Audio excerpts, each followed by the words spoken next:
Om Shri Sai Ram. We'll commence the session with invocatory Vedam chanting.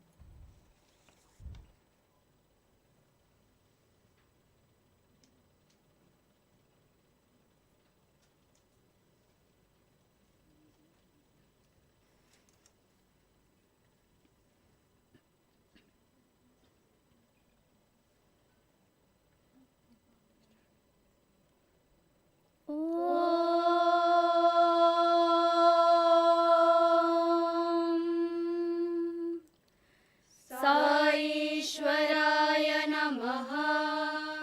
हरिः ॐ।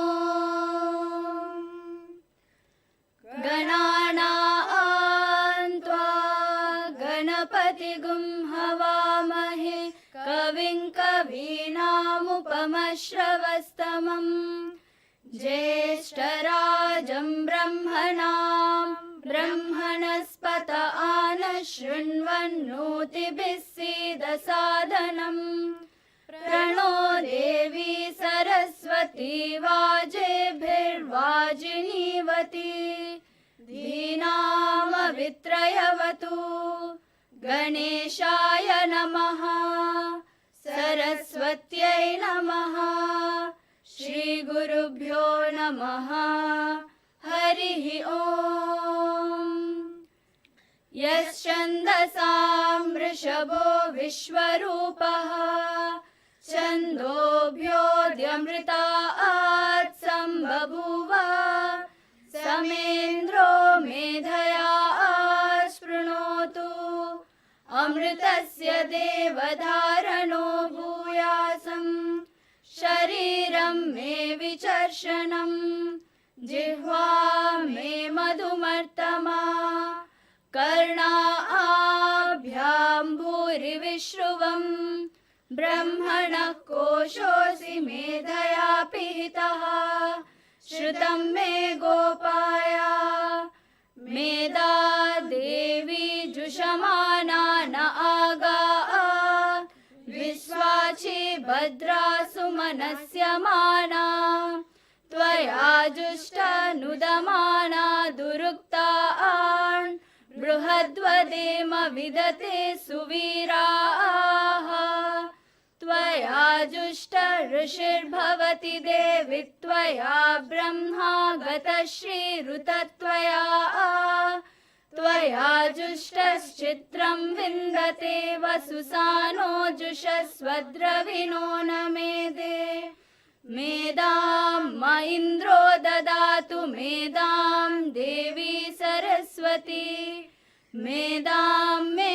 अश्विना उभावा दत्तां पुष्करस्रजा अक्षरासु चया मेधा गन्धर्वेषु चयन्मनः दैवी मेधा सरस्वती सामां मेधा सुरभिर्जुषताग स्वाहा आमां मेधा सुरभिर्विश्वरूपा हिरण्यवर्णा जगति जगम्या ऊर्जस्वती पयसा पिन्वमाना सामां मेधा सुप्रतीकाजुषन्ता मयि मेधां मयि प्रजां मयि अग्निस्तेजो ददातु मयि मेधां मयि प्रजां मयि इन्द्र इन्द्रियं ददातु मयि मेधां मयि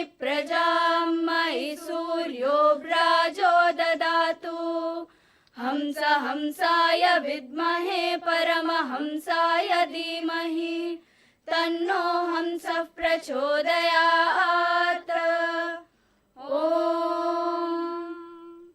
शान्ति शान्ति शान्तिः।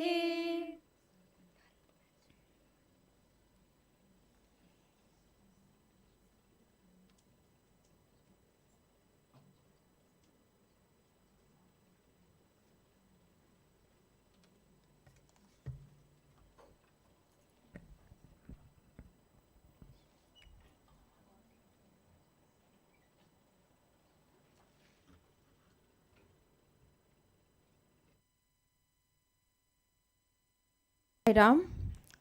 I offer my reverential pranams at Bhagwan's lotus feet, our revered founder chancellor, Sri Sathya Sai Institute of Higher Learning, Andhra Pradesh, esteemed director ma'am, Professor N. Srividya, distinguished speakers of the day, respected convener of the symposium and head of the Department of Food and Nutritional Sciences, Dr. M. Srijaya, respected teachers, participants joining us online, esteemed colleagues, and dear students, as the curtain rises on the second day of two-day National Symposium on a holistic approach to sustainable food systems, integrating agriculture, nutrition, and food safety, it is my distinct honor to welcome you all to a yet another day of insightful discourse and collaboration.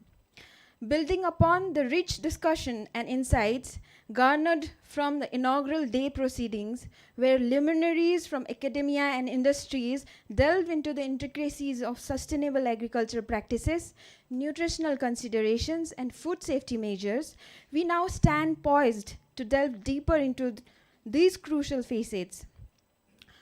Today, we stand here to build upon the foundation laid, to delve further into the deeper complexities, and to chart our course towards actionable solutions that resonate with the principles of sustainability, equity, and resilience.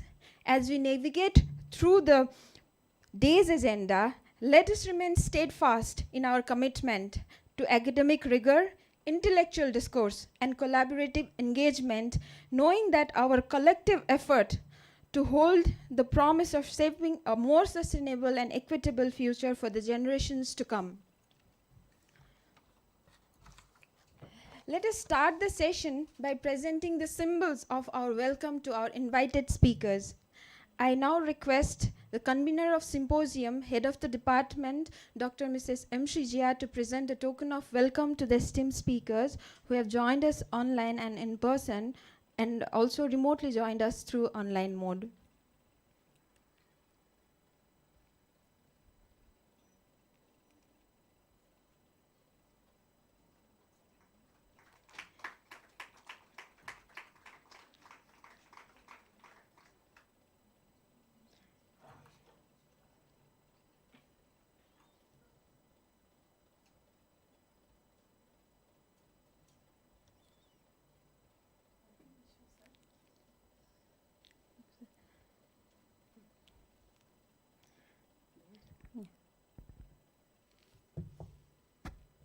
Sairam sir. Good morning, sir. Sir, can you hear us? Yeah, I can hear you. Sir, this is our... Sir, welcome to the symposium, sir. Can you see us, sir?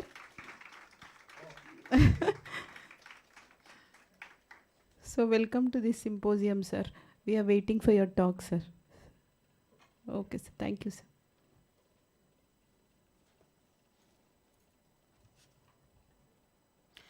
To initiate the second day proceeding of National Symposium, we are privileged to have the welcome address delivered by Dr. M. Meera, Assistant Professor, Department of Food and Nutritional Sciences, Sri Sathya Sai Institute of Higher Learning. Madam has joined Sri Sathya Sai Arts and Science College for Women for Intermediate at Bhagwan's behest and graduated from Sri Sathya Sai Institute of Higher Learning with a bachelor's in Home Science and master's in Food Science and Nutrition, and received doctorate in Food Science and Nutrition from Sri Venkateswara University, Tirupati, Andhra Pradesh.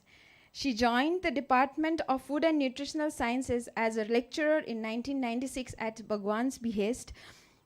Madam also received a PG diploma in Preventive and Promotive Healthcare by Apollo Hospitals Educational Research Foundation, Hyderabad, PG Diploma in Geriatric Care by KMM Academy of Health Sciences, Kochi, Kerala, Food Safety Supervisor in Catering Level 2 by FSSAI. She is a recipient of prestigious Sai Krishna Award for the excellence in teaching in Sri Sathya Sai Value-Based Integral Education at Sri Sathya Sai Institute of Higher Learning, Anantapur campus. Madam's primary research interests include new food product development for normal and therapeutic condition utilizing underutilized green leafy vegetables, locally available food resources, and the development of snack foods that are shelf-stable for normal and therapeutic condition utilizing millets, formulation and development of instant mixes, and awareness creation for the vulnerable segment of the population. Madam's subject expertise includes public health nutrition, diet engineering, food product development, institutional food management, food processing and preservation, millet technology, dairy technology. Madam has a vast teaching experience in teaching undergraduates and postgraduate students in the field of food science and technology and guided 30 MSc projects. In the field of millet research, she has 28 presentations at international conferences and 10 at the national level. Madam is the chief warden of the hostel at Sathya Institute of Higher Learning, Anantapur campus, apart from being actively involved in research and teaching. Please join me in welcoming her to the stage to set the tone for the day 2 proceeding of our symposium. Over to Dr. Meera ma'am.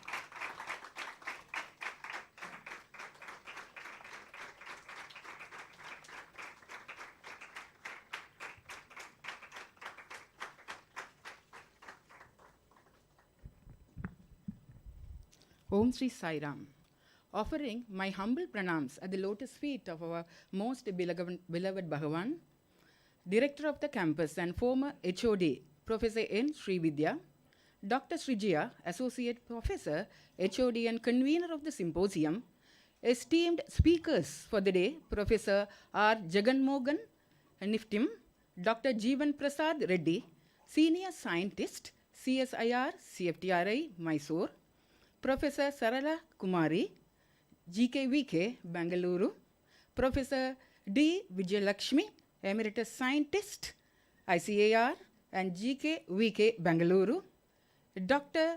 KBRS Visarada, Principal Scientist, CSIR, IAMR, Hyderabad, Mr. Kalluri Suresh, Managing Director, Pranav Food Processors India Private Limited, Hyderabad, Dr. B.V.S.K. Rao, Retired Technical Scientist, IICT, Hyderabad.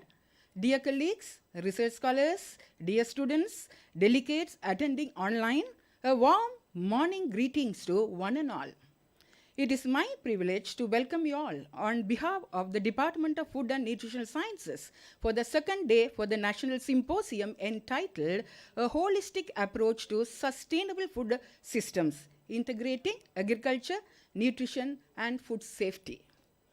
One of the biggest challenges facing humanity is achieving sustainable food security in the face of population growth, resource scarcity, ecosystem degradation, and climate change.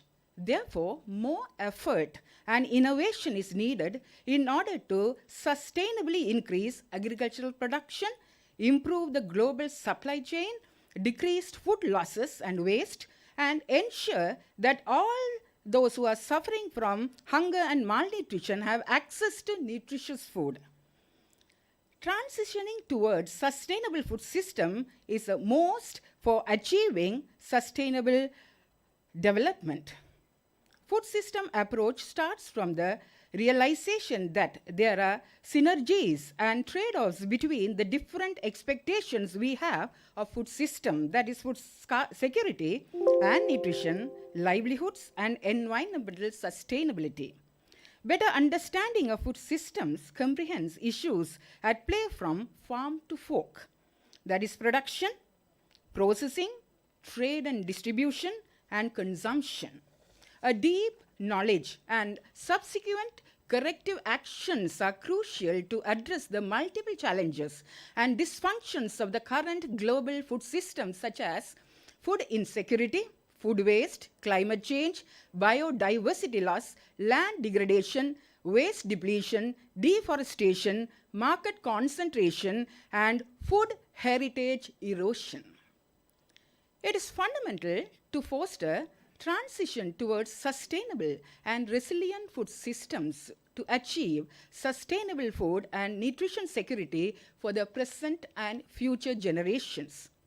all dimensions, that is environment, economy, society and culture, nutrition and health of food sustainability should be tackled while considering policy and governance. Holistic approach to industry need to focus on the nutritional content, balance and quality of the ingredients used in developing new food products. By focusing on nutrition, we can create products that are not only safe and delicious, but also contribute to health and well-being of our customers. Agricultural system worldwide must become more productive and less wasteful. Sustainable agricultural practices and food systems, including both production and consumption, must be perceived from holistic and integrated perspective. While the challenge is titanic, there is a menu of options that can be jointly used to foster a shift towards sustainable food systems by integrating agriculture, nutrition, and food safety for the present and future generations. With these few words, wishing you all a great day ahead. Thank you. Sairam.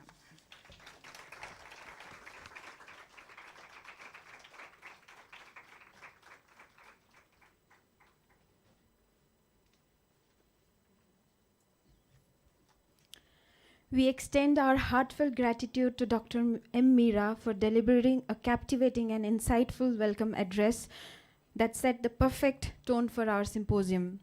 Your words resonated deeply with all attendees, inspiring us to engage wholeheartedly in the discussion ahead. Thank you, ma'am.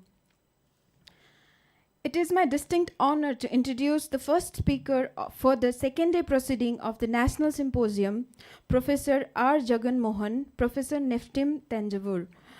Dr. R. Jagan Mohan has 34 years of research and teaching experience in grain processing with food science as a background. Currently, he is working as a professor and head of the Department for the Food Product Development and School of Sensory Science at National Institute of Food Technology, Entrepreneurship and Management, Tanjavur. He has completed his doctoral degree in food science from Tamil Nadu Agricultural University during 1999.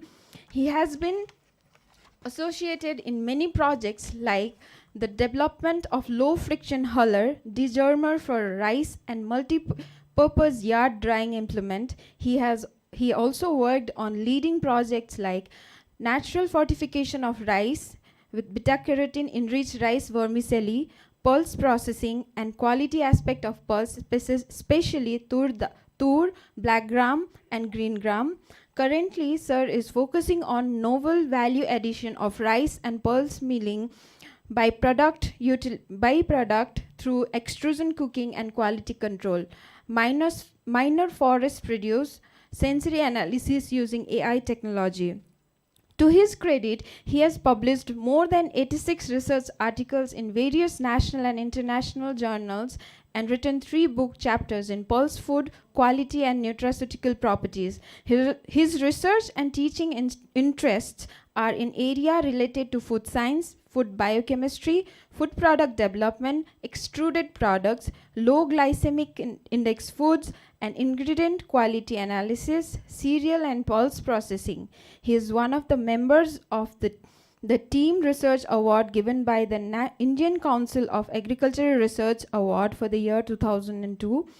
He is an active member in setting up the accredited food lab and food analysis laboratory at NIFTIN and food processing business incubation center at NIFTIN Regional Center, Guwahati. To his credit, he has completed many projects on rice value addition, pulse processing funded by ICAR and DST. He has recently completed a project identification of sustainable technologies for the value chain development of jackfruit. He was honored as the best scientist for the year 2019 for the above research outcomes. He is a recognized research guide at Mother Teresa University, Kodaikanal, and Bharatiyar University, Coimbatore, Bharati Darshan University, Trichy, in the field of food science. He has guided 2 postdoctoral fellows, 8 PhDs, 27 MPhils, and many research and MTech students, and currently guiding 2 PhD students and 2 MTech students. He has organized many national seminars and workshops at various places in India. He is a member of American Association for Cereal Chemists, American Society for Agriculture and Biological Engineering, American Dietetic Association International, Indian Dietetic Association, a life member of the Nutrition Society of India, Vice President of the Association of Food Scientists and Technology of India, Mysore, and life member of Indian Society of Technical Education and member of Board of Studies for various renowned institutions, and served as a member of many syllabus forming committees for the food science in various institutions, including our department. He is a member of FSSAI Scientific Panel in Cereals, Pulses and Bakery Products, Board of Governors in NIFTIM, and BIS FAD members, convener for ready-to-eat food products and sensory analysis. Sir has served as a former National Vice President for the Association of Food Scientists and Technologists of India, member of Northeast Women Biotech Park and DBT. Sir will be talking to us on the topic Nourishing the Future, Sustainable Food Processing and Product Evaluation. We welcome you, sir, once again. Over to Professor R. Jagan Mohan.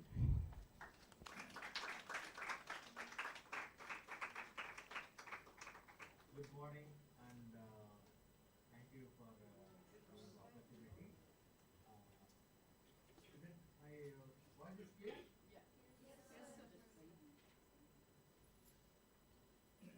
Otherwise, my voice is clear. My presentation, I'll put it in.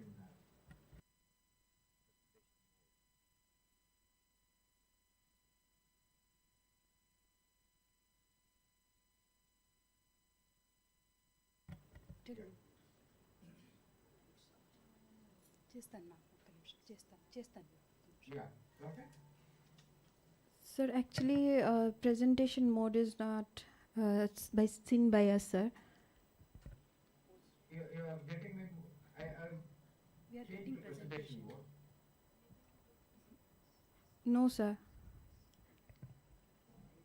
Sir, I think we have to share the entire screen and then present it. It would be seen to us, I guess. Yeah.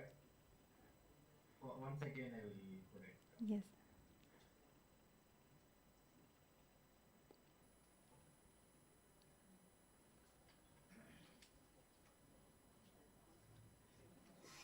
Is it okay now?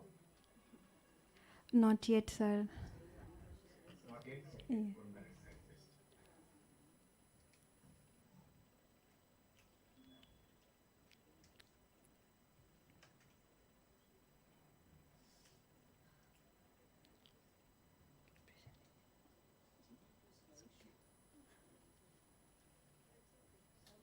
So, sir, we can go ahead with the presentation in this mode only, sir. Is it fine for you? Yeah, okay. Okay, it is. We are able to see the presentation, sir. You are able to see the presentation? Yes, sir. Okay.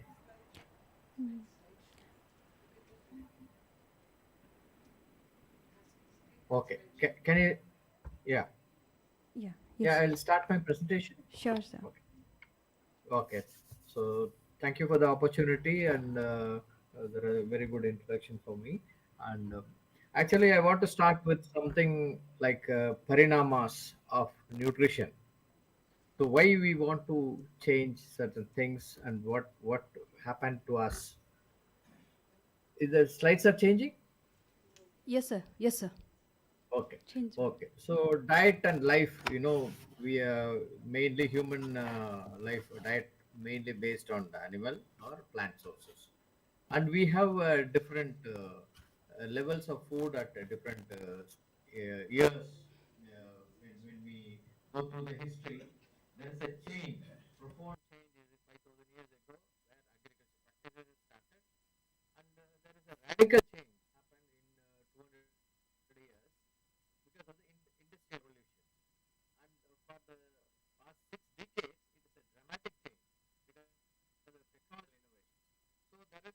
changes in the technology and other things which has created changes in the food habits. So what are the food habits we have? So hunter gatherer we had close to 15 to 20% of fat, and in agriculture practices it went up to 20, and now affluent society our fat intake has gone up to 40%, and salt intake has increased, and fiber intake has reduced. So this is an overall picture of how our diet has changed.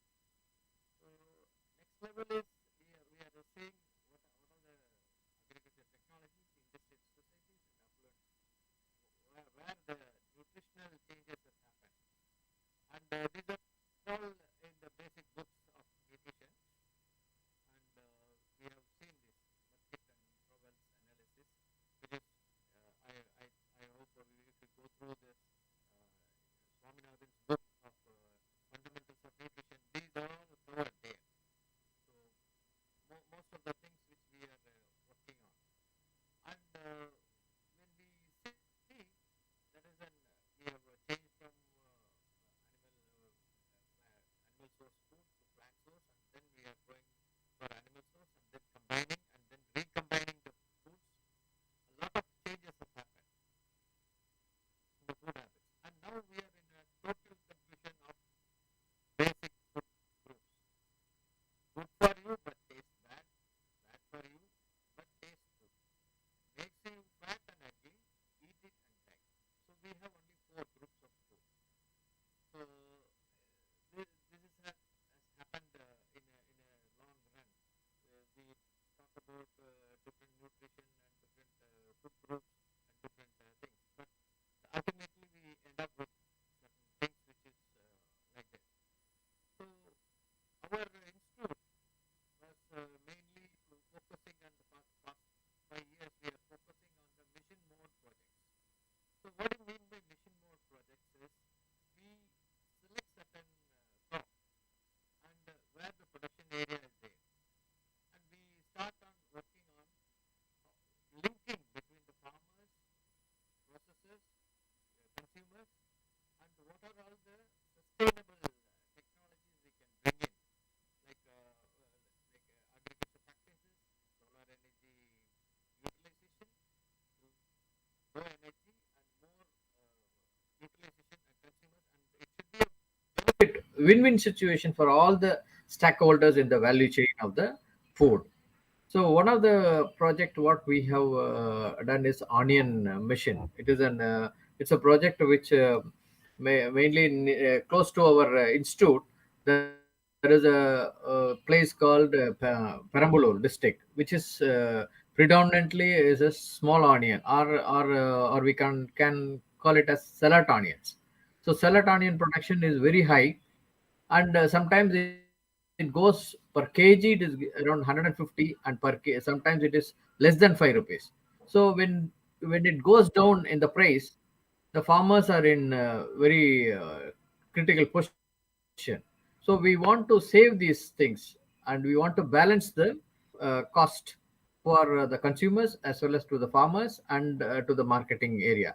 So we developed certain technologies and machineries suitable for the farmers as well as for the industries, and then it can be multiplied or duplicated, or it can be systematically upscaled or downscaled. This technology which we have done, and it has been more useful, more productive compared to any other technologies what our institute has developed.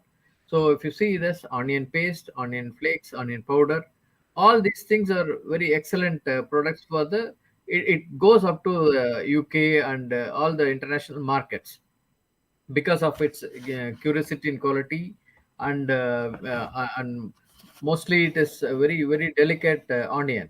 It's small onion, it is meant for the sambar especially. So that peeling is a very difficult part of the work for the small onions. So we have developed certain machineries and set up an incubation center in the production area itself, in Chetikulam village production area itself. So they can do the processing the farmers can do the processing and sell it as such to the different groups of people. So we have given the link for the YouTube thing, and we have developed certain machineries suitable for onion stem and root cutting, onion peelers, and onion curing and come storage structures. So the products that has been developed was vacuum packed peeled fresh onions. So vacuum packed peeled fresh onions is a daily need for most of the hoteliers, and onion paste, onion powder, and dehydrated onion flakes are needed for the bigger industries. So we have given the technologies and the processing machine. I think the video won't be running now. Um, and this is the processing machine, entire processing chain. It is around 40 lakhs, total 40 lakhs in completely installed in a small village, I think. And these are the products which we have developed, and these are all with proper FSSA labeling, and utilization part we have given to the industries, and to the farmers will be acting as an industry partner, and they will move on with the profitability of the things.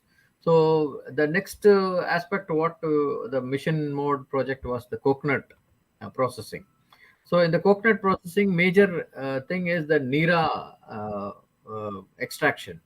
So the Nira extraction is a very excellent source of energy drink or sports drinks that can be developed from this one. But extracting it and uh, saving it and utilizing it is a very big challenge. So we developed certain process which is like tapping the Nira sap and immediately cooling it to a chilling tank, and then moving to a centralized processing unit where it has been crystallized. And given as a, if this Nira sugar is a low glycemic sugar. So there is a demand for the industries, from different industries, and there is a demand for the higher export market. So these are the technologies what we have developed out of that, and this is the machine which can be attached to the coconut tree, and then this Nira sap is extracted. So this was given to the coconut farmers producers company, and they are collecting the sap, and they are crystallizing it, and they are making it as a different market. So it is having a very good export market, making it as a most of the utilization of the. So apart from this, when we consider the sustainability and of the millets or some other products, if you see the millet that is dehusking, thermal dehusking, and protein extraction. Proteins are specifically of different characteristics, and it can have an impact on the people with. We can supplement these protein for the uh, renal disease patients.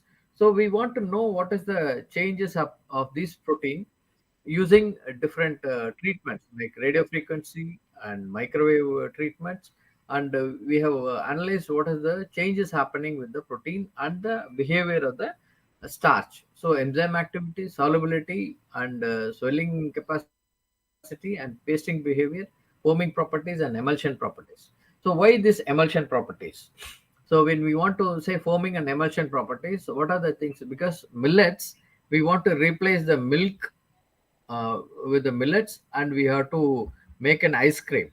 So when we want to prepare an ice cream, the foaming and emulsifying properties are a very important aspects. So that we want to increase their properties, increase the starch property, and make it as a more suitable for making an millet-based ice cream, non-dairy ice creams. And here, if you say the dehusking of millets itself is a very big thing, because it is having 7 layers of bran and husk. This has to be removed in a proper manner with lesser energy intake, and it has to be boiled. And we are using a thermosonication pre-treatment where the head rise yield is more, solubility of the starch is less. So some of the technologies which we have developed. So the next aspect for the sustainability is that millets.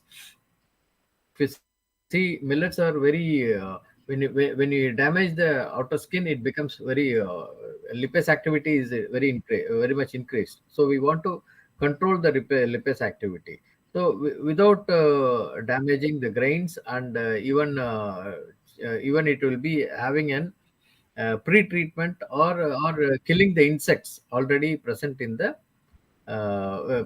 seeds or the other things. So that we used radio frequency dryers, where it is being heated at a particular energy level, and then we are moving in for making it as a sterile conditions, so that enzyme activity is reduced, but without affecting the functionality of the millets.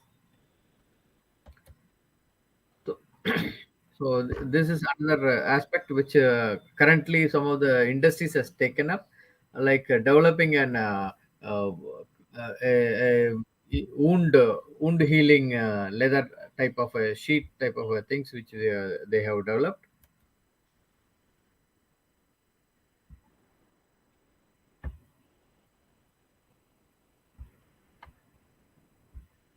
So, uh, another aspect of the usage. So, bitter gourd is used for different uses, like but the seeds are not utilized for the food use, or it is only used for the cultivation and seed purposes. But we want to know what is the medicinal properties of this seed oil, and then we want to extract that seed oil.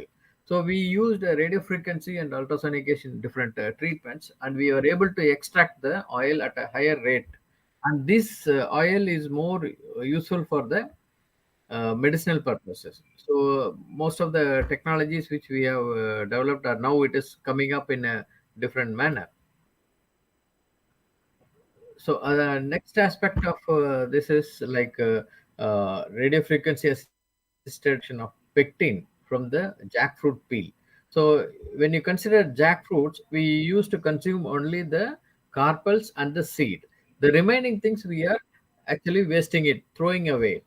But there is a very valuable materials are available in the jackfruit outer cover, peel waste.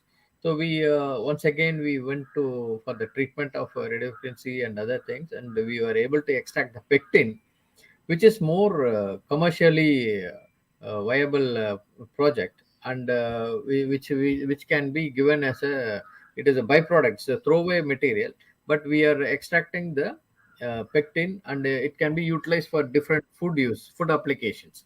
So when you consider the jackfruit, we are only using around 30 to 35% of the seeds and the carpels. The remaining things are wasted.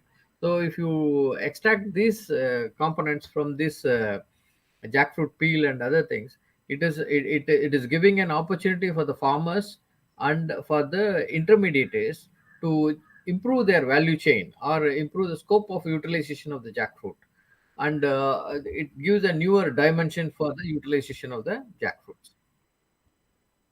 So this is one of the different products which we have made with coconut ice cream, non-dairy coconut ice creams, and here we have to be very careful and selection of the coconuts.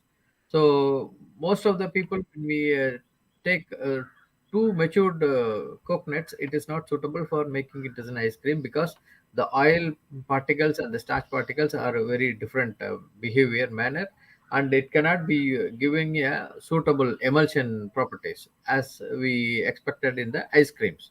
So it has to be a little bit in between tender coconut and a little bit of more than a tender coconut. So that will be more suitable for making an non-dairy ice creams.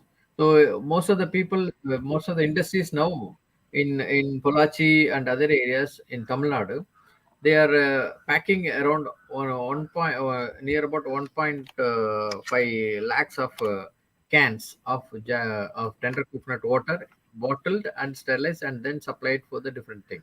But the inner meat can be alternately used for the ice creams and other things. So this is all depends upon the changes in the value chain of the coconuts.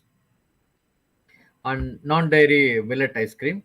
So millet, as I said, we can use it. A lot of products can be developed from the millets, and one of the primary product is which we are replacing the dairy and giving an millet ice cream. So it is a starch extraction, or alternately, if you say our own grandma's recipe and technology what we have adapted here. So it is like sprouting the grains, extracting the starch with amylase and other things, and then we are making it as an ice cream. So that is the simplest way I can put it in simple technologies. And foxtail millet cookies. And here, the issue is that most of the currently available cookies are either partially replaced with maida and other things. So we are only reducing the gluten content, but we want to replace entirely with the things. So what is the problem is that baking, the temperature and the fermentation. Once again, this is like a traditional technology what we are focusing, like adirasam in South India. We are it is like solid state fermentation, and then we are going for a deep frying. So here, what we did is we have gone for a solid state fermentation and baked at a lower temperature, where the cookies are so fine, and there is no much of a change in the taste or flavor, and it is giving an excellent textural properties and shelf life too. So this is a technology where we have added some of the things. And as you know, this instant idli and instant mixes that can be, it is a very hand-hold technologies. So the mahua flours. So when we consider from Madhya Pradesh, Maharashtra, Bihar, and Chhattisgarh, this mahua flours are very high productions, and then these flours are used for preparing fermented drink, and they go for a lot of value additions. But we are focusing why we this mahua flours. So the mahua flours is a very excellent source of energy, and it gives an alertness for the brain. So neural function is good, so that we want to develop into a different aspect. So this was developed for the defense people in high altitude.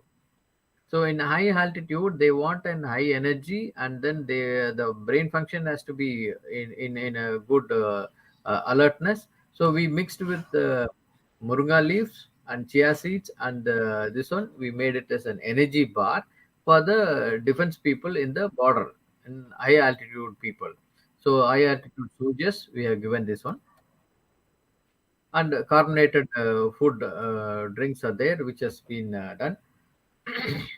So the sustainability, as per the sustainability, everybody knows that paddy are harvested, and they are stored in godowns, in bag storage, and other things.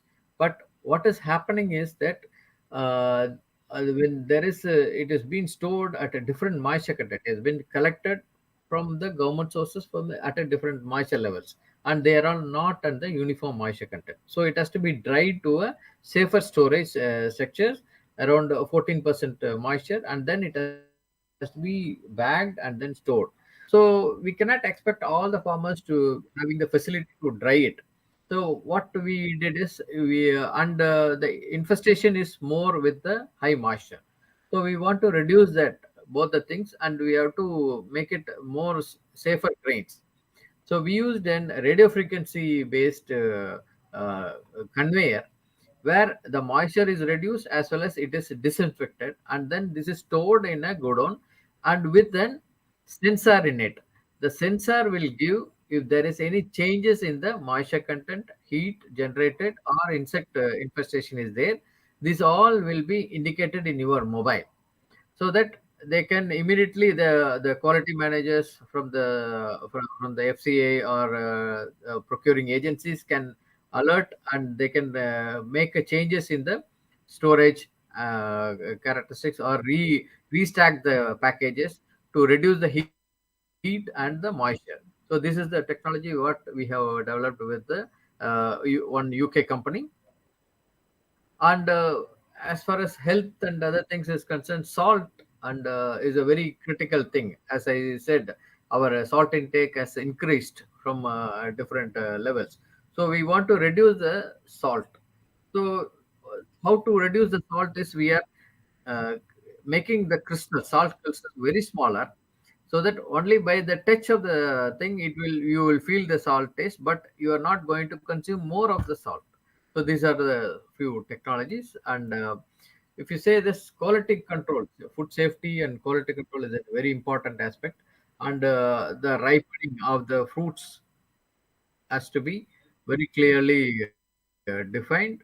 And if you say sapota, we are not able to identify whether it is ripened or not. So only the electrical capacitance can give you the ripening stage because of the sugar content. So sugar and the things can give transmit more energy, so that it shows that it is ripened, or to identify and to utilize for the value addition. And coconut oil biosensors, and identification of the additives in the bread. So bromide content is more, so we have to control the bromide, potassium bromide. So how to do that, how to identify that, and how to reduce it, these technologies has been developed from our institute. So aging of rice. So everybody knows that, but aged rice will be more having a very good cooking quality. But how to identify whether it is aged or not? It is common, people cannot identify that. Only by cooking they are able to identify. So we want to develop a technique, and this was taken up by the Food Corporation of India, and we have tested it using different color sensitivity. And then if it is not fully old, we can get a green tinge. So value addition waste management is a very uh, critical thing which we have done. So one of the thing is that edible plates from the jackfruit waste. So ice cream cone and edible plates are this is my research area. And all these industrial waste like pulse byproducts, pomegranate waste, oats, all these things can be remodified and can be developed into different products like crispies and potato fine pellets, and baked products, snake foods and cookies, and idli and chapatis. So these are the major technologies which we have developed in a DBT project with PepsiCo and Siddharth Starch from India and UK, and with along with the Nottingham University. And these products, I think you would have tasted potatoes, the biscuit called potatoes from Britannia and ITC, all things. So these contains all these uh, valuable byproducts. So in our uh, institute, we have a Center for Excellence in Non-Thermal Processing. So what is this non-thermal processing? Only institute, or we can say that uh, only institute is having all the non-thermal technologies in one roof. So only lab in India. So it is high pressure processing, cold plasma, pulsed electric field, ultrasonic, and ozone thing, and supercritical fluid extraction. So you can once if you visit with your students, they can learn more about this one. And the sensory analysis and e-nose and e-tongue. So these are all the latest equipments to assess the quality of the of the material, food materials, and storability of the food materials. And every time we cannot go for an subjective things. We need an objective testing techniques. So we have both the objective technique, and then complete subjective technique, where we have a set of lab with ISO standards. We can detect your when you're tasting the food, we can catch your face expression and say that the food is acceptable or not. So like that, we have developed some of the techniques, and softwares has been developed for that. Uh, so the last one is the food 3D and 4D printing. So now almost all the waste materials can be converted into a different format, and can be utilized for the production of different food and non-food uses. So we have some of the technologies has been developed in our institute, like valuable thing. So the major thing when we are looking in for the food, all the age groups, right from the child without teeth and geriatric foods. So there is a change in the food intake and food habit and chewability. So we are focusing on tribology of the food. So when you take a food, it should be crispy for the younger people, and for the older people, it should dissolve in their mouth in a without much of a strain to their teeth. And for the infants, it is also should be dissolving in a normal fashion without things. So we are developing a hydrogel or the protein gels different. It looks like hard biscuits, but when you put it in the mouth, it will solubilize into a different format for different age groups. So the only thing is we are changing the proportions of the hydrogels, which will help in digestibility, increase in the absorption, and you can also incorporate. You can add lot of products, all the nutrients in it, different formats, or encapsulate it and give it to different sectors of the age group of the population. So, few technologies which we have. This is mobile processing unit, and for the tomato processing. So, tomato is our very critical thing. Sometimes it is over grown and then it is wasted. So, we want to process on the field, so that we have developed a mobile processing unit where you can prepare an intermediate product, and this can be transported to a bigger larger industries for further processing.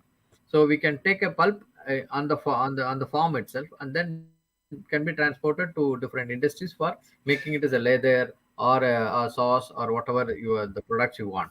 So I'll stop here. uh, so thank you.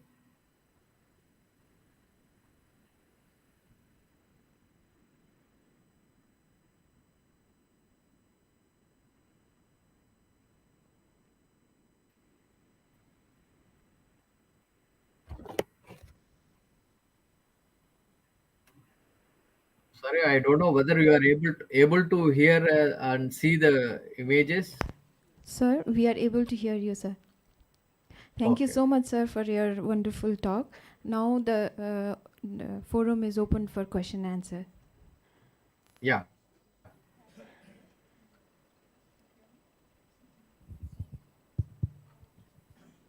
Thank you, sir, for a wonderful talk. I have a question with respect to tomato utilization, the last slide that you have shown us, as we are all Okay. face to face with this problem very often. How have you been successful in overcoming this problem? Are there any case studies or the recent data wherever you would send these mobile units? Yeah, actually, we have fabricated 5 such vehicles and given to Tamil Nadu government for the agri marketing department. And we have also done in such a way that it can be utilized for grapes and sapota and tomatoes. So it should be a multiple usage of vehicle. We cannot only focus on tomatoes, but we have to focus on some other crops also. So one of the crop is sapota and this one grapes, all these things. So our experience was that when in Ottam Chatram near Palni, it is the hub of tomato production. There is a lot of tomatoes, and then sometimes farmers throw away in the roads and field. They are not able to harvest it. The cost of harvesting is more, and they let it out in the field. So we went there along with this vehicle, demonstrated them how they can make an household products like sausage or simple things from the we got hold of the self-help groups, women self-help groups, and we organized in such a way that it can be easily they can handle the machines easily. This equipment, this bus or the vehicle, is self-sustained. Like we have a generator, a diesel operated generator, and a steaming kettle, and a water tank on the top, and on the farm field is taken, and then it is filtered and it is utilized for the processing. The capacity of the unit, each machine is around 50 kgs only, not more than 50 kgs. So 50 kgs you can process at a time, and then you can put it in a bottling also, bottling unit. Up to the bottling unit we have. So if suppose if you are not able to bottle it, you can transfer into a jerry can and transfer it to a nearby unit. In a nearby bigger units, like say in Ottanchatra means it is nearby Dindikal, there are a lot of tomato processing units, pickle units are there. So we transfer them to these materials to them. So we have a linkage. We have created a linkage among the farmers, self-help group, and the industries. So industries need a certain quality of materials. So we want to adjust. So every industries won't accept that term. So we want to adjust that according to the need of their end products. So leather, or we made it like a clusters, tomato clusters. We added some flavors, everything, and it is sheeted in and dried. Like in Andhra, we are making it as a mango sheets, mango leather. Yes, We are yes, making it's a very big industries in Andhra and yes. Vijayawada and other areas. So like that, we can make this tomatoes into drying sheets, and then this can be smaller, broken into small clusters. These cluster tomatoes can be utilized for the pickle. Has any other So state, sir, taken this on rent basis, or how are you sharing your this particular thing to an yeah, individual? we are actually the government has given 2 crores for this one.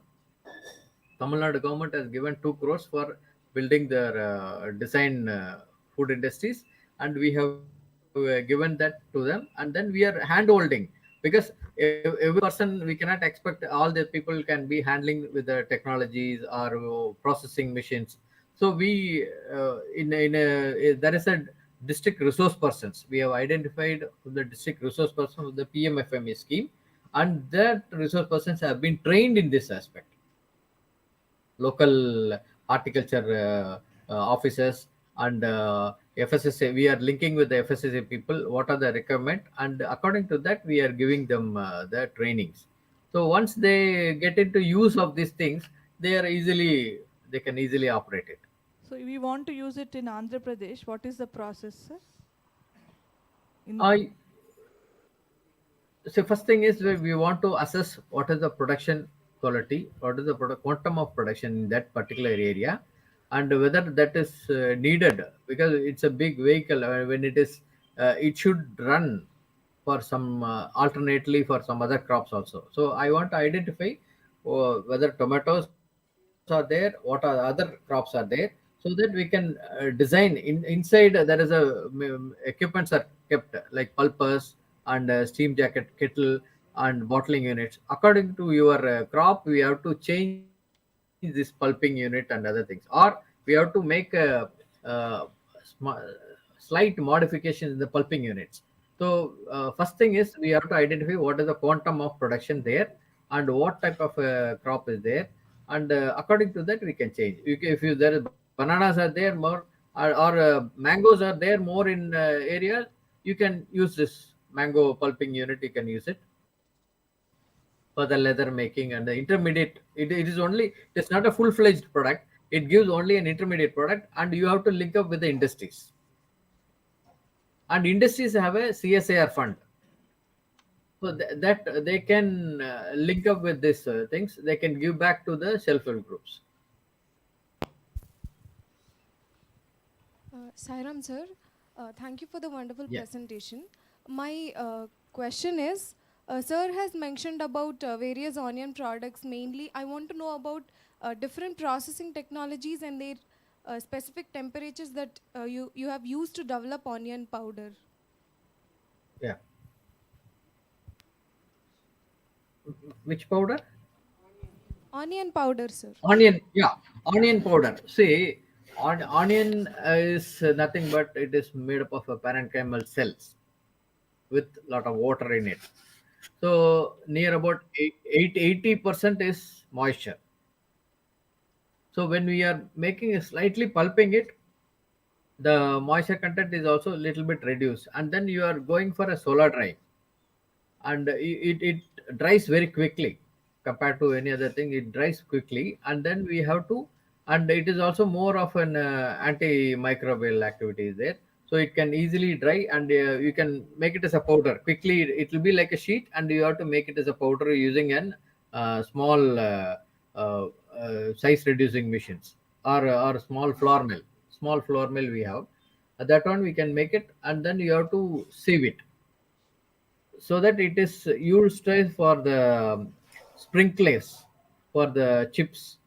And you tell me that, please. Sir had so first pulped it and then dried it, Yeah, not the pieces as yeah. such. Pulping, or you can use a vegetable cutter. You can use a vegetable cutter, and then you can size reduce it, and then you can dry it in a solar dryer, or if you have an electrical dryer, you can do that, hot air oven. But it should be not more than 50 degrees, Okay, sir. because of the curiosity and other and valuable materials which will be degraded. So you have to maintain at a particular temperature. Okay, And sir. we have also developed one machine for extraction of volatiles, drying. And once this volatiles are evaporating, it is condensed and it is cast in different water things. So major thing is used for the flowers. So we want to have a, now the upcoming business is flower drinks. So when you dry the flowers, the flavors are going up, and these flavors are caught in the condensed in the water, and this is bottled and given. So like rose, uh, most of the good things they are doing it. Okay, sir. Thank you. Sairam sir. Sairam sir. Sairam. Thank you sir for giving this wonderful session for us. My question is based on that sir mentioned non-dairy ice creams. For that, what is the Yeah. process? Is there any machinery equipment sir? And what are all the characteristics for that products? Sir? Actually, this non-dairy ice cream has been patented, and we are giving on cost basis. Okay, but even though that, I will tell some of the things which the thing is that our, as I told, it is an our grandma's technology. We are sprouting it.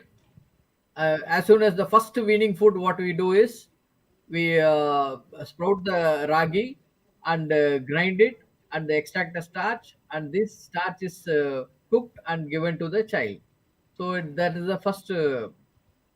So if suppose if you are making it still further finest particle, and then make it as an emulsion with chia seeds and other uh, edible oils, and make some creamy materials, and make a complete thing, it becomes like an ice cream. Only that you have to add, ice cream is nothing but water and air. What? Okay, so we are now adding the millet starch.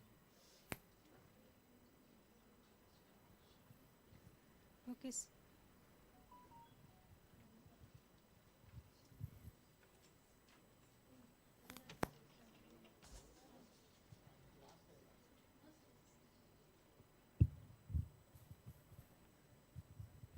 Sairam sir, my question is also with regard to the millet ice cream.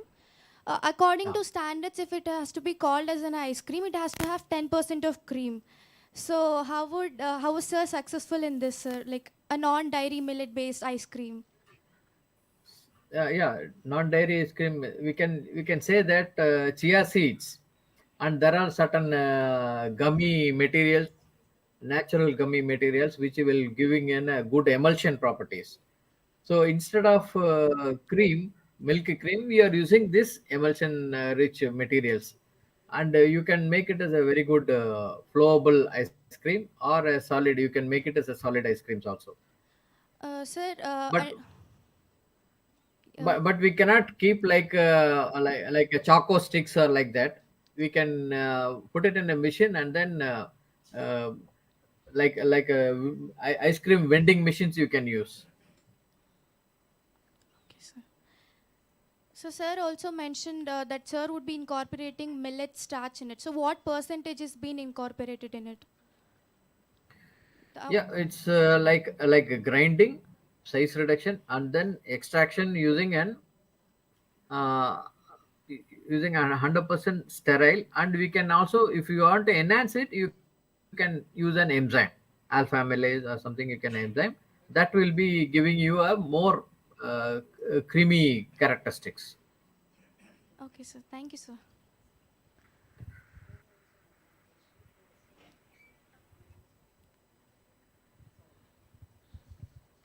Good morning. I'm Dr. B.V.S. Kero. I would like to know, some time back we mentioned that isolated protein from some of the food grains. I would like to know what type of methodology you have adopted for recovery of protein. Which one, sir? Recovery of? Protein.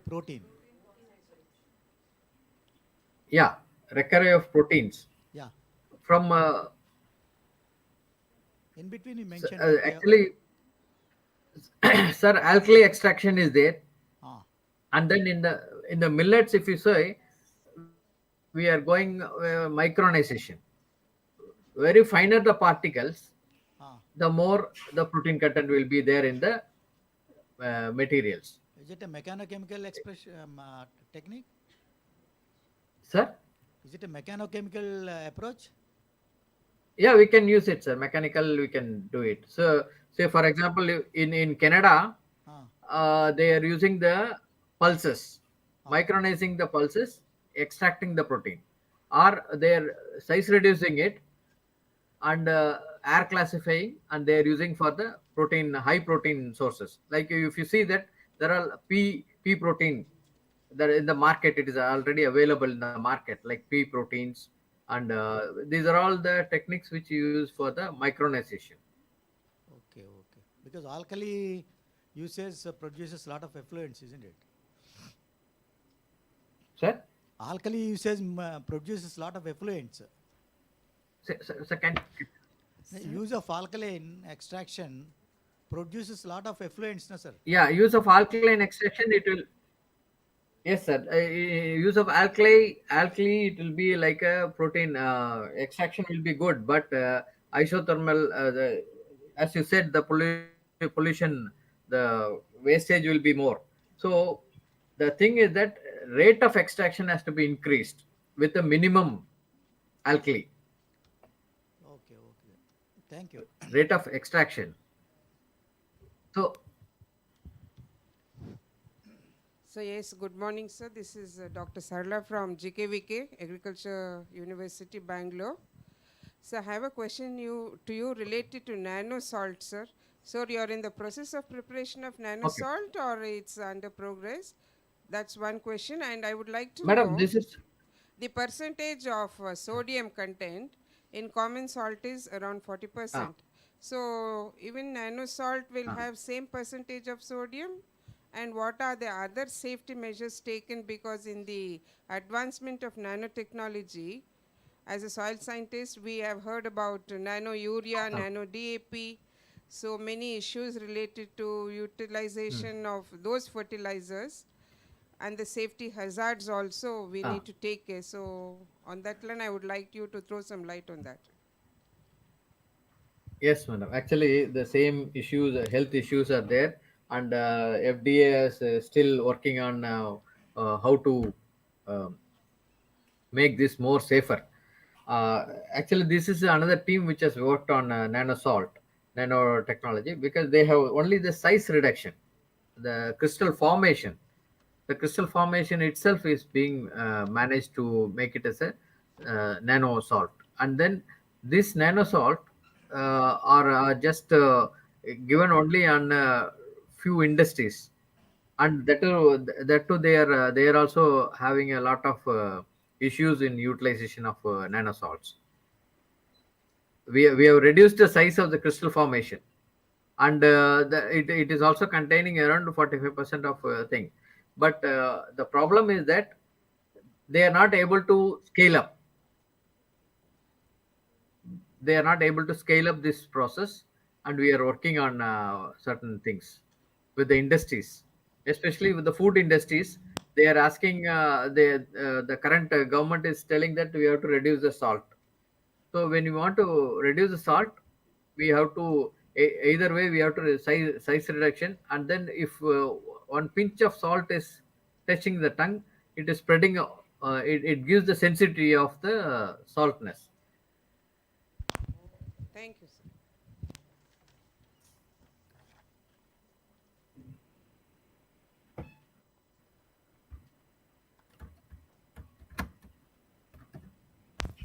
Sairam, sir. Sairam, madam. Sir, my question is about this millet-based ice cream. Can we know how far it's been into market, sir? Like how far it's been sold into market? Is it introduced? Madam, actually, we are giving the technology for 5 lakhs.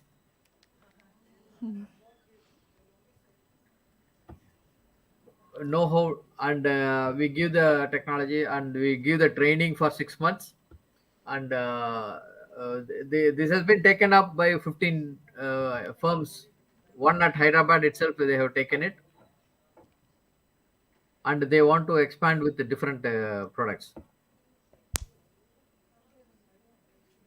Also, sir, in comparison with normal milk-based ice creams, can we compare the melting point of the this millet ice cream? Like how long can it hold on? But this is like a dry mix. Whenever you want to make an ice cream, you can make it.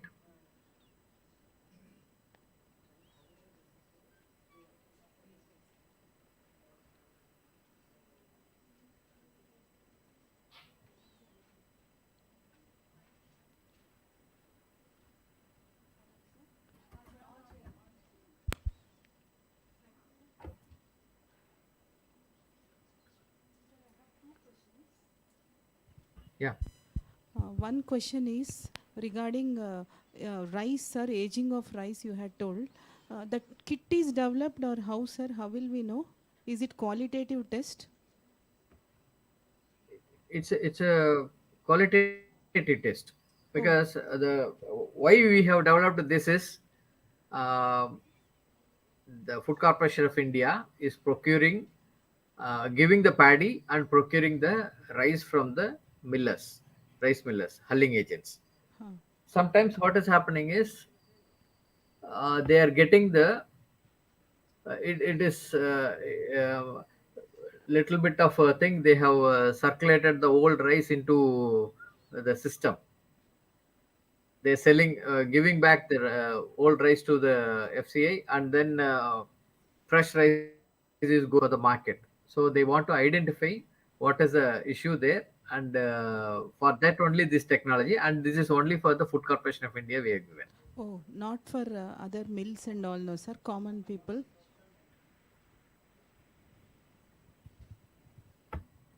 Sir, one more question I have. This Yeah, please tell capacitance me. for supporter you were saying, no? Ah. Capacitant equipment. Now that is commercialized, sir. Yeah, it is Yeah. few vision. Now they are looking in for a machine vision system, and it is like a capacitance. It has been funded by the CDAC, Ministry of Electronics, and this one. They have given this funding, and we have done with assessing the maturity level of the uh, supporter based on the capacitance, Oh. What is the cost how of the that electrical equipment, sir? conductivity is there. What cost of that equipment, sir?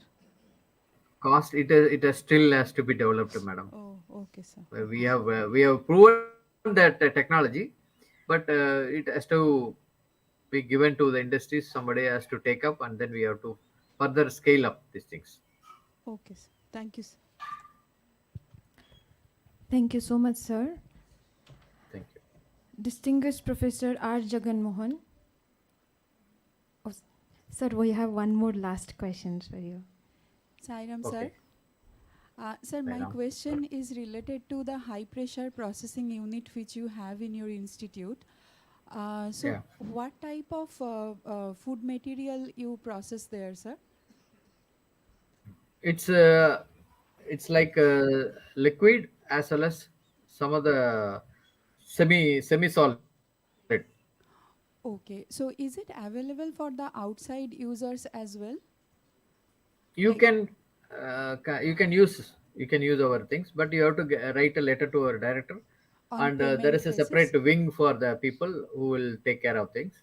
Okay, They will suggest what is the changes you have to make. If your product is liquid, what are the packaging material you have to use?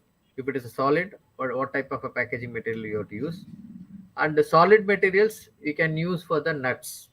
okay, We tried for the like almonds, few things, but still yet to get proper result from that. okay, sir. Thank you, sir. Thank you so much. Yeah, thank you.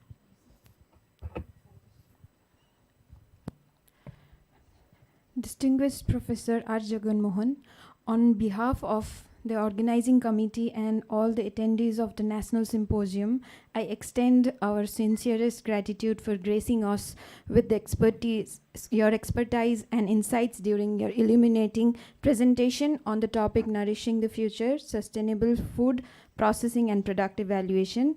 Your elucidations of the complexities and the challenges inherent in the food processing and food product evaluation within the context of sustainability has provided us with the invaluable perspectives and actionable strategies.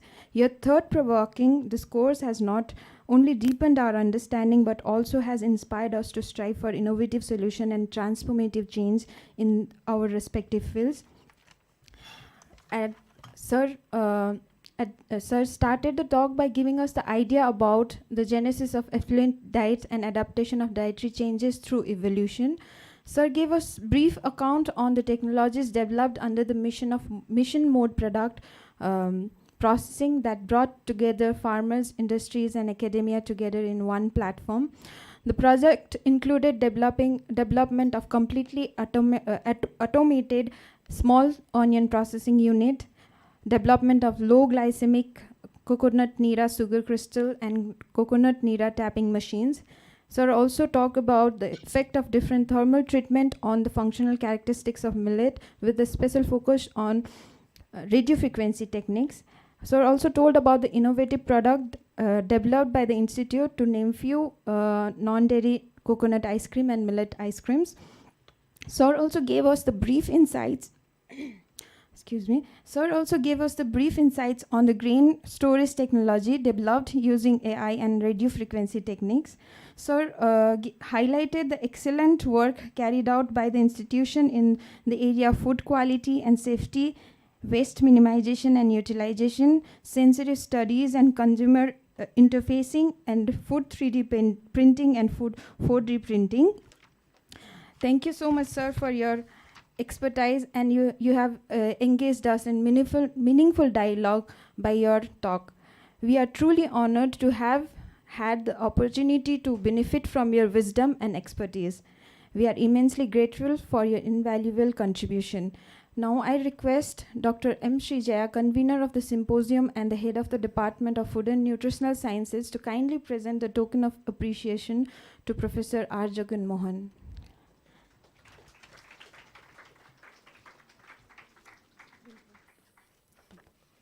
Sir, can you see? Yeah, I can see it. Yes, sir. Okay, thank you very much. Thank you. Thank you, sir. Sir, we'll try. We'll post it, sir. Sure. Thank you so much, sir. Okay. Thank you very much. Thank you for the opportunity, and I think I gave little insight into all the things. Yes, So I invite all of you to our institute Yes, sir.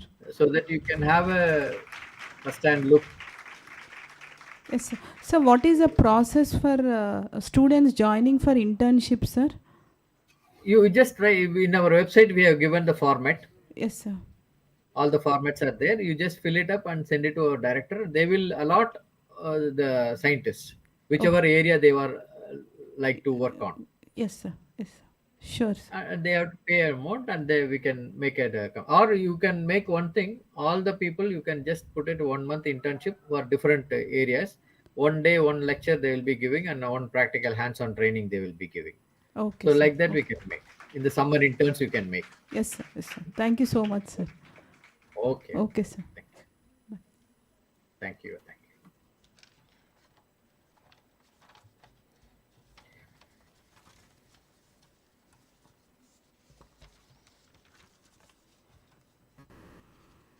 Now that our all invited speakers are amongst with us, I would like to request the Honorary Professor B. Andalu Madam to kindly present the token of welcome to our esteemed speakers who have joined us today.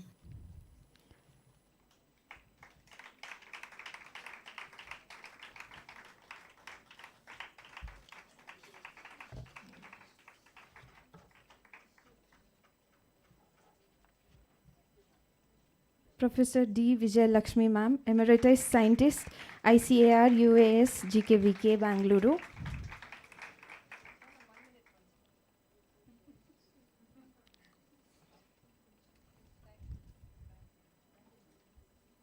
Dr. J. Sarla Kumari Madam, Professor, University of Agriculture Sciences, GKVK Bangalore.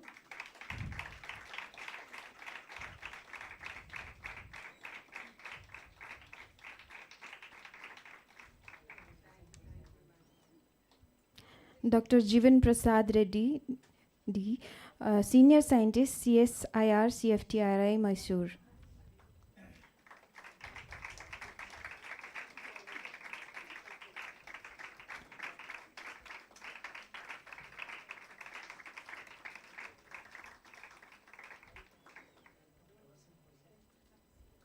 Thank you, Madam. Thank you, invited speakers. I request Monica Pandey to come over the dais.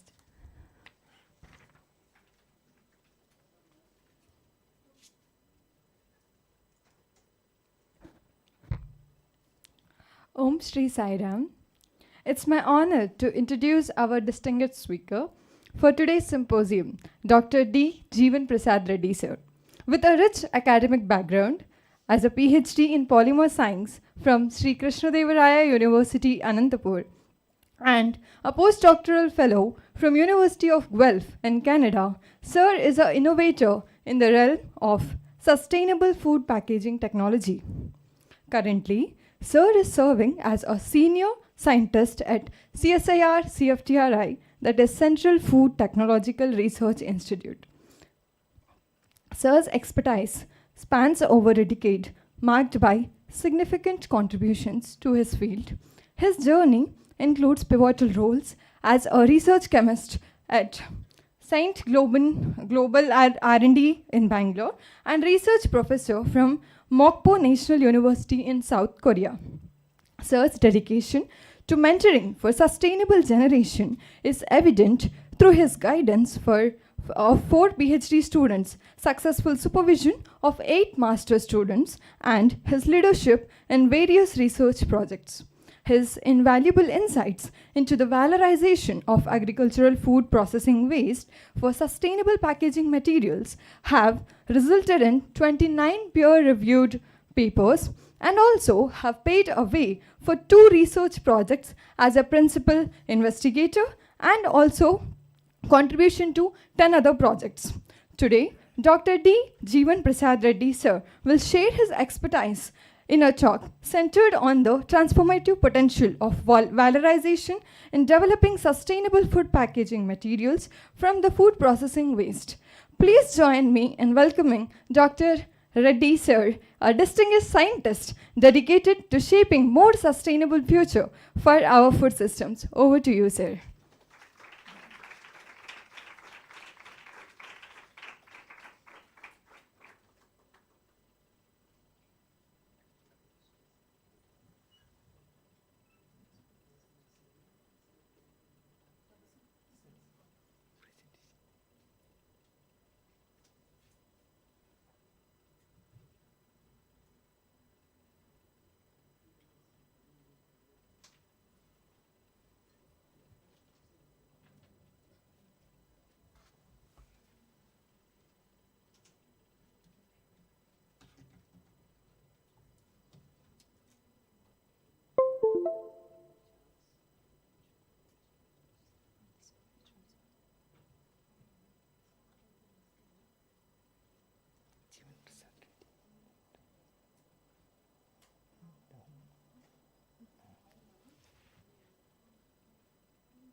Good morning, one and all. First of all, let me thanks for the nice introduction and greeting from CSR CFTRI on behalf of CSR CFTRI. And we thank organizing madams, respected director madams, and respected HODs and professors of Department of Food Nutrition. So today I would like to talk about valorization of agriculture food processing waste for the development of sustainable food packaging material.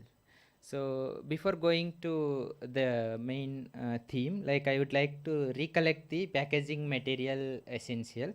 So we know that packaging material is a surrounding material, so it can protect the food from the external environmental like lights, thermal or contamination from any other. So after knowing all the essence of packaging material, which will avoid the contamination, protection, and it will give a preservation for the longer shelf life, and it is a silent salesman and convenience. It is very comfort to carry food in a packaging material.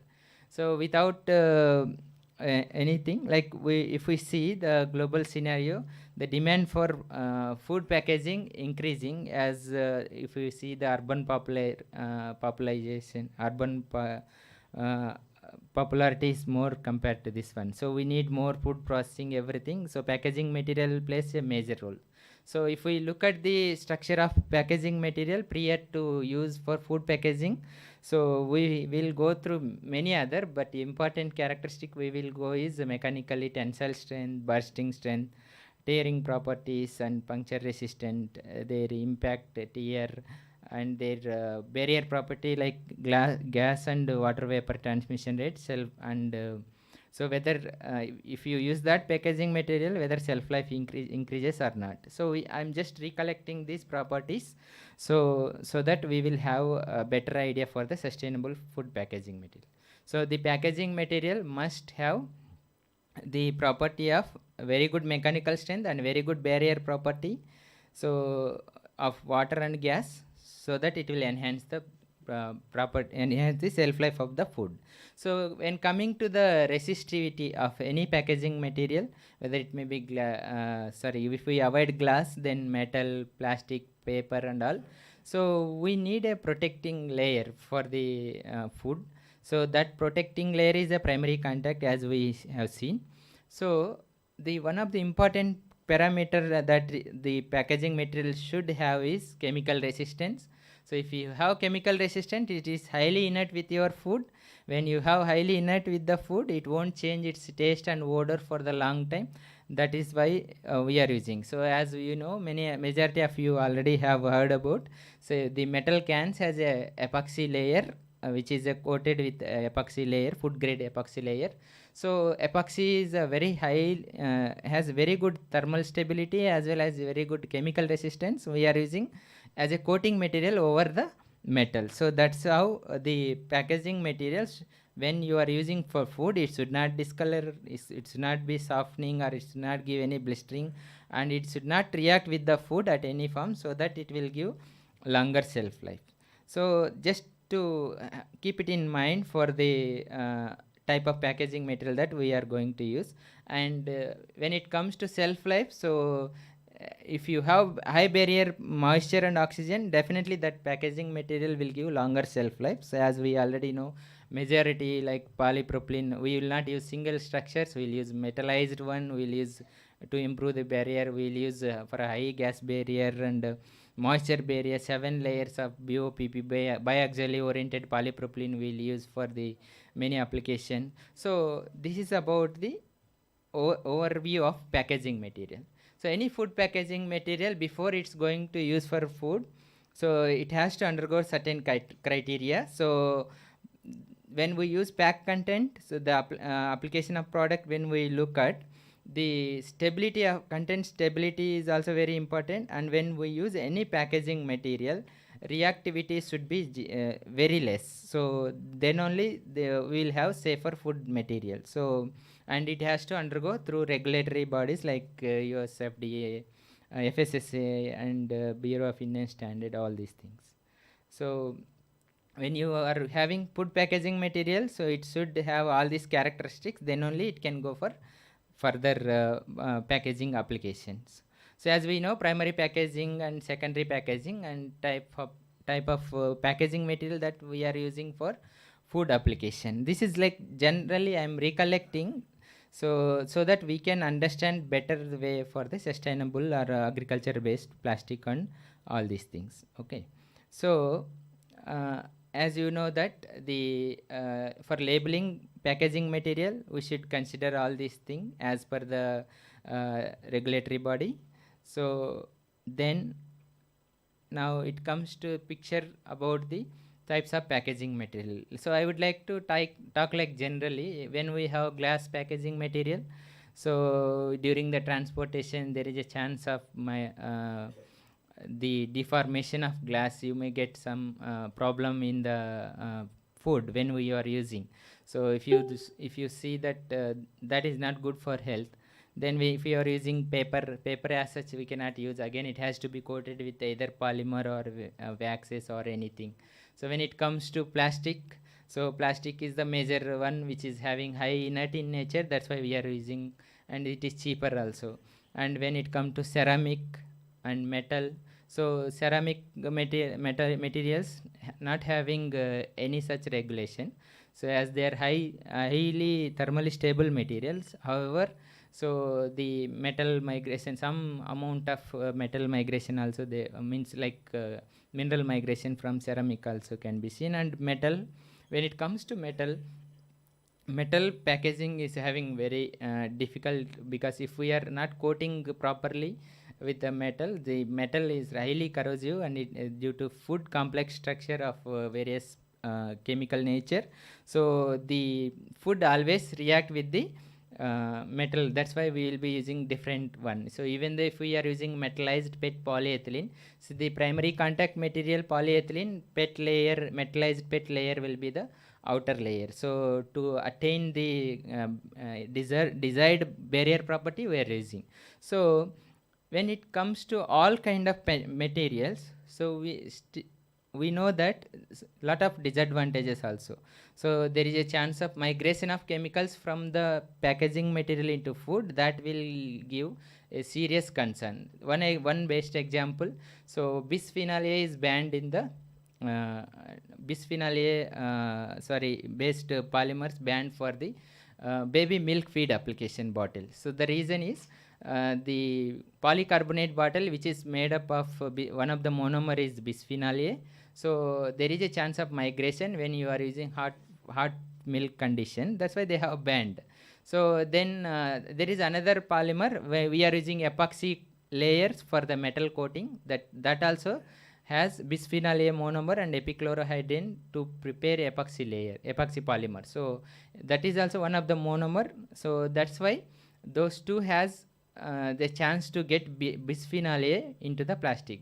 When it comes to polyethylene terephthalate, polypropylene, polyethylene, other kind of plastic, there is no bisphenol A, but still people have to get the certificate of BPA free. The reason is BPA is found in polycarbonate, so there is no proper idea of any people. So that's why they will think like, okay, every material has bisphenol A. So similarly, if we look at the majority packaging material nowadays we are using are six kind of these six and their recycle code, like PTFE, HDPE, polyvinyl chloride, low density polyethylene. 5 is polypropylene and polystyrene. 7 means other polycarbonate, nylon based laminates used for oil packaging, oil flexible packaging. Others will come in 7 category. So in Hyderabad, one newspaper I read about. So one means it is very dangerous, highly toxic, like that they mentioned. So without having any knowledge. So these are the recycle core for the plastic. So and that's why we need to have awareness before going to use for sustainable development goals. So in majority of food packaging material, if you look at the structure of packaging material, so we will use PET, metallized PET, polyethylene, oriented polypropylene, metallized aluminum, paper aluminum, polyamide aluminum. These are the major important kind of material used for food packaging. So the plastics and their different uses is mentioned here.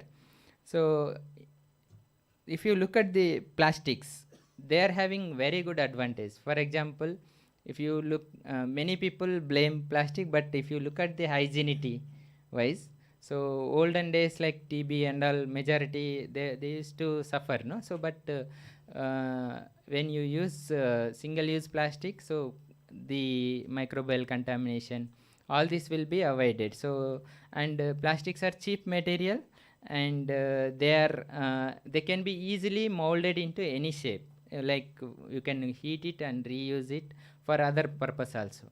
And also the production cost is very less, as we are using continuous extrusion and injection molding machine.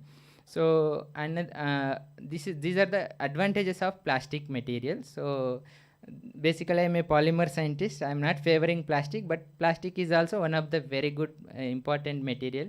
All the food packaging, all the food that is stored nowadays are only plastic based. If you are getting 6 months, 1 year shelf life for food, grains, anything, even liquid packaging also, so it's due to the plastic, because plastic will never react with the food. It is a highly inert material, but the constituent present in the plastic, intentionally added and non-intentionally added, some of the monomers, catalyst and contaminants, all these low molecular weight compounds, they only migrate. Otherwise any plastic will never react with the food. Okay, so these are the advantages. So if you have advantage, there are disadvantages also.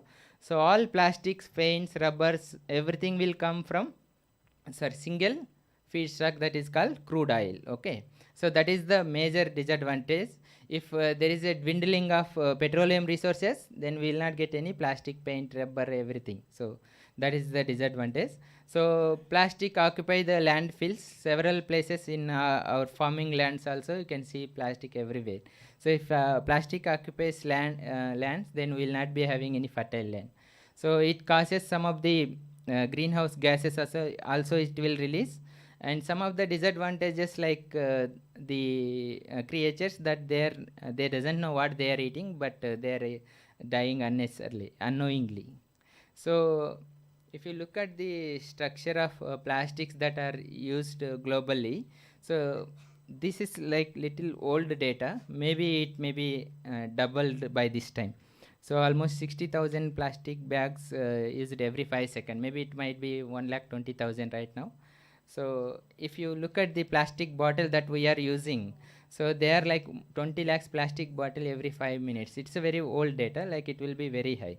But if you look at the PET bottles or any other kind of things, you will never see PET bottle outside lying like that. Majority PET bottle, almost 90% PET bottles are recycled in the form of cloths or bags, carry bags that are used nowadays are recycled PET bottle only. So if you look at the flexible packaging films, they are only creating problem, because all flexible packaging films cannot be easily recycled. The reason is they have multi-structural, the separation and segregation, and if there is no proper management, it will be creating a problem. That's why. So there is a ban on single-use plastic. So according to UN Nation definition, so they told that any material, plastic material used for food serving purpose or any other purpose, so if you are using only one time, so it will be called as single-use plastic according to UN definition. So any material used prepared by all these 6 plastic and used for single time, so that is called single-use plastic. So the reason how they have calculated the single-use plastic material based on their utility index and their environmental impact. So if you look at these things, okay, so carry bags, they have their utility index is 32%, but their impact to the environment is 84%. This index based on the environmental impact, environmental adverse effect, as well as the amount that you are using 100%. So if you look at the other nano carry bags also 21% and their utility index is 87%. Similarly, straws also less in utility index, but they have high impact to the environment. If you look at all these material, cups, plastic cups, bowls and all, so these are banned in India. So also, if you look at the cutlery, the earbuds made up of the EPS, earlier we used to use the polystyrene foam material, so that is reduced for decorative application also. So these are the important thing.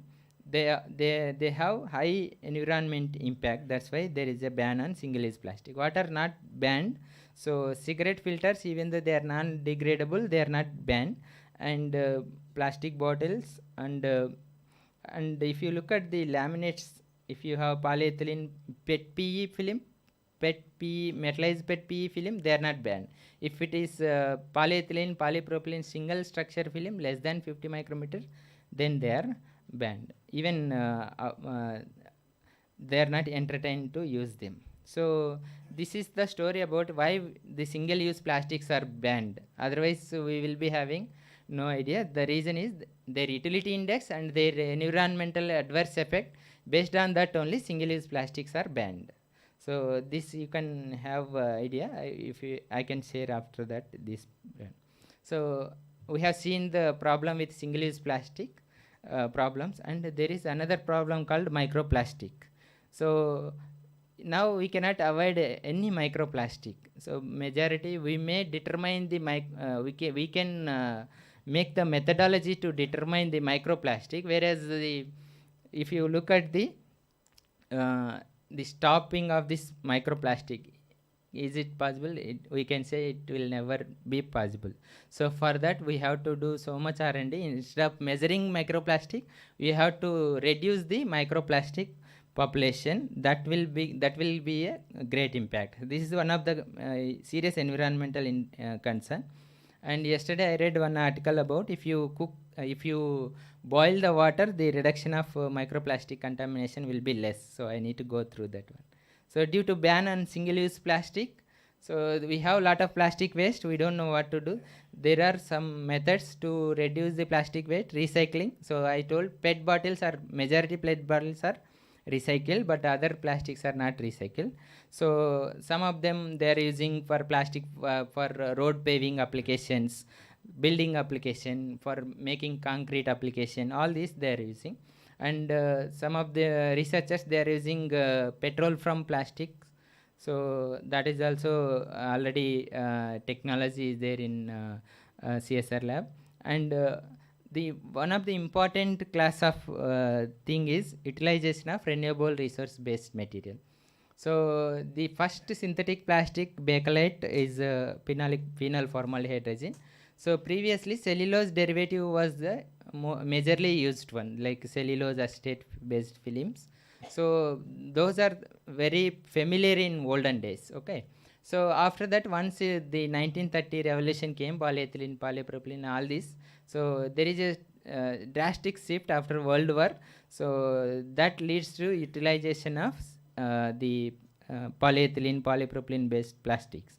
So with this again we have spoiled the nature. So when we spoil the nature, again nature is only giving the solution in terms of renewable resource based agriculture waste material that can be utilized for the development of sustainable food packaging material. As respected speakers has already explained majorly, and from yesterday onwards. So if you look at the sustainable development goals, this majority will be coming, plastics will be there in majority of the SDG goals.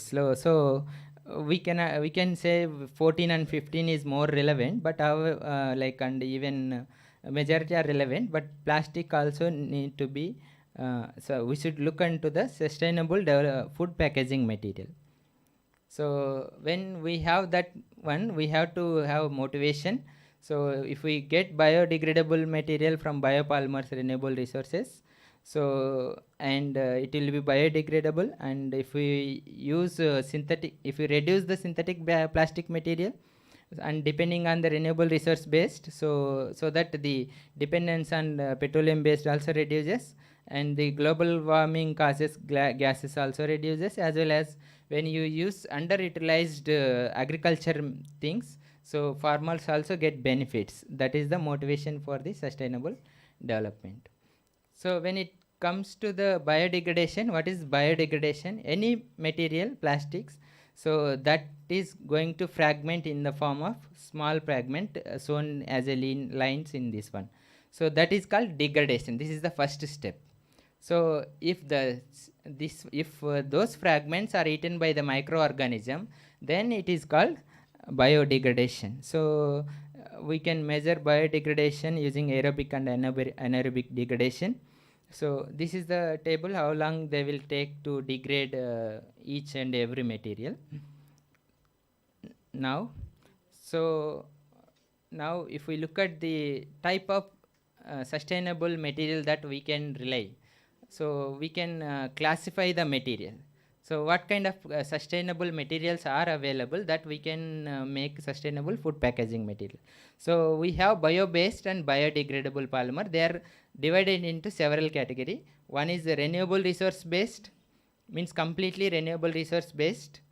Then microorganism based, petrochemical based, but they are biodegradable. And fourth category is bio-based and petrochemical mixed. So these are the four varieties were divided for in the form of biodegradable and bio-based material. So renewable resource material like starch, cellulose, the polylactic acid which is coming from cornstarch, that is also renewable resource based, and microorganism based bacterial cellulose and polyhydroxybutyrate covalent, and petro-based chemicals like we have in market nowadays polybutylene adipate terephthalate bags. So those are petroleum based, but they are biodegradable. And we have bio based, but they are not biodegradable. So one of the monomer is synthesized from the renewable resource or mixed one. So that is called bio based one, but they are not biodegradable. Even we have biopolyethylene, biopolypropylene from sugarcane we are getting, but they are not biodegradable, but they are bio based. So with increasing sustainable materials demand, so we have to shift towards sustainable material. What will happen when we use any sustainable food packaging material or sustainable packaging material? So you have a source, plant source, renewable raw material, you have in the form of resin. That resin will be converted into the product.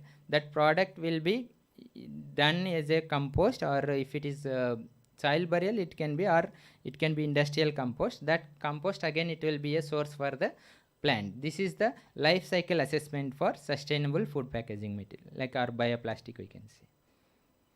So like we have seen many bioplastic materials nowadays we are using, majority are bioplastic, polylactic acid or polyhydroxybutyrate covalent, polybutylene succinate or polybutylene adipate terephthalate. These are the major things we are seeing. So if you see polyhydroxybutyrate covalent, this polyhydroxyalkanoates we call, so they are coming from microbial cellulose, and they are compostable like shown in this one. If you make articles, so PHA based articles from microbial cellulose, it can be degradable. I'll tell you again what is degradation and compostability in the next slide.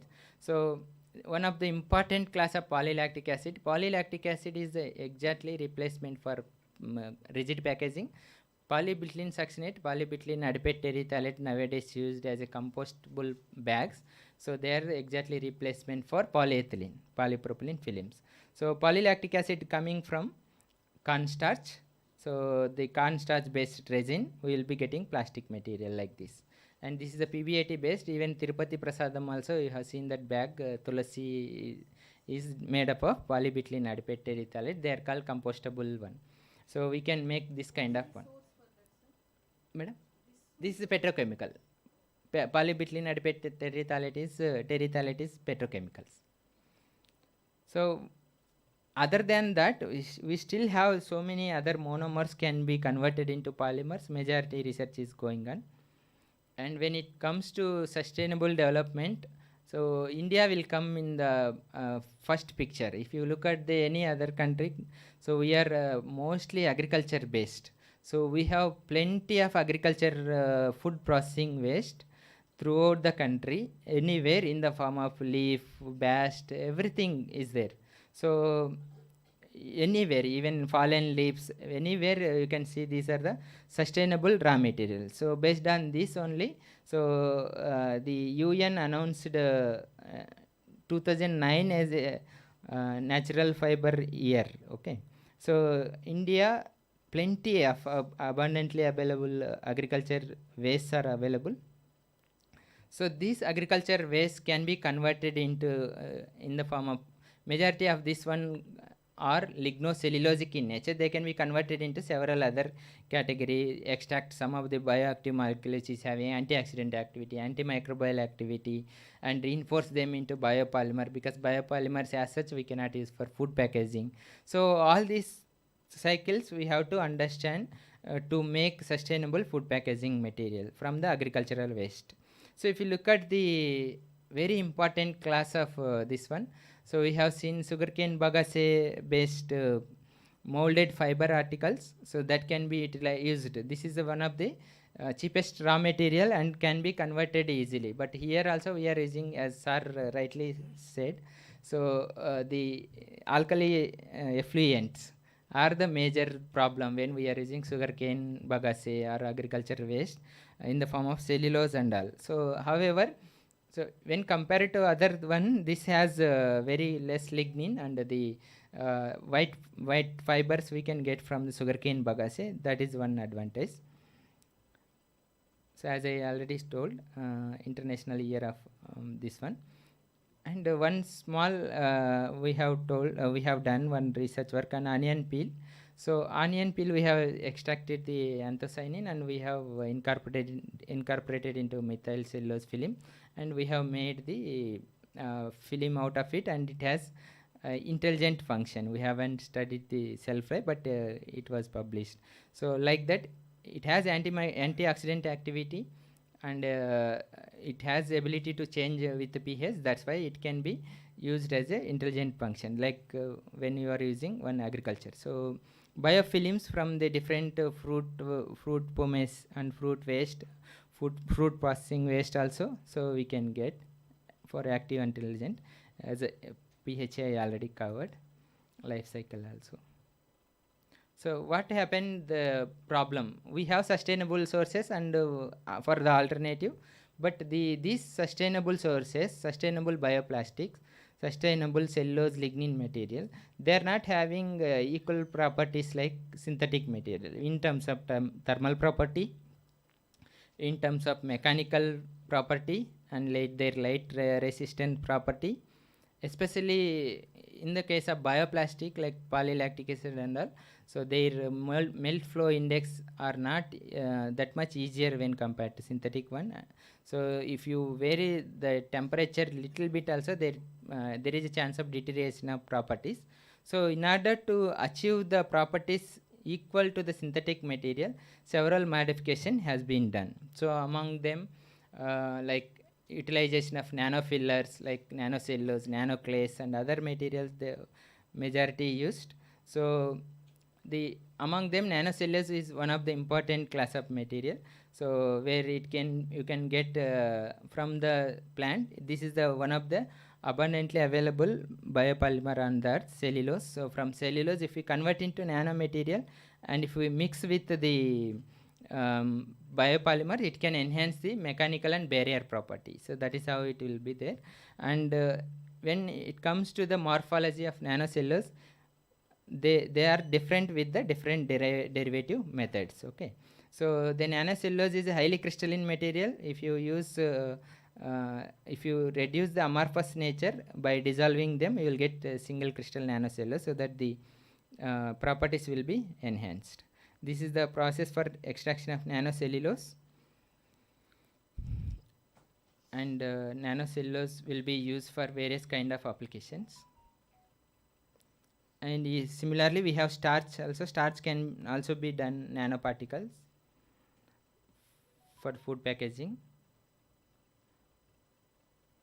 And chitin, we have chitin also. We can make it as a nanofibers, and we can use it to enhance the biopolymer properties. So how we can prepare them sustainable packaging?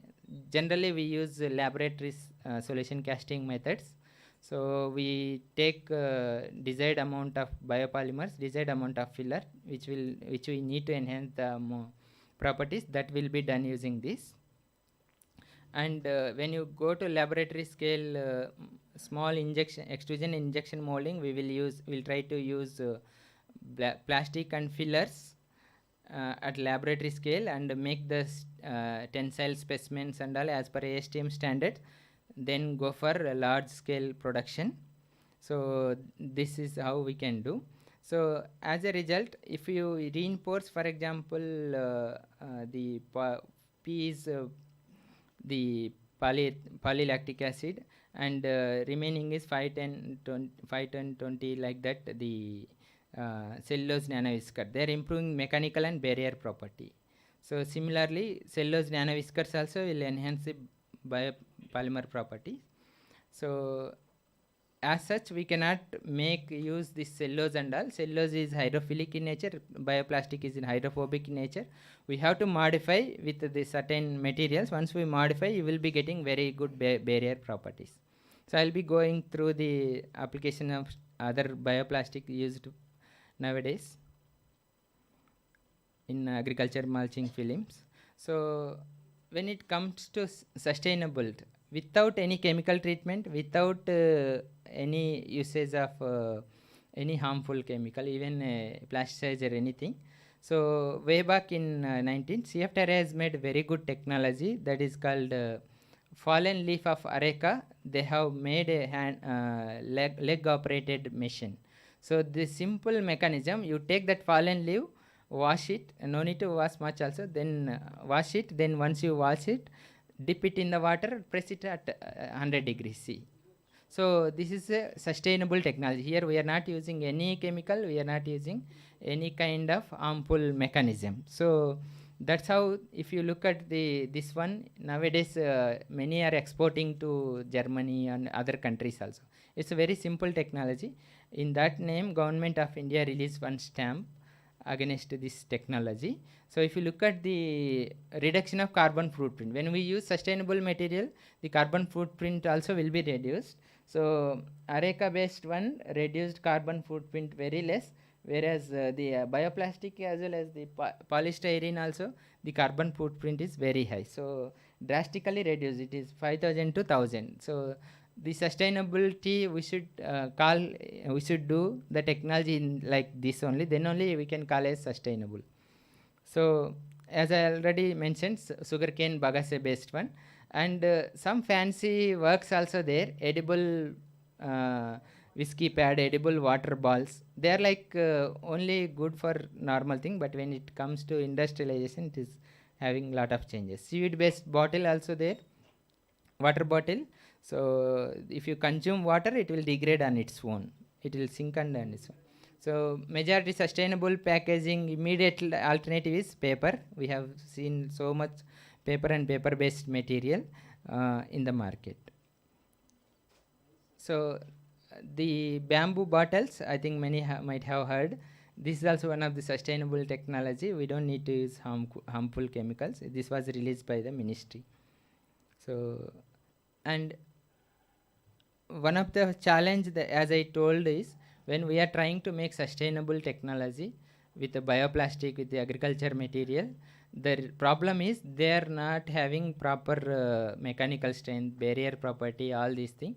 So that's why still we are modifying, doing that. And when it comes to compared to polyethylene, polypropylene material, polylactic acid PB8 is double, like almost 200 to 300 rupees per kg, whereas polyethylene 70 to 100 rupees per kg.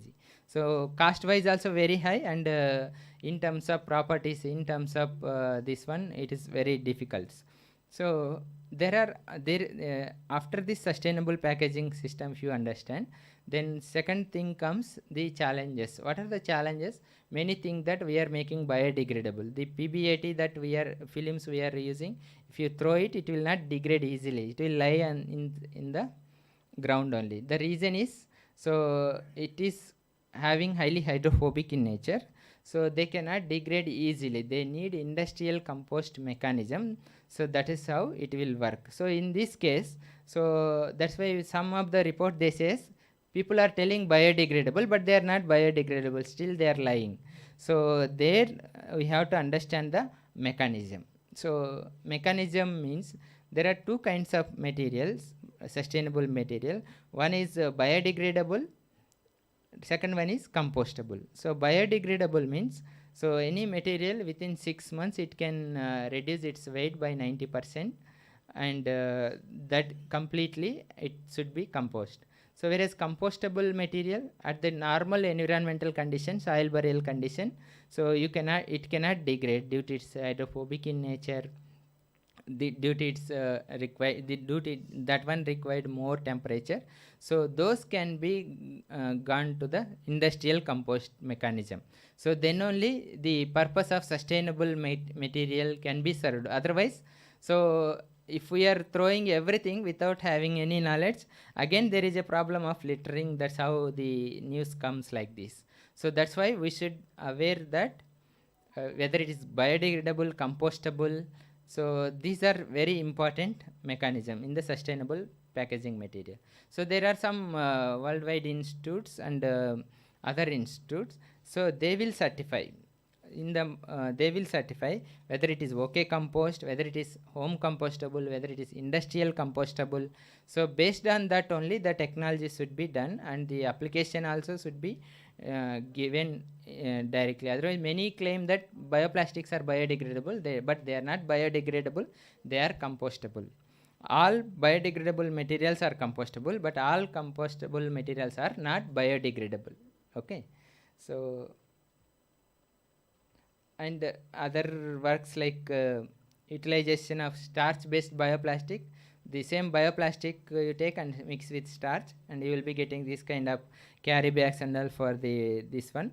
Where in that case you are increasing the degradation rate, because starch is highly degradable. So when you impart around 40 to 50% into the bioplastic, they will degrade easily. So for that also good mechanism should be there. So for the sustainable packaging application, this should be the mechanism, as I already told. And we have cellulose derivatives used for packaging for the sustainable development, and other things like edible coatings and all to enhance the shelf life of the fruits and vegetable.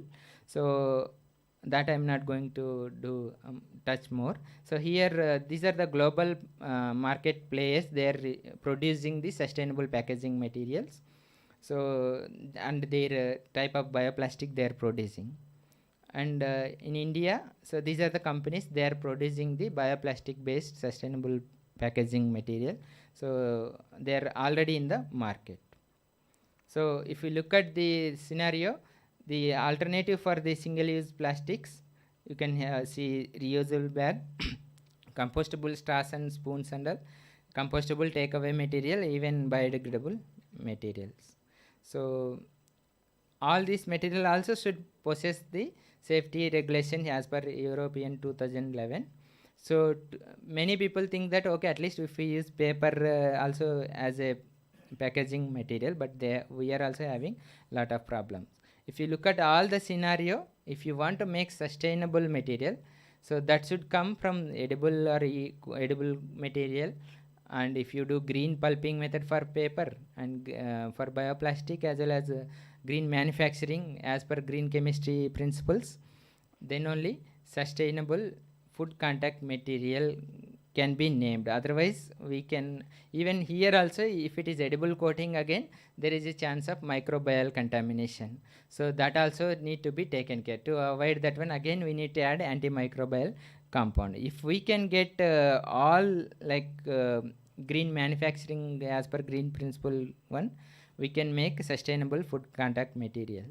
So the motivation should be all the material, if we are able to get it from one single renewable resource, so then our world will be sustainable some extent. Okay, so wherever can be replaceable. So with this, let me conclude my talk, and let me thanks the director madam and head of the department and organizer professors for giving me this opportunity. So then I would like to ask one question. After listening all these things, can we use sustainable packaging for longer shelf life food? Students, anybody? Okay, okay. Reason? Yes. Yeah, yes, madam. Their chemical nature is hydrophilic. Majority sustainable materials are hydrophilic in nature. They're ready to react with the food. So, from this lesson, if you see, majority can be used for disposable application. For longer shelf life, still we need to have very good coating material, very good this one, and we have to do the storage studies.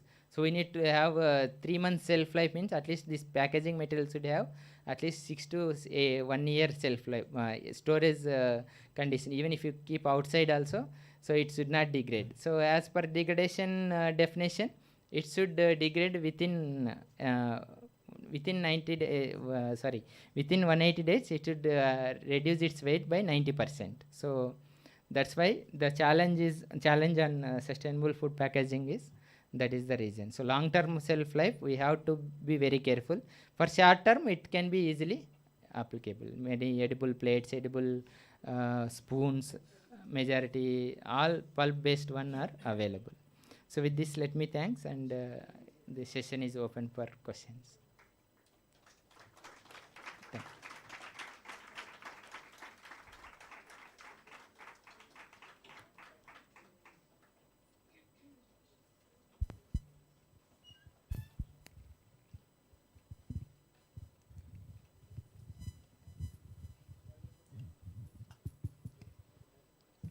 I have a question. Sir. Regarding this is regarding the mulch films. Yes, sir. Because this plastic is extensively used in the Mulch agricultural field applications. And have you ever tried uses of the single plastic? Because that is biodegradable as well as biocompostable. Yeah. In this particular application. Yes, sir. Actually, some research they use. Again, problem is if they are not completely compostable in the agriculture land, there will be issue. Like commercially, majority are not using. Only synthetic only they are using. But research-wise, we are trying. We recently started one experiment on it. How it will work like that. In fact, I tried once in okay. maybe in agricultural applications. My experience I will share with you. Yes. Because this particularly single-use plastic alternatives, the DRDO is giving the technology free of cost. Yeah. To the small-scale entrepreneurs. Yes. Same So PLA, PBAT blends. Yes, Yeah, exactly. Cornstarch is the best ingredient in that. PBAT, PET and PBAT cornstarch. PBAT. Okay, these are the combinations they are using. Yeah. I took some samples from one sir. company and I tried it because they were producing around 30 micron film thickness sheets. What I found is the strength is not good enough because of wind and other things. It is tearing within no time. But the biodegradable nature, the natural degradation is very effectively, we have seen that. But if we can give a good strength films using a single usage plastic alternative. Yes, sir. So that will definitely will give a lot of boost to the agricultural farming. Yes, sir. One problem is, sir, when you use 30% or anything into the bioplastic, so both are chemically different in nature. They'll start deteriorating from these are issues I can understand. But give a serious thought to that so that they can grab that particular segment. We have started experiments, sir. I'll let you know once. If you have any of such technologies, I am the first person to approach you. Okay, sir. Thank you, sir. Thank you for it.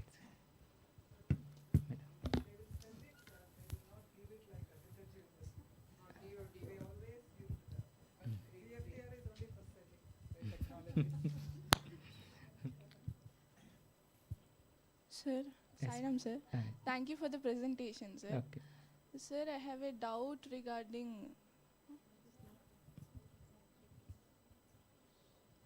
Sir, it is regarding the feasibility of bio-inspired nanoparticles for food packaging. This question is asked because even though it's proven to be safe by the R&D labs, but still we can see that it's producing Actually, there it comes to regulation part. So EU 10 bar 2011 titanium oxide nanoparticles, zinc oxide nanoparticles are allowed. So in India there is no such regulations as far as concern about nanomaterial. So nanomaterial problem is where they will end, even if it is cellulose nano, starch nano. Majority concern that whether it will end in the liver or it will go to nobody knows about this one. So for that a proper study required. So then only the regulation they says okay you can use this material. There only it comes. Even one more challenge is the uniformity of nanomaterial. We will never get. It will change with the time, temperature. The if you change a little parameter, even concentration of your water solution also. You instead of you are getting spherical shape, you will get two-dimensional nanomaterials. If you use one chemical extra, then you will be getting whiskers like that I showed cellulose nano whiskers. So there is the problem. Challenge is like we cannot get uniform nanoparticle. In lab scale it is okay, but when it comes to the industrial scale, it's a very tough job. We tried in Canada for the automobile application also. So we are not succeeded the nanometal dispersion in the matrix. Before synthesis also, even after dispersion in polymer also, very challenging. That's why the application for good for publication and all. So the commercial level, the lot of challenges are there. We cannot assume that it is dispersing uniformly. Okay. Thank you, sir. Hope I answered.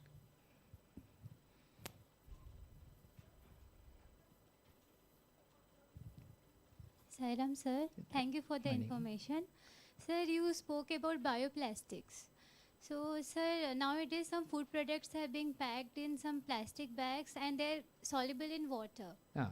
So, what is the composition of that plastic? And is there any chances that that plastic is being soluble in our food products? Yeah. See, when you are using liquid food application, you should not use that soluble films. So carry bag application, that polyvinyl alcohol and starch based already available commercially. So what they say is in videos, many videos we can see that we'll use it for carry bag application. After that, once you come to home, dissolve it in the tap water, like that we can see that those are soluble films of starch and polyvinyl alcohol. But when it comes to the liquid food packaging, we cannot use, because if it is dissolving immediately, it can easily react with the food. So that's why as per the regulation, we should not use that kind of for food packaging, liquid food application. Only takeaway application which is not having direct contact food will be good. So, but there is no control on it. Still people are doing. Sir, like some breads and cookies which have moisture content in it, like Yeah. more moisture content in it. What if the packet get holes on it? It will get dissolved in that product, no? Yeah, we cannot use such kind. They have highly porous structure. So when you have this kind of soluble film, starch based material, so the polymer structure they will have very good interaction with the water, and the moisture molecule easily penetrate through the polymer molecules. So starch or polyvinyl alcohol. So that's why you cannot use. So we need all these cookies and all high barrier material like PET PE film, oriented polypropylene film. So that only gives this longer shelf life. Otherwise, if it is within one day only, the taste and odor of your biscuit product will be changed. Saram sir, how do you determine the composition of a material? Like now we get a material from a company. Yes, How should we determine what is the composition of the material? So in terms of like for reverse engineering, if we want to do, madam, first FTR is very important technique. So if it is plastic, DSC you can do. differential scanning calorimetry, because all plastics will have different melting point, glass transition temperature.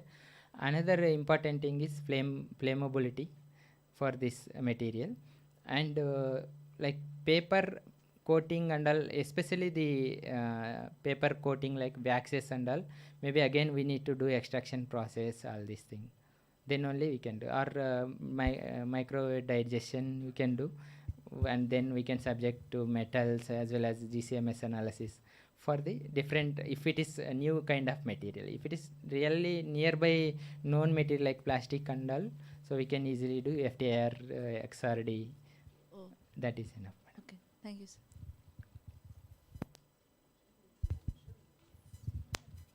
Sir, it was a nice presentation. Thank you, madam. I just have a doubt, sir. If livestock wastage is there, whether it can be applied in this packaging? Livestock, madam? It can be either meat sources or eggshells or something like that. The meat Poultry waste. Poultry waste. Chicken feathers and something like that. like because everything has a good protein source, yes, no, yes. sir. That's why.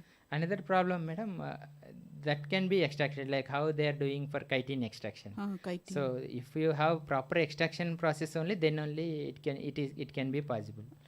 So what are the materials that we can make using?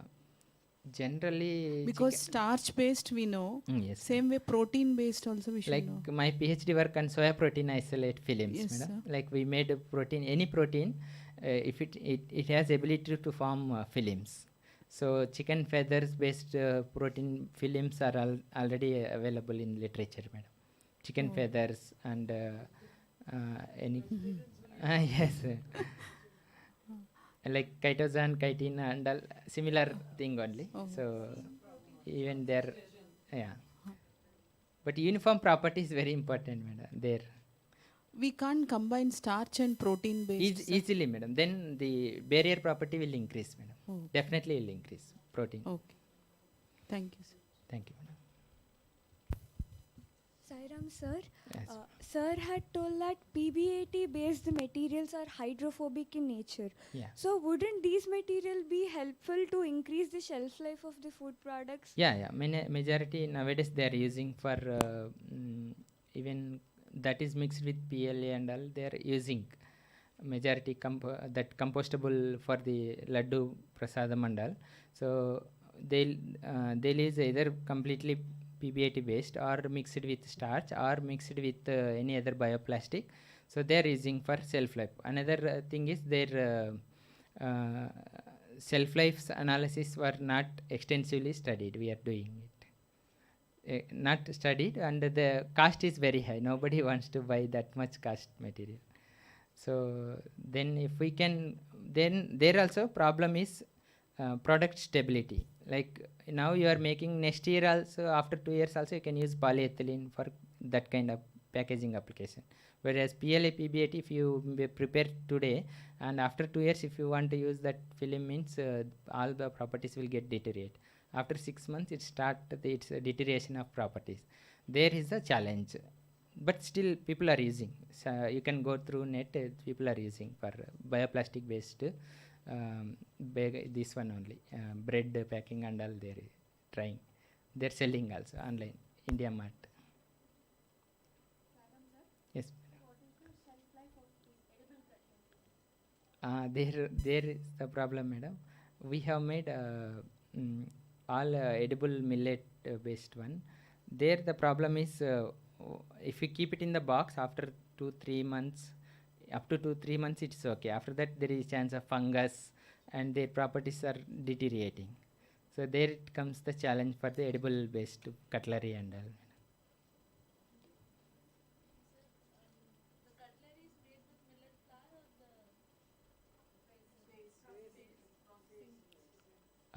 Flour only. The flour. Flour only. Then it is high thermal treated. Normally just like thermal treated, madam. In Hyderabad also one company long back they have sold out. In TED talks also you can see that millet based spoons. Okay. So one person he did, madam, Hyderabad. He already sold. Yes, madam. Yes. Yes, madam. Yeah, yeah. Yeah, that can be done. Coconut shells. Huh. Coconut shells, yeah. Yes, madam. That also they are using. There only cellulose lignin is very highly concentrated. This will act as a binding material in coconut shell powder. So that's why it will give very good thermal stability. Ah, yes, madam. Reusable maybe question mark. Yeah, yeah. Yes, madam. Yes, yes. Coconut spoon. Ah, okay. Yeah, wood, even wooden plates, wooden trees, wooden this one only spoon, wooden cutlery there is. Ah, yes, madam. Ah, this one also. It was your team's idea. Who all are there your team?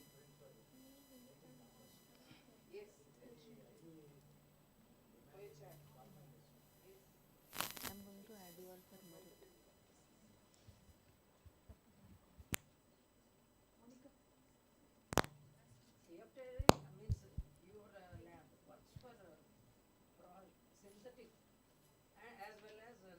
Yes, madam. Safety analysis as well as nowadays we are doing biodegradable also we are doing. So we have. Sairam sir. Yes. Sir, what's your opinion on incorporating that RFID technology for this kind of sustainable packaging? Like, will that be helpful? As you questioned us back, that can we use this Yeah. sustainable packages? Yeah. So, if at all we are using that RFID color changing technology, I think CFTRI has come up. Yeah, with. yeah. Our So, seniors they have yeah, that. so So that that is for self life, or we can say spoilage indicator kind of thing. So when it comes to longer shelf life, same cannot be applicable. RFID they will use only to check this spoilage of food, not using packaging material. So not with the type of material we should use for food packaging. So that kind of sensory application only spoilage of food with by detecting the packaging material. That is the motivation. Okay, sir. Thank you.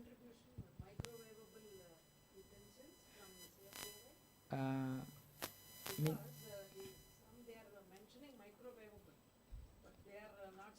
yes, madam. The regulation actually these regulations so far no reason that we are food safe like that. For example, we'll get a lot of sample for safety analysis. We'll be doing global migration, but when you are talking about food safety, you should have all the properties, whether any metals are leaching, anything is leaching, that we should consider, madam. So this is like it is kind of different story. Then it has to be done for all the material systematically. Data should be generated. Then only we can say that this is after microwaving also. So there is no leaching. That studies we have to do it. Yes, madam. That. Yeah, yeah. Dioxin also. Yeah, very carcinogenic. That is very important. Yes, madam. Yeah, yes, madam. Yeah, then there is this melanin based plates, their thermoset material. So then PP based they're thermoplastic in nature. When it comes to the microwave nature, that time only we'll get the problem. So melanin may not have that much problem, but melanin will have other problem like synthesis. We are using catalyst, so that may migrate into food. But whereas a polypropylene, so we'll have a softening problem. Up to 120, it is okay. So we are using retard pouches and all polypropylene based material.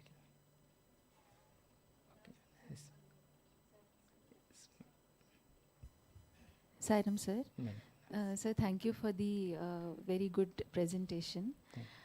Sir, my question is with respect to, do we have any studies wherein we are using fungal polysaccharides in Yes, madam. developing This these? fungal mushroom based, they're using for Yes. secondary packaging this foams. Okay. They're trying to develop fungal material in the form of foams to use like cushioning material for bottles. Okay. That kind already market also they're trying to bring it, madam. Okay, so as such, with respect to packaging and edible coatings, Edible coating, much? fungal based one, no idea. Fungal. Okay, so No right idea. now it is only with respect to Yeah, the. with respect to this one I know, but Okay, sir. if you name exact fungal, maybe I can understand, madam, because I'm having less knowledge.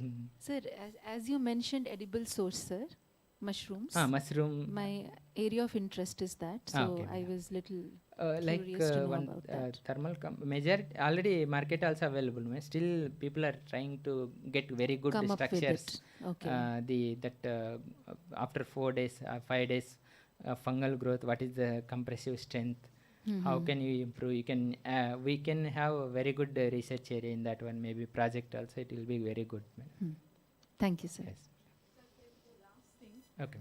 Sir, can you tell the students the scope of working, sir, or doing research in this area? Yeah, actually, madam, from food packaging, we have 5 scientists now. So, in this area, if anybody wants, like majority are working in the food packaging safety analysis, and other departments from CFTR also. So, we have this dissertation program 6 months, 4 to 6 months, madam. 25,000 I think student has to pay.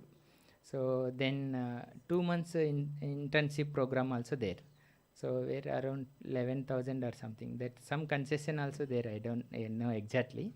But our HRD department, if you ask, then they will send same like sir has told. They will send to respective scientists, or you can select. You can straight away tell that I would like to work in this area. So lot of areas are there. Other department, biochemistry, spices, grain science, and all. So they can select. And PhD student also, I think they can pay 25,000, 6 months they can work there and do their research work. Other than that, training programs, short-term courses and all going on, madam. And visiting to CFTRI, that also possible maybe for the training program, maybe 3 days course or 1 or 2 days like that. Even some programs are there. I can find out the things which is feasible to hear. Yes. Yes, madam. That is the problem.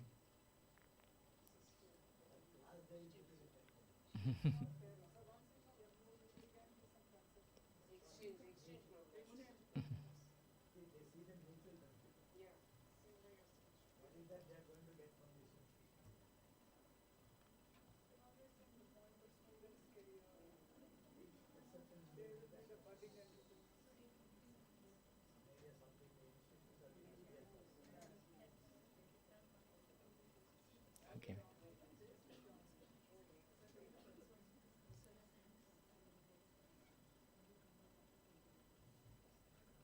Okay.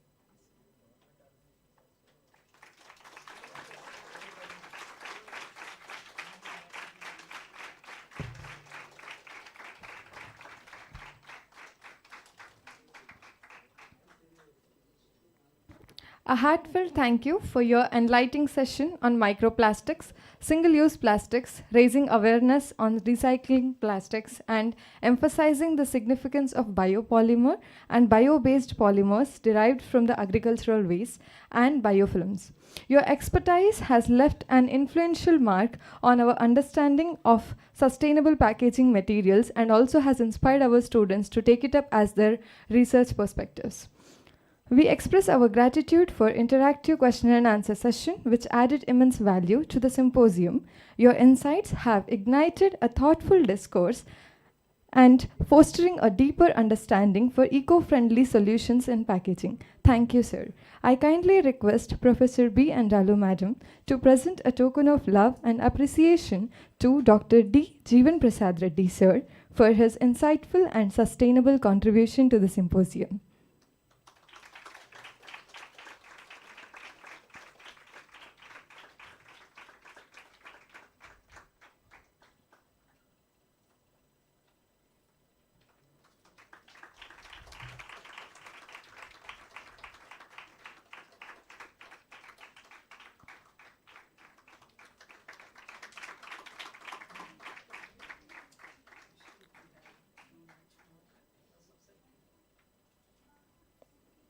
Thank you, madam. We will now break for high tea. Respected speakers, teachers, and dear scholars are invited to stay back in MMLC. And students, please enjoy your break outside and shall resume in 15 minutes back to MMLC. Thank you.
Respected dignitaries, teachers, research scholars, and dear participants, welcome back to the session. As we reconvene after the refreshing high tea, I hope you had the opportunity to network and recharge. So without further ado, let's dive back into our session and continue our journey towards sustainable solutions. It is my distinct honor and privilege to introduce Professor Sarla Kumari J., Head of the Department of Soil Science and Agricultural Chemistry, University of Agricultural Sciences, Bengaluru, for today's session. Dr. Sarla Kumari J. is a luminary in the field of agricultural sciences with a prolific career spanning diverse area of expertise. As the author of 2 seminal textbooks, Hands-on Training in Soil Health Management and a pictorial handbook on composting, her contributions have enriched the educational landscape in soil management. Madam's research endeavors have delved into soil fertility, nutrient management, agricultural waste management, and organic matter decomposition, which is reflecting her unwavering commitment to advancing the sustainable agricultural practices. Furthermore, Madam's pivotal role in understanding the carbon buildup in the soil, fostering increased microbial population, has propelled the frontiers of soil science forward. Her mentorship has nurtured the careers over 15 MSc students, 6 PhD candidates, while also advising and guiding more than 75 postgraduate students and as an esteemed member of various advisory boards. And I'm proud and grateful to tell that I was one of the person who was able to work under ma'am for my part of the PhD work. Beyond academia, Madam is an active participant in professional bodies and serves as a reviewer of prestigious scientific journals, amplifying the quality and impact of the scholarly research. Her accolades, including the Young Woman Scientist Award at the 4th National Women's Service Congress in 2011, underscores her exemplary contribution to the scientific community. Madam influences extends beyond the confines of academia as she generously shares her expertise as a regular resource person in programs conducted by DAESI, IFFCO, state departments of agriculture, and NGOs. Her dedication to education and research, coupled with her exceptional teaching skills, distinguishes her as a true luminary in the field. Please join me once again to welcome Dr. Sarla Kumari J. Over to you, ma'am.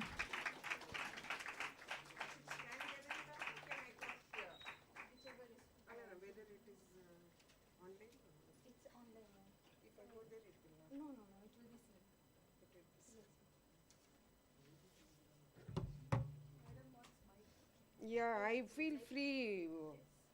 Yeah. You have even the slide mover?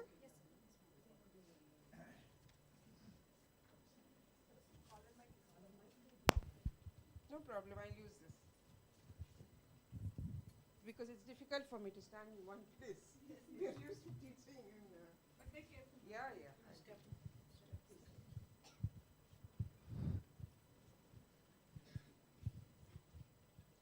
So Sai Ram, so even I have come to the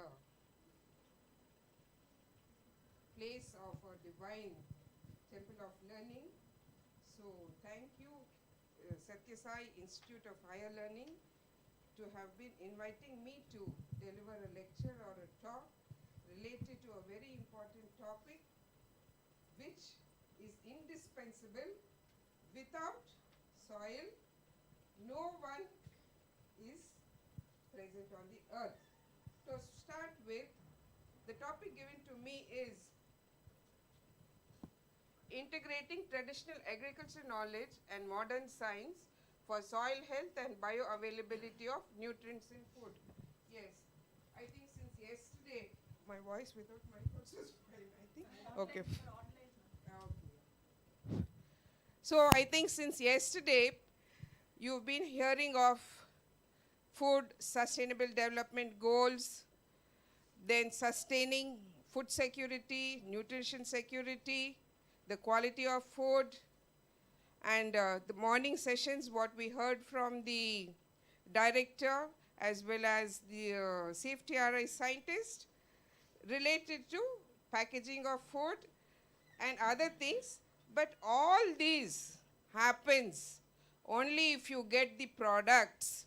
So from where do we get the products? It is the soil. So I said soil is indispensable. The definition of soil, S-O-I-L, what does it mean? Source of infinite life. Source of infinite life. Without soil, we are nowhere.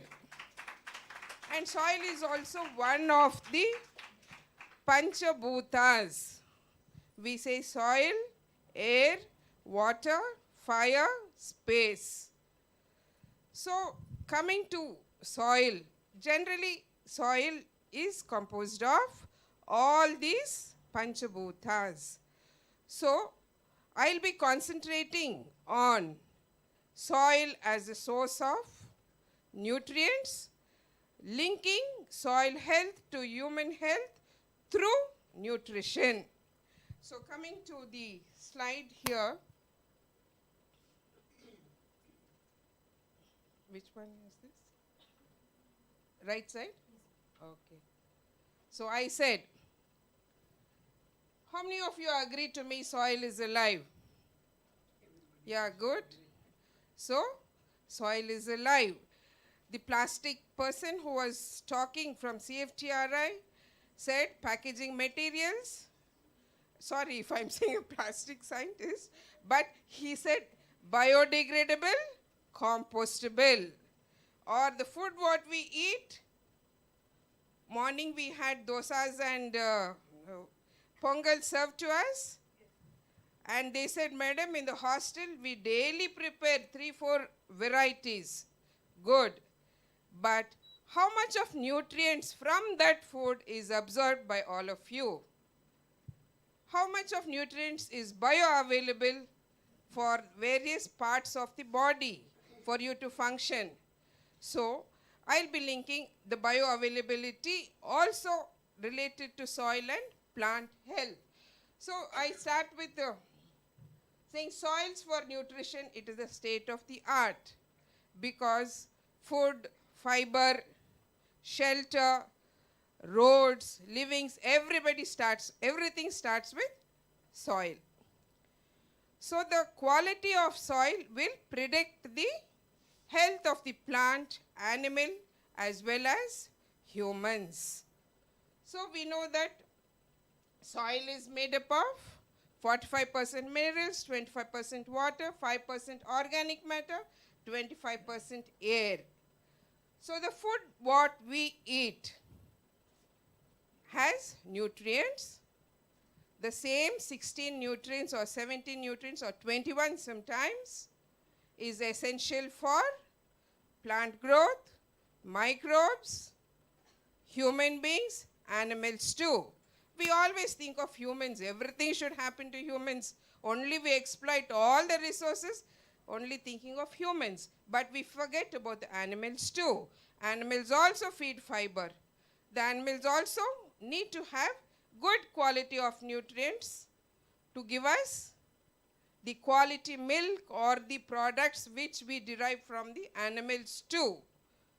Another important role of soil is when we put pollutants or toxic metals or whatever is dumped into the soil.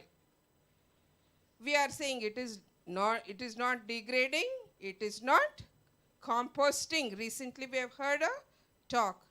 But who does this work? Either the food what we eat or the material added to the soil should be degraded or composted.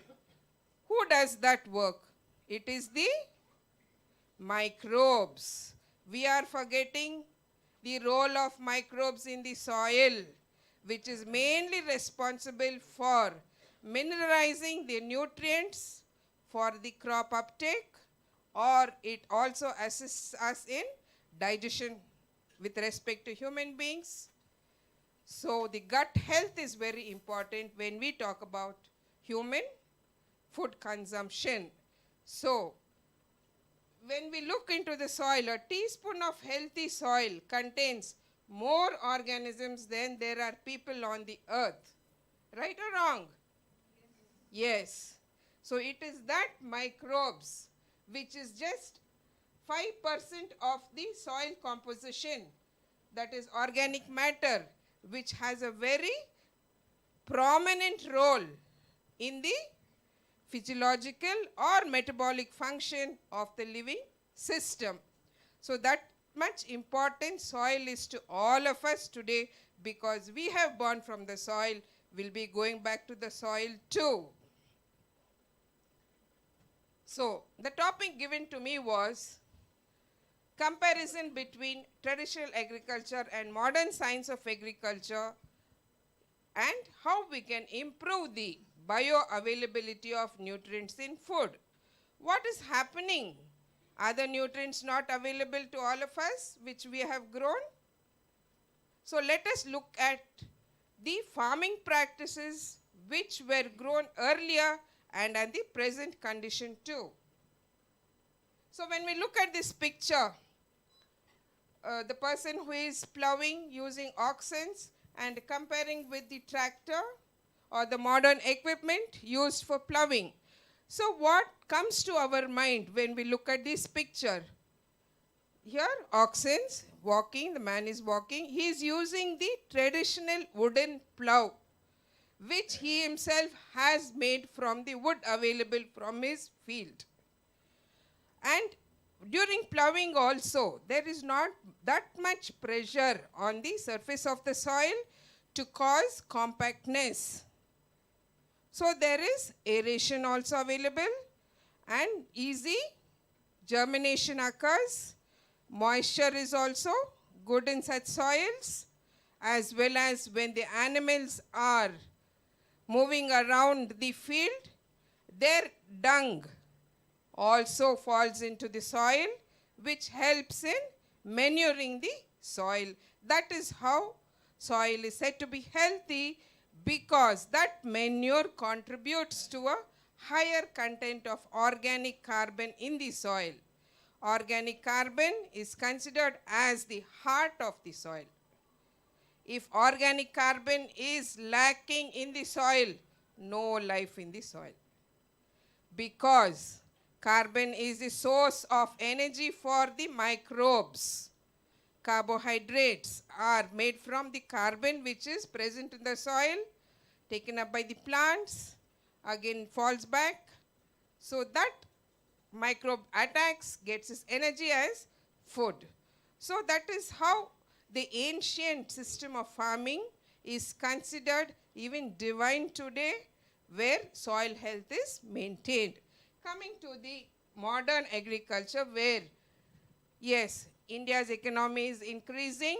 We need to increase the economy because population is increasing. We need to feed large amounts of mouths, so we need to produce more. So with traditional farming, it is difficult for us to feed that large number of population in short time. So with advancement in technology, the tractors came into picture, and other green revolution also started, which I'll be explaining to you. Here compactness will be high. The surface soil will be hard. So the aeration is poor, and it is difficult for the microbes to breathe. So where is the activity happening to mineralize the nutrients for crop uptake? So coming to the components of traditional farming and modern farming, we see traditional plowing happening there. Tillage, I showed you the tractor plowing. Earlier days, transplanting of paddy was taking place, wherein the whole family used to get involved in farming. The present day, manual, only one person is involved. But when we compare, people say, oh, capital grow, more capital is required. But when we come to see the whole family involved in farming gives more quality food compared to the modern practices. And in the earlier systems, more livestock was available, so therefore we could get more organic manure which was applied to the soil, increasing the organic carbon buildup, thereby maintaining the soil healthy. And here in the modern agriculture, because of the introduction of fertilizers, pesticides, and drip and sprinkler utilizing for irrigation, the hybrid varieties requires more nutrients, more irrigation. So what has happened to today is climate is changing. Lack of water, lack of good soil. So what is the status of the soil degradation and irrigation in our country? So looking at these statistics and the crop-wise coverage of irrigated area, see, sugarcane paddy uses more water compared to the other crops, but we see that the groundwater table is also decreasing because of over-exploitation, salinization occurring, and also the irrigated area is increasing because of the overpopulation. We said that the sustainable goals, as he put it in the chart, he said it should be less poverty, zero hunger. So most of the time we are only concerned with reducing the poverty, zero hunger. Only biomass production we are increasing, but we are not thinking of nutrition security. How much nutrients are present in the crops? Why is it happening like that? And coming to one is water. Next is consumption of fertilizers. So with the introduction of green revolution, high yielding varieties came into picture, introduction of chemical fertilizers, pesticides, irrigation was there. And observing the statistics, the highest consumption of fertilizers are taking place in Andhra Pradesh only, in Kurnool, Guntur, and Maharashtra, and in the West Godavari. Looking at the NPK consumption, it was to be 145.5 kg during the year 22 against 150. It has been reduced this year because they are promoting organic farming. So per hectare consumption accounts to 200 kg among 143 districts. So the production of fertilizers is also being increased in our country, wherein to meet the requirement of the hybrid varieties, wherein farmers are overutilizing the fertilizers. They are not following the recommended package of practices given by various research institutes. So the soil degradation is happening. So what is the negative impacts of excessive fertilizer use on soil health? It's leading to acidification, nutrient imbalance, microbial imbalance, loss of soil structure, groundwater contamination, toxicity issues, reduced biodiversity, erosion and runoff, then development of resistant weeds and pests, and long-term soil degradation. So if the soil is not healthy, how to produce quality food? So the nutrients which the crop uptake, we think, oh, we have got so many tons of grains, so many tons of fruits. But what about the nutrients present in that end product?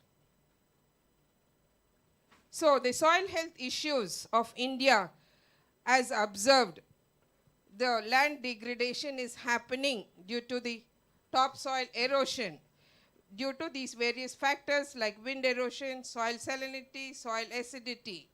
So annual soil loss accounts to about 5.3 billion tons, wherein the annual nutrient loss accounts to 8 million tons.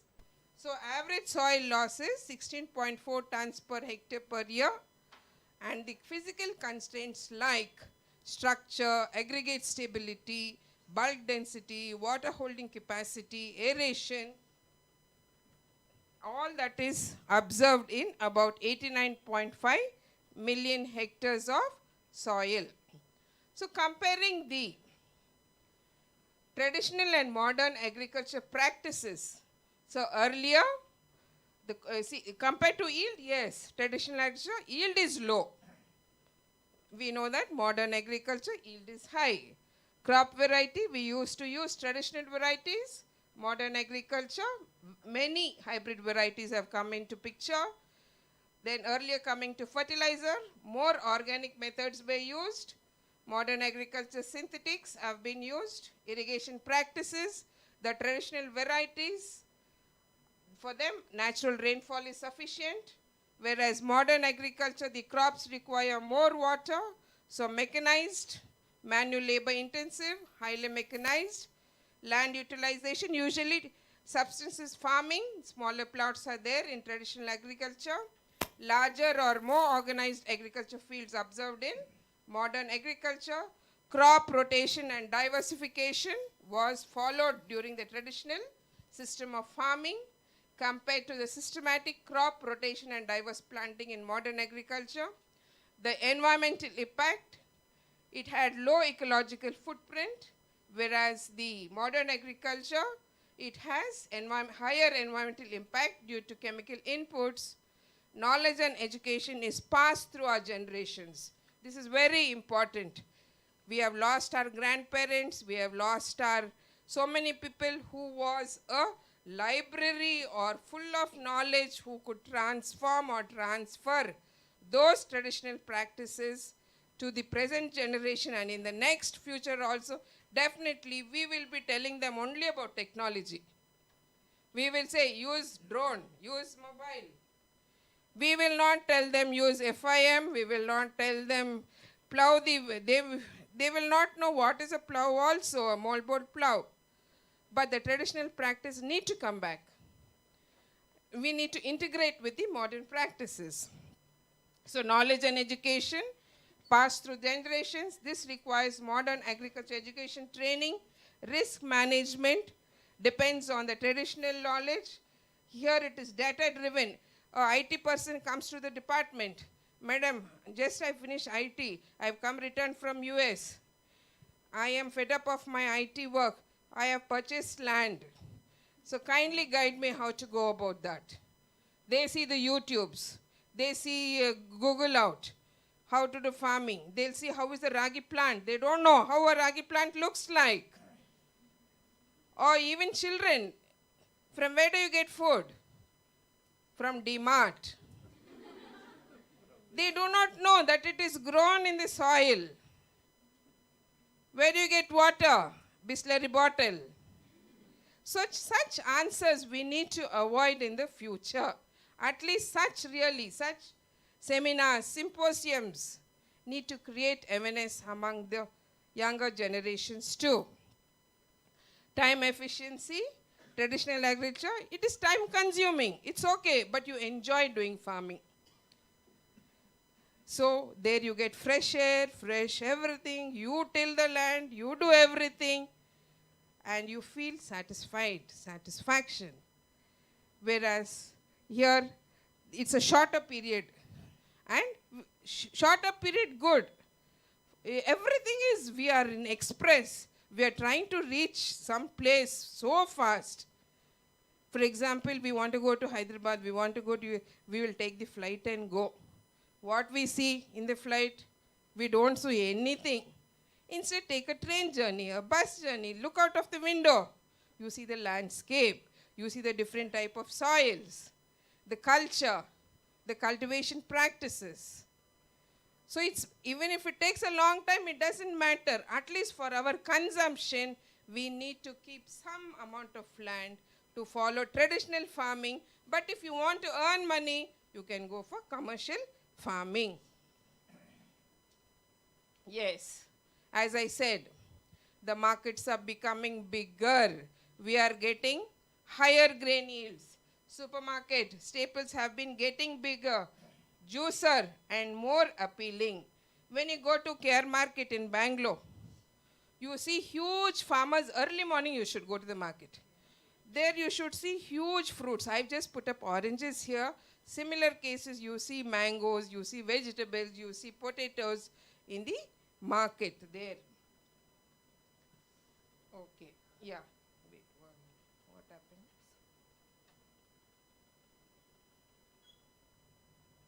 Okay. So, one of the case studies in the university, we have a citrus research station at Kodagu. Oranges are grown there. So they grow oranges in different orchards. As an experiment, they grow only in organic farming practices, another one inorganic only, and integrated both also they have grown. And some parameters only I have just put up here related to nutrients. So when you see the comparing the traditional as well as the organic manure plots, we could see the nutrient variation wherein the vitamin C, magnesium, B6 was found to be higher in oranges cultivated under organic practices compared to the inorganic applied fertilizers plot. I'll tell you the reasons later. So, to grow the healthiest food, we need to understand what we put into it to start with.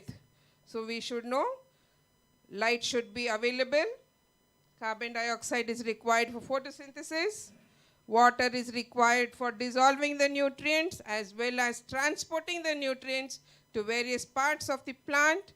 Soil structure is very important, aggregate stability for good aeration because of the macropore porosity.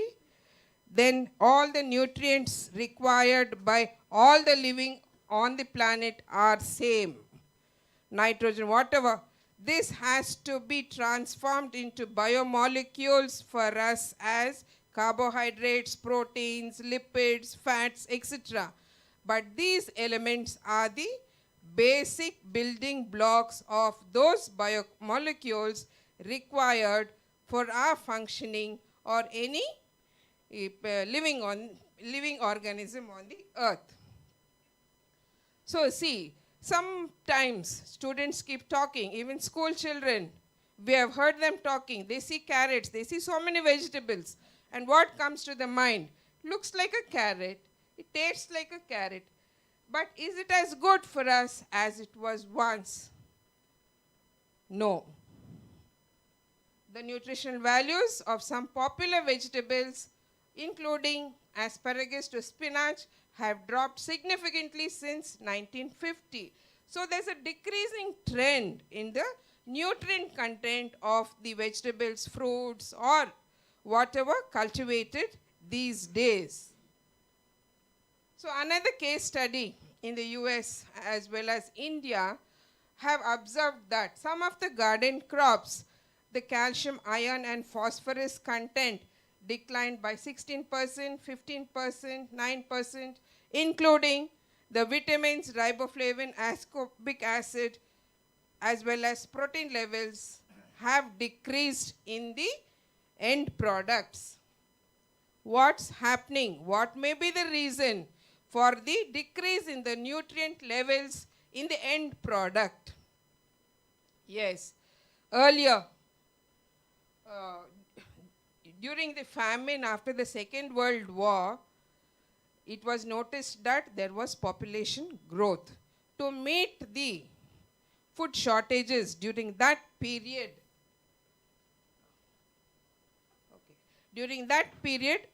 our recently awarded Bharat Ratna to whom? Yeah, eminent scientist M.S. Swaminathan, Green Revolution, he said how to feed the people, the population is increasing. We have shortage of food. So we need to grow more food in the land which is available. With population increasing, we need shelter too. So what is happening to the land, agricultural land? They are constructing houses, shelter. Once you construct the houses, where is the land for agriculture? shortage. So per capita or per person, the earlier land was 0.4 hectare, now it is reduced to 0.1 hectare. So how to grow or increase the growth of yield or whatever? We have to go for intensification. With available land, grow many crops so that it will meet the demand of food supply. Okay, fine. Then why modern food lost its nutrients? Because of its less bioavailable. Why? Because of bad agriculture practices, soil nutrient depletion, food processing, storage and transportation, and plant breeding too. GMO crops. Everybody is talking about genetically modified crops. How are we sure it is nutrient rich? We try to eat so many foods from the market, but we are not sure how much nutrients are available for our body building, our functioning, or energy.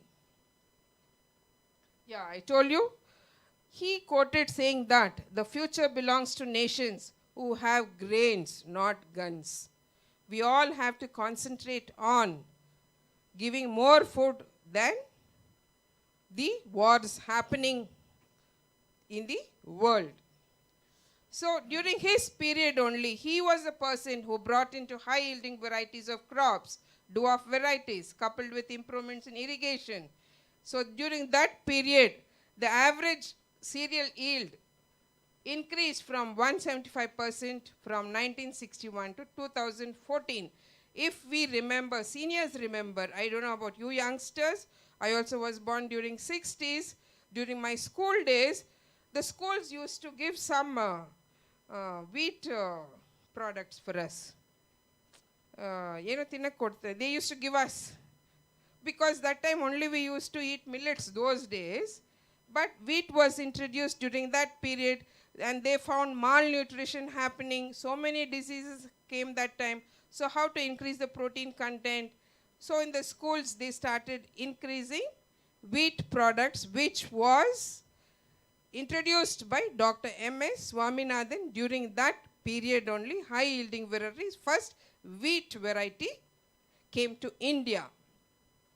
So for that high yielding variety, more water consumption is required. So irrigation came into picture. So when it had more carbohydrates. So who got attracted to the crop that time? Sweet and sugar, jasti daga, who comes to the crop? Flies, pests and insecticides came. So how to control that? Pesticide industry came into picture. Overuse of pesticides, insecticides, residues left in the soil. Soil got polluted. Polluted means which is affected in the soil? The microbes. Once the microbes are killed in the soil, who does the activity of making the nutrients bioavailable for crop uptake? Nobody. So where is the nutrient reaching the end product? So it is a prime duty to increase the microbes in the soil. Build up the organic carbon level in the soil. So during that period, a significant shift in agriculture from traditional practice to industrial practice happened, where we got higher yields, but the nutrient levels in the food products decreased. So some of the research findings which have been studied showed that iron and zinc in the grains found to decline in the inorganic fertilized plot compared to the organic plot, and where the soil had less organic carbon in the soil. Ideal organic carbon in the soil should range between 0.5 to 0.75%. But most of the soils in India are having less than 0.5%. Why is it that so? Though we are adding so much of organic matter, green manure, so many things we are advocating these days, but yet the organic carbon level is not increased in our soil. Why? India is a tropical country, high temperature. So how much ever organic matter is added to the soil, it gets degraded fast. Once it gets degraded fast, more organic carbon is released. It doesn't stay in the soil. It gets lost in the soil. That is why it is said you have to keep applying organic matter over year by year to hold the organic carbon in the soil. That is the reason we say grow green manure crops, grow trees around your field, so that organic matter keeps accumulating in the soil. If it accumulates in the soil, microbe population also will be good. That will also be active, making the nutrients available for crop uptake. So the malnutrition barutalli. So when the nutrients are not available for crop uptake itself, and we consume that food, it leads to malnutrition. The impact of malnutrition, you get so many deficiency symptoms in the human. So all these happens because of the bioavailability. So what is bioavailability? Why bioavailability of nutrients? So we know that when we consume a vitamin or mineral, its bioavailability refers to amount of the nutrient that has an active effect within our bodies. Why is it important? Because vitamins and minerals play specific roles in the body to maintain their optimal health and support important bodily function. But these nutrients can only do the job if they are effectively absorbed by the body. This is bioavailability with respect to human health. This also applies to the plant. Only if the nutrients are bioavailable for crop uptake, the nutrients get accumulated in the grains. See, when we said 45% of minerals are present in the earth, all the nutrients what we consume is in the soil. But yet the plant shows a deficiency symptom. We say that is hidden hunger. Though nutrients are present in the soil, not available for crop uptake. Why is it that? It is because of the poor microbial load in the soil. Microbes, if it is more, it will help in increasing the pathway for uptake by the plants. Which microorganisms play a major role in that pathway? It is the fungi, the mycorrhiza. Like our national highways, we come so fast from Bangalore to Anantapur, we came in 3 hours. Similarly, nutrient pathway, highway, from the soil for the root uptake, it is the fungal which creates that highway for the nutrients for crop uptake. The nutrients keep dancing around the root zone. If it is no highway, no microbe, the nutrients are not taken up by the plant. So fungi plays a major role in movement of nutrients or mineralizing the nutrients in the soil. The bacteria also, when you talk about nitrogen cycle, carbon cycle, it is the microbes only which helps in mineralizing the nutrients from organic form of nutrient to inorganic form of nutrient, which is taken up by the crops. Organic form, I mean proteins, which is present in the organic matter. Plants will not take up protein. Plants will take up protein? No. It has to take up nitrate form, ammonical form. Who breaks that? Do we go and break urea and whatever we add? No. Again, it is the bacteria. Nitrobacter, yes, rhizobium, then azospirillum, azotobacter. If these are not there, no plant will grow. So that is the profound role of the microbes. So bioavailability depends upon the microbes. Even in our body, we had food. I don't know why she is feeling tired, why she is showing symptoms. Why is it that? I ate 2 chapatis, I ate 5 chapatis. Why? You ate so much, why are you feeling tired? It is because it is not breaking down because of the microbial activity. Why the microbes are not functioning? The environmental conditions like pH, you have to drink lot of moisture. pH, it should be good. Acidity just happens. So the microbes also will not function properly, either in the digestive system, in the soil, or in the plant too. For any metabolic function happen, microbes has a very important role. Are some nutrients more bioavailable than others? So we see deficient symptoms. During the COVID period, what were we asked to take?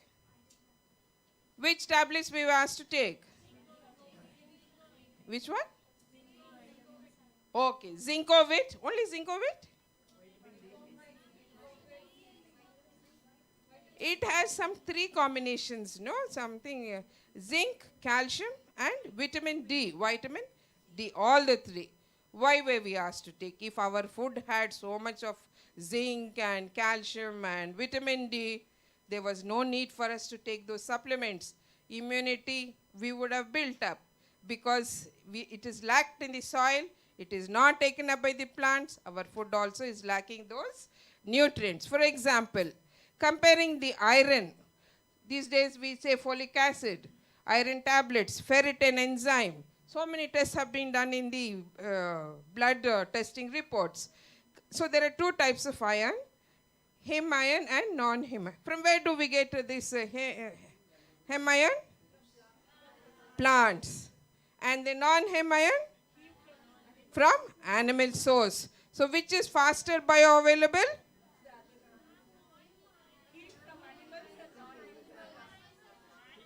All of you should start eating non-veg.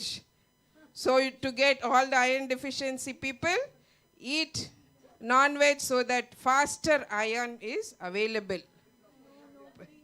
No, I'm just telling, but plants also have iron, no issue. But just comparing the bioavailability to tell you how bioavailability happens. Anta. So even similarly, zinc. Zinc glycinate increases zinc bioavailability by 43% compared to zinc gluconate. Coming to calcium also. Calcium phosphate is more bioavailable than calcium citrate and calcium lactate. So in the pharmaceutical industry, so many products are available. Which one we need to choose? So we need to choose the right one which suits our body function as well as which is available faster. So what factors affect this nutrient bioavailability? So I told you, for example, in humans, it varies from person to person. A healthy person, no problem at all. A malnourished person only will have problem. Either his organ may not be good, or he may not have water to drink, it would not have cooked properly. So some of the factors, he wouldn't have chewed the food properly, the vitamins and minerals. Also external factors also contribute. Food combination in a meal or a nutrient combination meal in a supplement. You will see, we say don't boil spinach and tomato together. What happens there? Calcium oxalates are there. So the food combination also is important for bioavailability of nutrients. The other factors influencing the bioavailability are soil pH, microbial activity, structure, root health, climate temperature, all these factors. So coming to the chemistry part of the bioavailability, what happens? Okay, all nutrients are available, all in the right quantity, right proportion, but the various chemical reactions happening in the system are affected. Chelation, it is the same for a plant and a human body. So these are the factors.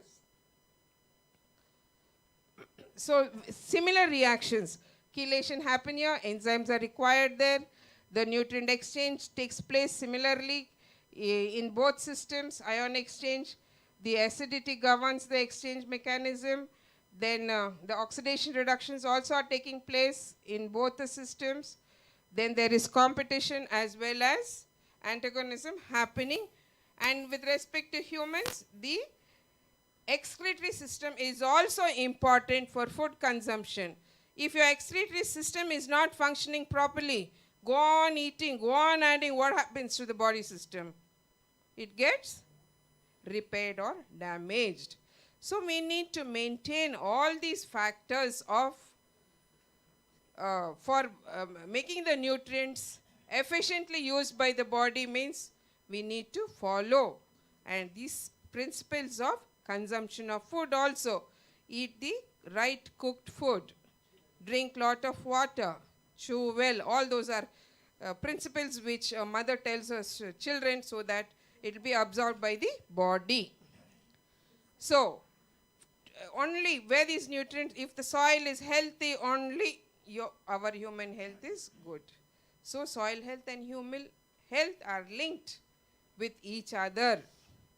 So healthy soils characteristics: sufficient supply of nutrients, good soil tilth, sufficient depth, good internal drainage. It should have high populations of plant health promoting organisms. It should have low population of parasites, no chemicals that harm plants, low weed pressure. It should be able to withstand shocks, which is happening frequently. Resilience, climate smart resilience, agriculture we are talking about. When climate is changing, why can't we change? Everything is changing, but we don't change. We want pizza, we want burger, we want all junk food, which causes less bioavailability of nutrients. Let's go according to the change. Let's convert our food habits to make the nutrients more bioavailable for our growth and development. So the healthy soils and nutrient density in crops depends on these factors which I already mentioned here. Okay. So how traditional practices improve soil health and nutrient ability? So we need to adopt crop rotation, because crop rotation means it helps in increase the income once, then it can break the pest cycles, reduce disease pressure, improve nutrient availability. So different crops, a legume and a pulse, can be intercropped with each other. That is crop rotation. Cover crops. Cover crops wherein we cover the soil with waste materials or anything. So evaporation will not happen. It will conserve the moisture in the soil, conserve the nutrients in the soil, which in the rhizosphere zone, so easy for plant uptake from by the roots. Another one is we have to continuously add organic matter addition, mainly for increasing the microbes in the soil. If we don't add, definitely your soil is dead. So we need to add organic matter addition. No-till farming. No-till farming is the concept of Subhash Palekar, natural farming. He said, don't do anything to the land, just sit simply. Like how meditation people say, you sit simply, things come, things go, but you are happy, you are peaceful. So similarly, leave the soil fallow for some years. Automatically rejuvenation happens. The microbes itself will start searching for nutrients. Again, once again, the soil will become active, healthy. That is why we see the fallow land, more microbes, more earthworms, more life will be in the no-tillage soils. Agroforestry is another concept wherein the trees are grown intercropped with either cereals, pulses, wherein the trees also help in conserving moisture, as well as it's an extra income to the farmer also. Agroforestry, the concept of tree agriculture is coming now to increase the carbon footprint. One of the sustainable development goals in the G20 summit which has happened recently. What are the incentives to be given to the farmer if he is growing trees? Next, the products also in the market. If it has high value of nutrients, give the farmer more price. So, adopt more trees planting in your field which enhances the organic matter levels in the soil, in addition to providing the income to the farmer also. The modern practices of improving soil. We cannot forget modern. We have become modern. Though we are from rural area, we come to cities. We need modern practices too to enhance our life, to be in pace with the society. We cannot leave modern practices. We need to adopt IT, we need to adopt the AI. We are doing that now for enhancing our growth and living too. So modern practices also need to be practiced, like precision agriculture. Precision agriculture means to avoid overuse of fertilizers. So if we practice site-specific nutrient management, instead of just broadcasting the fertilizers, you apply manure fertilizers near the root zone, so that there will not be wastage. Nutrient use efficiency will be more. Plant-specific nutrients should be applied. So STCR, we have schemes in the university, soil test crop response scheme, wherein target equations are developed. We have developed an app also called as Dharti Mitra, wherein there is no need for soil testing at present. We just go with the mobile app. It gives us the longitude, latitude, gives us the soil fertility status of that particular field with the introduction of IT. So we need modern practices too. Next, coming to microbial inoculants, biofertilizers like rhizobium, azospirillum, azotobacter, mycorrhiza, very much required for enhancing the soil health. So we need to either use that in the form of seed treatment or seedling dipping or soil application, so that it will be active in nutrient mineralization or bioavailability, in other words, for root uptake and increasing the crop yield. Amendments. So if your soil is acidic, when we are acidic, what we do? When our stomach is acidic, what we do? We go for chemicals or we go for something else? Doctor, as we go, we drink that pink liquid, Gelusil. So how to neutralize acidity in our stomach? Calcium. Calcium we do. So similarly, we need to find alternative ways of chemicals too. Generally, we say acidic soils faster neutralizing calcium, any calcium source we add. Calcium. Instead, we can go for adding organic manure rich in calcium. So which trees have more calcium? Try to prepare more manure using such substrates, and then can be used for ameliorating such problematic soils. Hydroponics is another technique these days, without soil or soilless cultivation, wherein nutrients are available directly from water itself, reaching the newts. Leafy vegetables are usually grown through hydroponics, so they can also adopt hydroponics, biostimulants, then smart sensors. So once smart sensors are also developed these days to see the moisture status of the soil, the deficiency symptoms, and immediately we can rectify the deficiencies, apply the recommended or whatever nutrient deficiencies to the plants to get a good yield. So finally, both are required. As I said, we need traditional system of cultivation as well as adopt the modern system of farming to get an integrated nutrient management approach for maintaining good soil health, like how we humans consume a balanced diet. When do we have a balanced diet? We only in weddings. We see that plate full, you get sweet, you get kara, you get salt, you get vitamins, pulses, everything.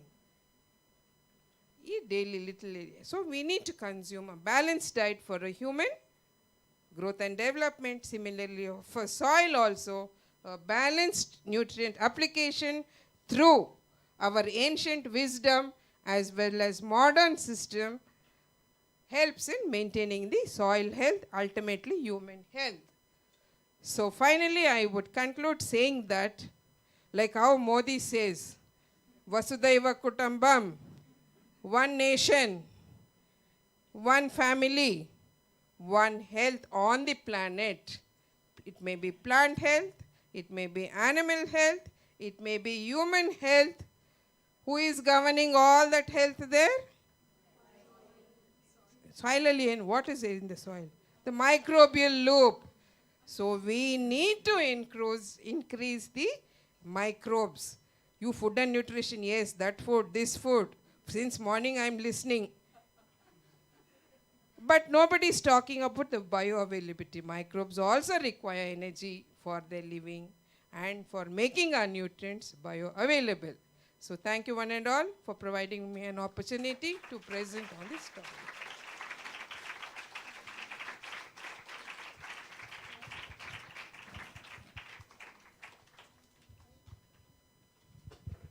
Any questions, anything?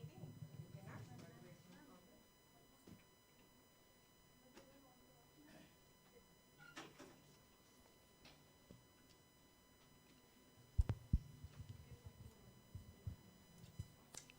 Saira ma'am, Yes.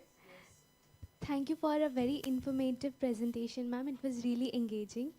I have a small confusion. Yes, yeah. Since childhood or since schooling, we have been listening about or studying about soil erosion. Okay. That is mainly wearing of the top layer of soil. And ma'am also told about that we have a significant amount of soil loss. Yes. So, as we see that when we talk about a loss, that means there is a significant mass loss. Yes. When we generally we talk about loss, mass loss. For example, if we talk about fossil fuel loss, coal, for example. So there is we are getting a byproduct, any energy or anything like that. So coal, there is a significant mass loss. So when I heard about this, there is mainly loss means dislocation of the top layer because we are not using soil for any byproduct generation. So due to that loss, we are having a significant loss in microbial content also. So I wanted to ask that whether this loss is mainly on the mass loss or nutrient loss. Yes. See, soil erosion, for example, rain occurs, okay? Rainfall comes. It falls on the surface of the earth. If flood occurs, you may have heard about Kerala flood, tsunami, and so many things happening in the country. So what has happened there? It has carried loads of soil from one farming region to some other region where no crops are grown.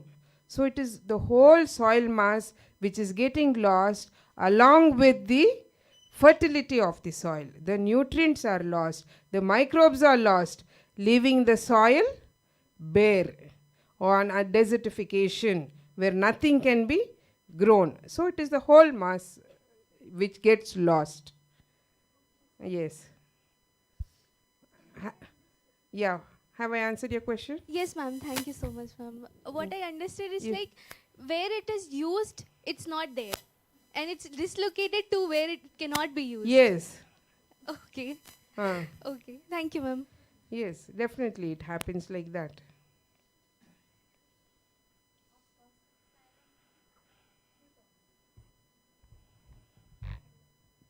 Saira ma'am, though organic farming provides rich nutrients, but most of the farmers prefer doing conventional, like using chemicals and all for their business to get large yield. So can you please share? Yes. So farmers have land. So for their own consumption, they do practice the traditional farming for consumption at home. You go to a rural place, they don't use masuri rice or they don't use bullet rice. They use the traditional variety rice for consumption. Only they also need income, right? So they follow the modern practices for getting their income. So they practice both.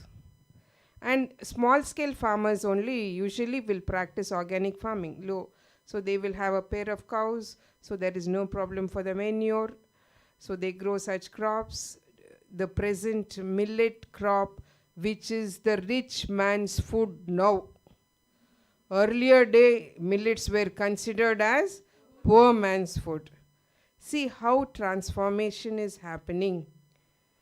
And America looks to India.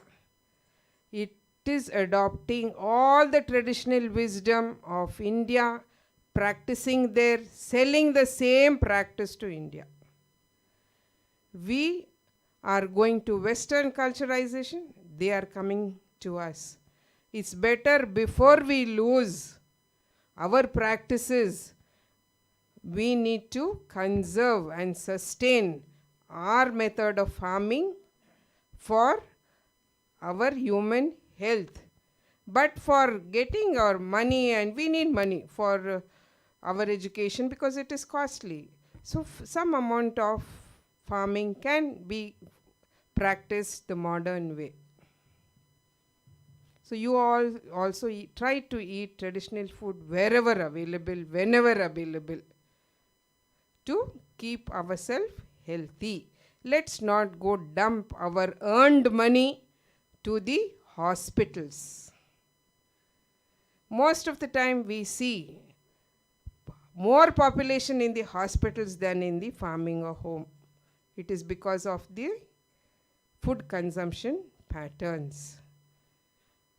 So we need to consume healthy, nutrient-dense foods.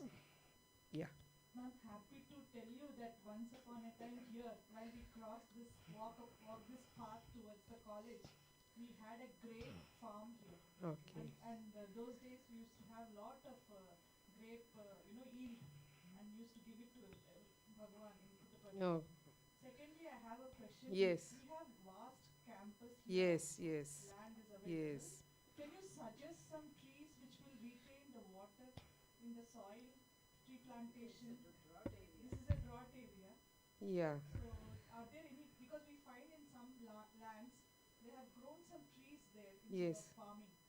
See, as I said, soil is a four-phase system. The composition of soil is, I told you it has 45% minerals, 5% organic matter, 25% water, 25% air. Soil should hold water. To hold water, where is it held in the soil? Where water is held in the soil? In the pores. See, when bread, for example, you take bread. When you put it in water, it becomes moist. Why? Because of the pores present. So soil is also like that. It has micropores, micropores. Water is held in the micropores. You are saying your place is a drought condition. Soil is hard. You need to increase the porosity of the soil. How to increase the porosity of the soil? Microbes, Kannada is coming. So usually we dig the soil for aeration, right? Inside the soil, who does the work? The microbes. Microbes should be activate means, how will it activate? What food you should give? Well, not protein. You should give some energy source of food, organic matter, decomposed organic matter or something like that. So from where you will get organic matter? From where? Trees. You need to plant trees. Plant any tree. Plant any tree where the leaf falls down. It gets degraded. So the activity will be more. Microbes will be more. Water absorption will be more. The roots which are down will try to take the water from the groundwater table to the surface of the soil. So, but we suggest more of green manure crops. So that green manure crops has more nitrogen in that. So it adds fertility to the soil. It has more phosphorus also. So we suggest for such soils, like for example, in our campus or anywhere also, Pongemia is the best. I have not seen any Pongemia trees here. What is Pongemia in Telugu? Kanagmana. Kanak Chettu. Earlier days, so many Kanak Chetlu we used to see. The leaves have nodules. Below the surface of the leaf, nodules are there, which helps in nitrogen fixation. So I think you should have a mixture of trees. We have the backside we have, and forestry, no, Department of Forest. They are giving this freely to us. Even we will give you if you allow us to plant trees. We will also take up tree planting. If you allow us, show the place. We will give plants. You have so many students. You plan a day for only tree planting wherever location. I will see that you get the good trees. I will donate the trees to this campus. And next time when I come, it should be a green campus with full of greenery, forest trees, which provide shade for humans, fruit trees for the birds. Only we think of humans. You're not thinking of the birds also. They also need to eat fruits. We also have worked for birds, ma'am. Yes. Also we have done some tree plantation, and we have put some bird nests also we have put, ma'am. Where is the food you are giving? We have one, what is it? Natural food. Let them eat the natural food. You want natural fruit from the tree, not the bird. So let us plant some fruit trees. Let them plant some trees which will enhance the health of the soil too. Definitely you plan. I am ready to give you trees. Thank you so much. Yeah. As a part of Prema Taru, taken up by Sri Sathya Sai Central Trust, we had a plantation program here. Yeah. But we will also await your... Sure. Any collaboration, definitely we will help you out. Thank you very much. Yeah.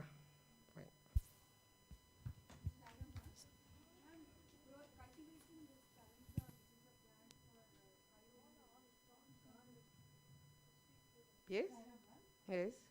Growing plants. Nowadays, as ma'am told, IT people are coming back and growing farms. They are taking farms and like cultivating biodiesel-based plants, ma'am. Jatropha. Jatropha and currants. Yes. Even such trees you can grow. So you should have a consortia of trees. Not only one tree. You have one neem avenue. You have one pongemia avenue. You have another fruit avenue. You grow in the hostel, you grow curry leaves. Madam will tell you how curry iron-rich nutrients. So you plan for different avenues like that. Our hostel has kitchen garden. Okay, fine. So I think we need to start greening our environment wherever we are, and even wherever possible. You also try to donate a plant. That is the way to green our planet. No. So thank you. Yeah. Saira ma'am. Ma'am, my question is, can this unedible part of fruits and vegetables, which this industrial people, they throw it, instead of throwing it, can they use it as manure? Like, Yeah, definitely we can compost any waste on the earth. Any waste we can compost and use as manure. If that compost material has less nutrients, we can enrich the manure and use it as manure. This topic was only related to comparison of traditional wisdom and modern agriculture, but even the recent developments in composting, if you want information, I can share, like how sir was telling, coconut. So we also prepare coconut biochar, sir, in mulberry biochar. Then now we are going into preparation of nano biochar. So the biochars has high carbon content in that. So when applied, it enhances the organic carbon levels in the soil. So the best management practices, research is going on at the University of Agricultural Sciences to see how best this organic carbon content build-up can take place in the soil. Carbon sequestration, carbon stock, carbon credit, carbon footprint. So that is the main aim of the government, National Soil Health Mission, as well as the popular Sadhguru Jaggi Vasudev, who went on the Save Soil campaign to around more than 20 countries. He was promoting, creating awareness. We are losing soil. Soil is dying. We need to increase the carbon levels.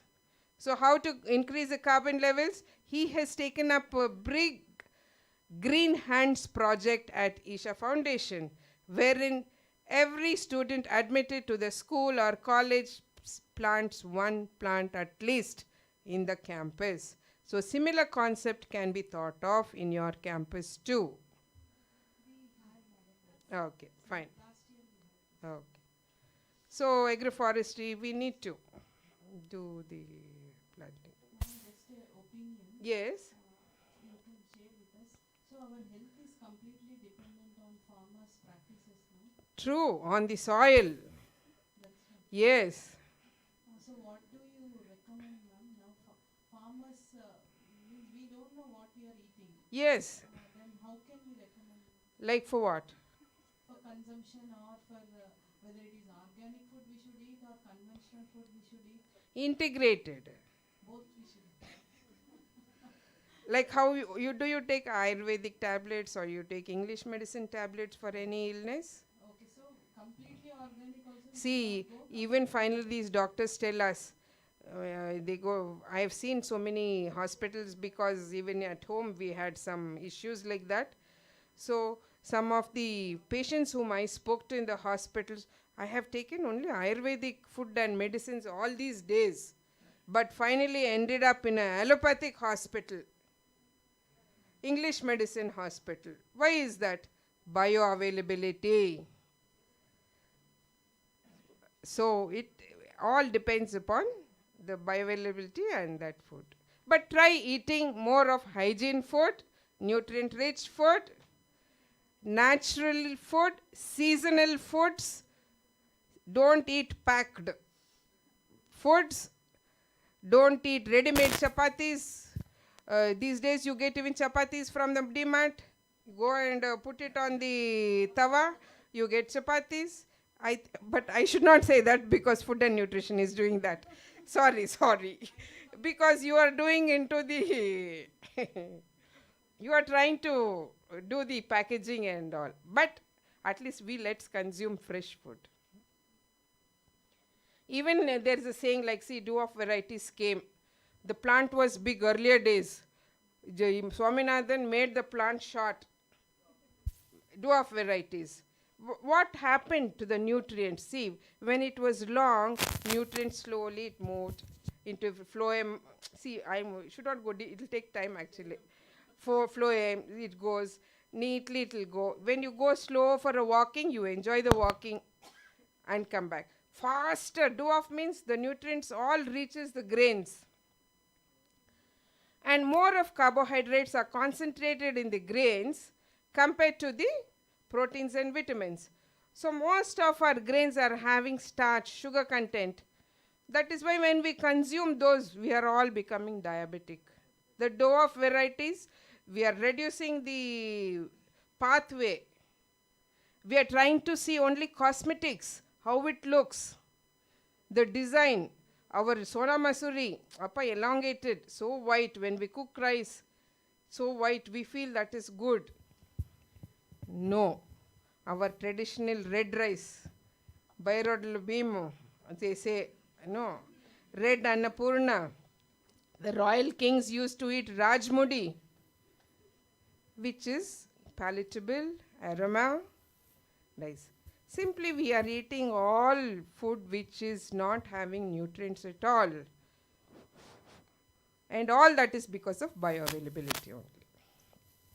Yes, any more questions? Saya ma'am. Ma'am, you talked about agroforestry. When we grow the trees around the crop, the animals or birds surveying on trees may spoil the growth of crop. Like what kind of suggestions you may give for?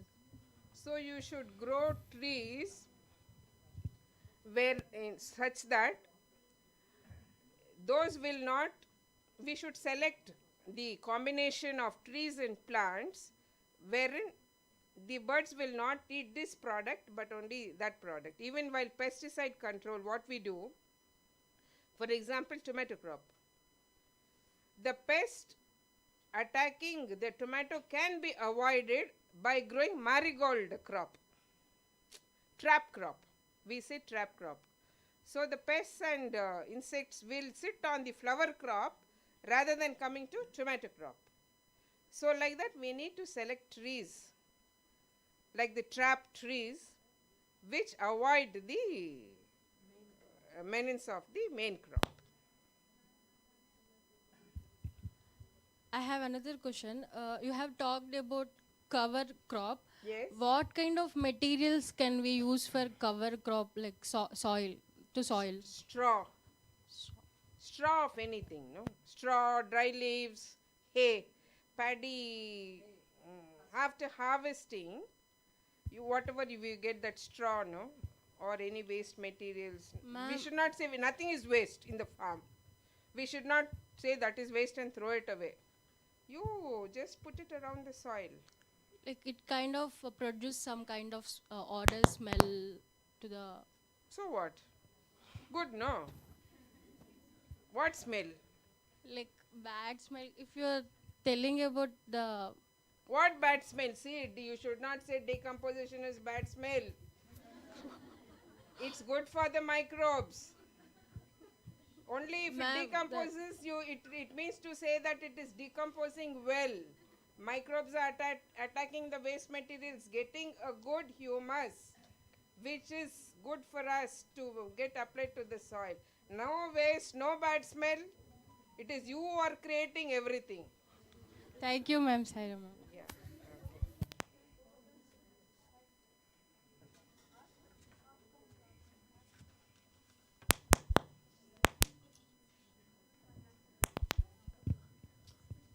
Saira ma'am, a very basic question. Ma'am, yeah. Ma'am, at home level, we in personal experience, I have tried vermicomposting, ma'am, Yes. and tried to grow kitchen gardens, ma'am. How to at home level? How we can check the fertility, ma'am? Is the soil growing is very fertile? Ma'am? You may need to test the soil. Like what you want to know?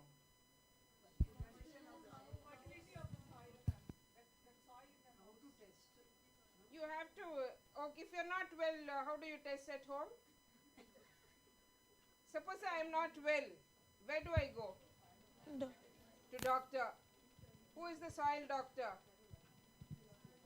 Farmer. Or a plant doctor? Farmer. Farmer is a plant doctor, soil doctor? He has to go to the lab wherever test is done. No. So wherever you get your health report in the hospital, you have to go to the lab, soil testing lab. There are about 400 plus soil testing labs in our country. If you want to if you want to do soil test, simple kits are available. pH paper is available.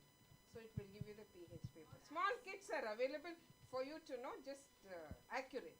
If you want to know detailed and accurate results, you need to give it to professional accredited lab. If it's a large scale, you want to plan some huge commercial cropping, you have to go to the diagnostic laboratory for the soil test report.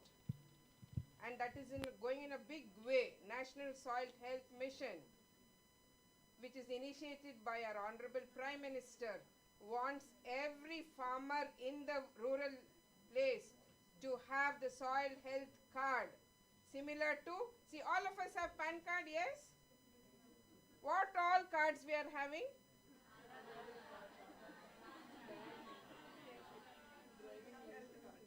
Driving license card, smart card, hey, what card and all we are having?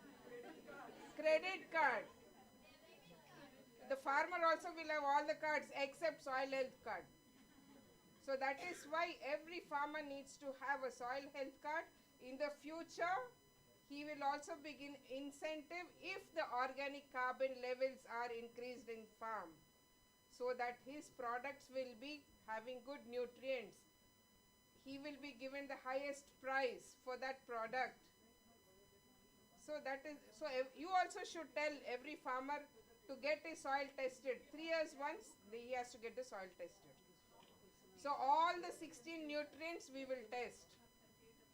Then we will say whether your soil is having deficiency of nutrients, sufficiency of nutrients, whether it is acidic soil, whether it is saline soil. We will tell you what to do also and what crops to grow for that also.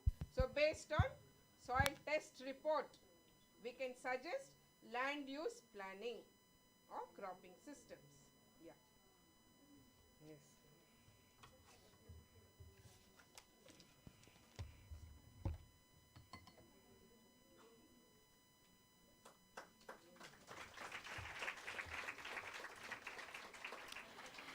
I would like to extend our sincerest appreciation to Dr. Professor Sarla Kumari J for her enlightening presentation on the crucial topic of integrating traditional agricultural knowledge with the modern science to enhance soil health and bioavailability of the nutrient in food. Madam started her talk by emphasizing the profound importance of soil by referring it to as a source of infinite life. Madam also discussed the difference between traditional and modern agricultural practices, highlighting their impact on soil health and sustainability. Her talk specifically addressed the soil health challenges facing in India, shedding the light on the pressing issues that needed attention. She presented the case studies illustrating the decline in nutrient content of food produced over recent decades, exploring the reasons behind this decline.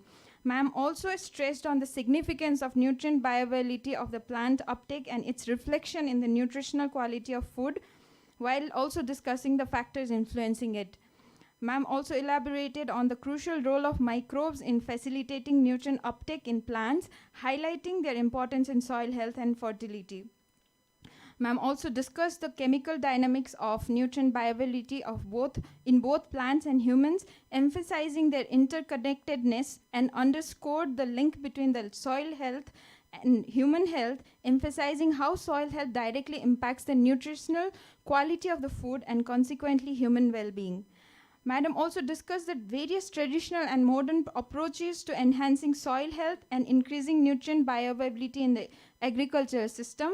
She emphasized the need to integrate traditional knowledge with innovative approach to establish sustainable food systems, highlighting the importance of holistic approach that considered the interconnectedness of soil, food, and human health. Overall, ma'am talk centered around the concept of One Health, emphasizing the interconnectedness of health, healthy food, healthy human, healthy soil, and the central role of microbial communities in sustaining the equilibrium. We are immensely grateful for the madam's insight, which has undoubtedly enriched our understanding and inspired us to explore novel approaches to our endeavors towards more resilient and nourishing food systems. Thank you once again, ma'am, and madam, for your invaluable contribution to our symposium. Thank you, ma'am. On behalf of our symposium organizers and attendee, I now request Madam Dr. M. Srijaya to hand over the token of appreciation to Professor Sarla ma'am.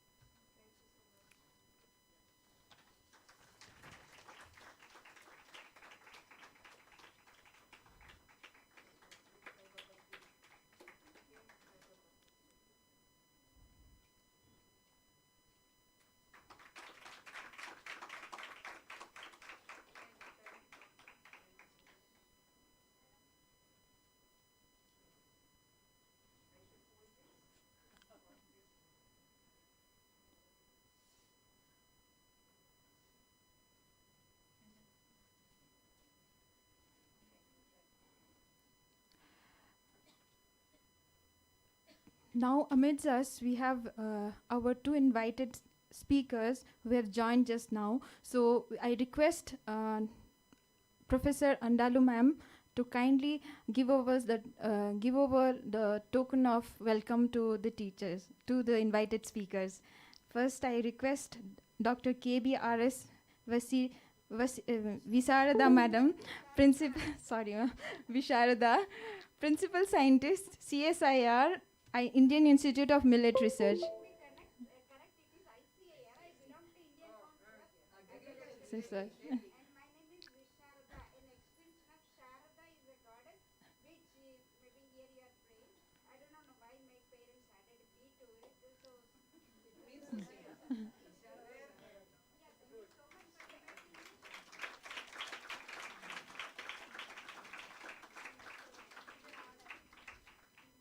Our next invited speaker is Mr. Suresh Kalluri, MD Pranav Food Processors India Private Limited, Hyderabad.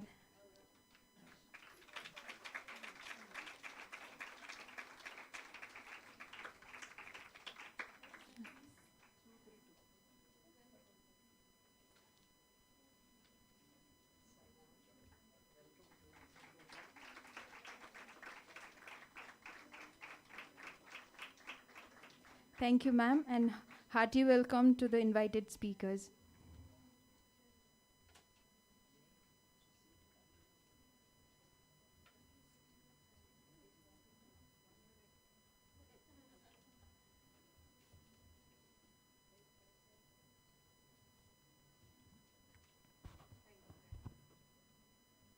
I deem it my privilege to introduce our esteemed speaker, Professor Vijayalakshmi D. Madam, currently working as Emeritus Scientist, ICAR, UAS GKVK Bengaluru, in Food Science and Nutrition Department. With an illustrious career spanning over 35 years, Ma'am has served as an integral member of various scientific committees, including FSSAI, contributing to significantly to the realms of functional foods, nutraceuticals, and fortification. Ma'am's expertise extends beyond academia, as evidenced by her involvement in numerous national and international projects as PI, collaborating with organizations like USAID, USDA, IFAD, IFPRI, and many more. Her commitment to education is highlighted by her guidance over 10 PhD students and 22 MSc students, along with her prolific publication record featuring 90 research papers, 85 popular articles, and contribution to 13 books. Recognized for her outstanding contributions, Ma'am has received prestigious awards, both national levels and international levels. Noteworthy include being honored as a member of NAC committee and a fellow of KSTA, that is Karnataka Science and Technology Academy, in 2002, and her recognition as a scientific panel member of FSSAI in 2018. Ma'am's influence extends to editorial roles, serving on boards of esteemed journals like Karnataka Journal of Agricultural Sciences, Mysore Journal of Agriculture, Journal of Indian Council of Agriculture Research, and Asian Journal of Dairy and Food Research. The best part here is, Ma'am, dedication to academic rigor emphasized her recognition as the best reviewer for the Asian Journal of Dairy and Food Research in 2018, 2019, 2020, and 2021. The consistency says it all. Today, Ma'am is here with us to share her insights on valorizing food waste and upgrading sustainable practices for food safety. Her wealth of experience, extensive contributions, and recognition in the form of awards and editorial roles makes her a beacon in the field of food science and nutrition. Please join me in welcoming Professor Vijayalakshmi D. Madam to enlighten with her expertise. Over to you, Madam.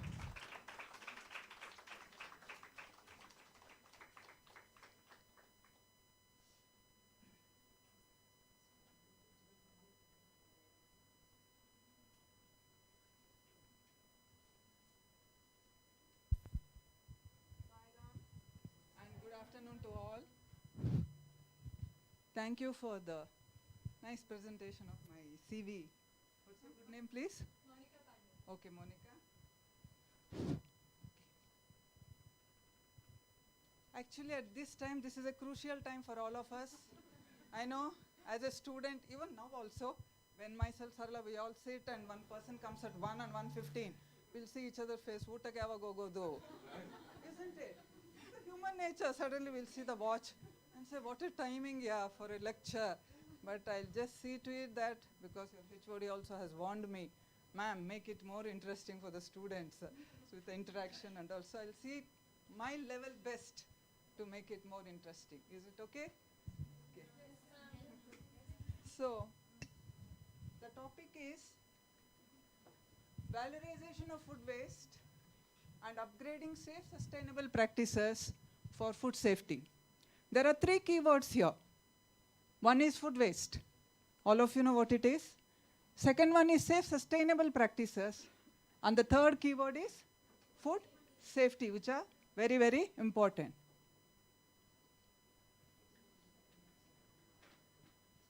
What are the contents I'm going to cover?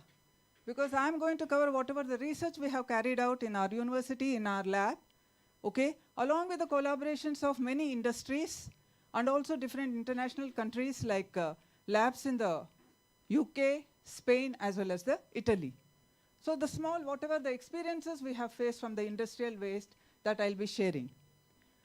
So a small introduction wherever it is required. And then in research studies, I have divided into case studies, one on mango peel, mango seed kernel, pomegranate peel, banana peel and blossom, rice bran, and bran extractions. We also worked on the wastage of the mulberry worms thing. But only thing I have not covered because it takes longer time. So that is the reason I have not covered here. But these are the, because I wanted to be selective with that of the fruits and vegetables and that of the cereal. So I didn't cover that because I know one of my students worked on that. And whenever she used to get those wastage of the worms and all, in the university only they called her Buchi madam. Because whenever she goes, because they call it as a Buchi. So in that way, she was telling, ma'am, everybody is laughing at me because I'm doing this kind of research in the lab. So these are some of the things we feel. The wastage is so potential, but still you get lot of name and fame by this kind of research work. Then what is the food safety? Suppose you do all this research work because from the industry we are taking. So when you develop some products, everybody will have a doubt on you. There's a food wastage and they are saying into a food product. For that, food safety is very, very important because food safety has some norms, proceedings, conditions which you have to follow, like when you want to be an entrepreneur, startups and other things. So you should know how do you set up an enterprise when you do such kind of products, what is the handling and processing, packaging, labeling. Dr. Reddy sir has already given you a lot of information, marketing and processing, and also the storage and processed food ingredients also. So small introduction, all of you know, what is a food waste? It refers that is fit for consumption, but consciously discarded at the retail or consumption phases. So you know 1/3 of will be waste, and UNEP has said the data that up to 10% of global greenhouse gases come from food that is produced but not eaten. And then China and India, enormous. It is from 92 to 69. Why? Because of the large population. And then why food is waste in India?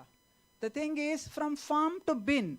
You know after harvest, you have the quality will deteriorate. So you should know how to handle it properly. Whether you have good storage facilities, or you have good transportation facilities, or you have good warehouses, or poor.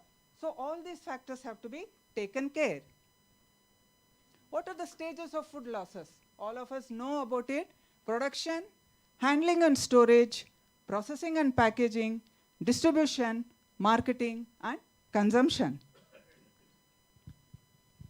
Sustainable practices, second keyword. Only plan your meals, make a shopping list, and stick to it.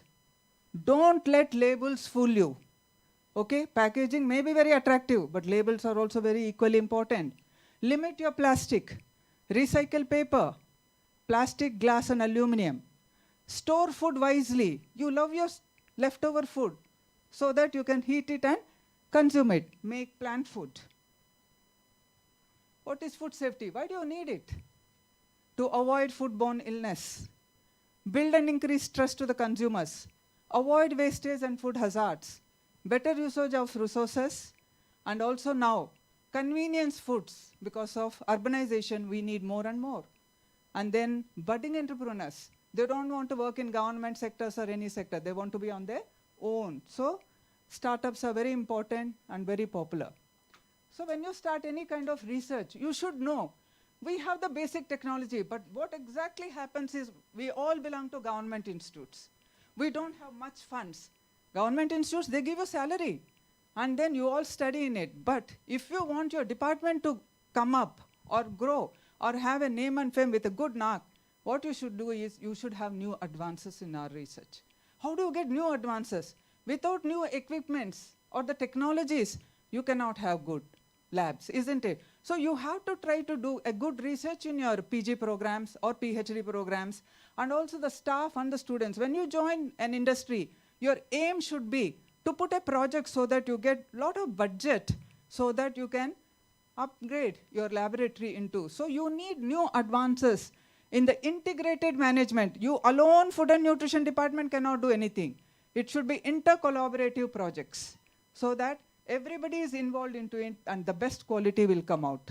So the integrated management of food processing waste and use of sustainable technologies for the exploitation of byproducts into foods. So this is the kind of title which I have given so that I can discuss the case studies, what exactly we have carried on. So first introduction, I want to give all of you know what is a mango, isn't it? The king of fruits is mango. So what it is an excellent overall nutritional source. But what exactly happens? It's a seasonal fruit. About 20% are processed into different products. But during the processing of ripe mango, the peel and seed are generated as waste. And they have a lot of phytonutrients and other micronutrients. So you have to exploit and then do the further studies or further work for your research.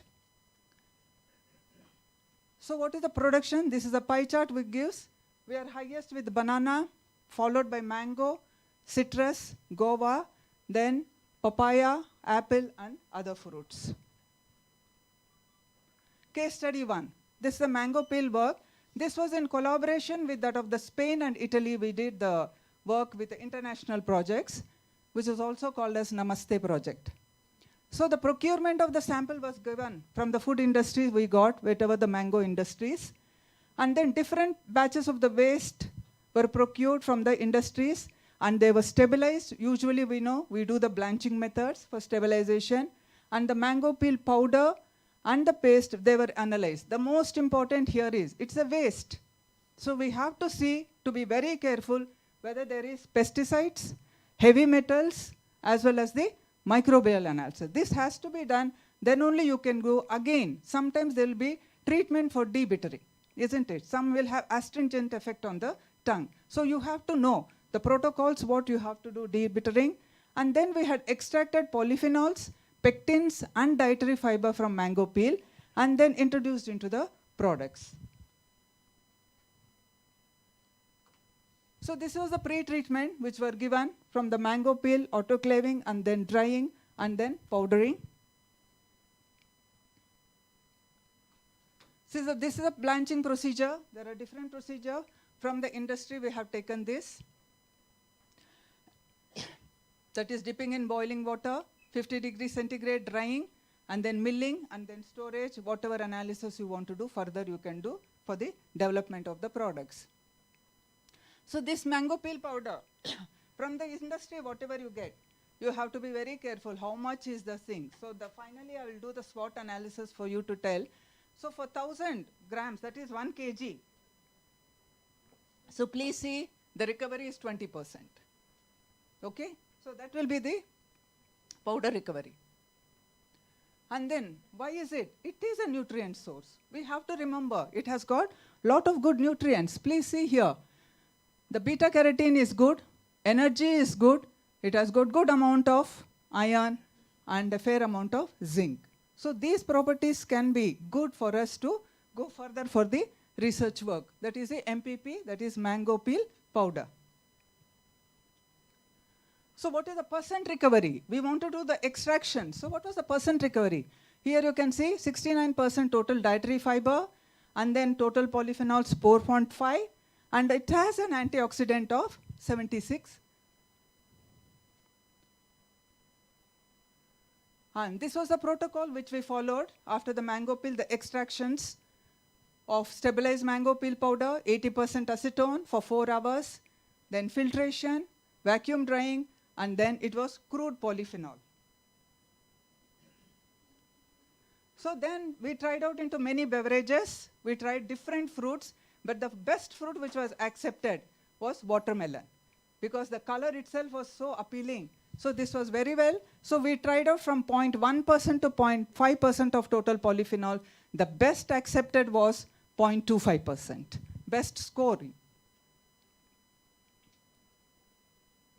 So the second one, we also extracted dietary fiber. You know the peels contain lot of fiber. So we had extracted, and then since we had, through the project, we had a huge crude extruder. So we tried out all the possible different shapes and sizes of extruded products, but it was acceptable only to 5%. Even though it went up to 15%, but the best score was obtained for 5%.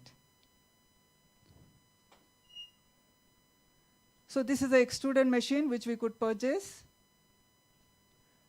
And then pectin was also extracted out of this. When recently, I think last year when I came, I think your madam had worked lots on pectin from the food industry. So the pectin was extracted, and we tried out with the fruits like tomato, pineapple, and passion fruits, the jams. The best accepted was the passion fruit. She also mentioned something about passion fruit, I remember. So then the further analytical work was carried out.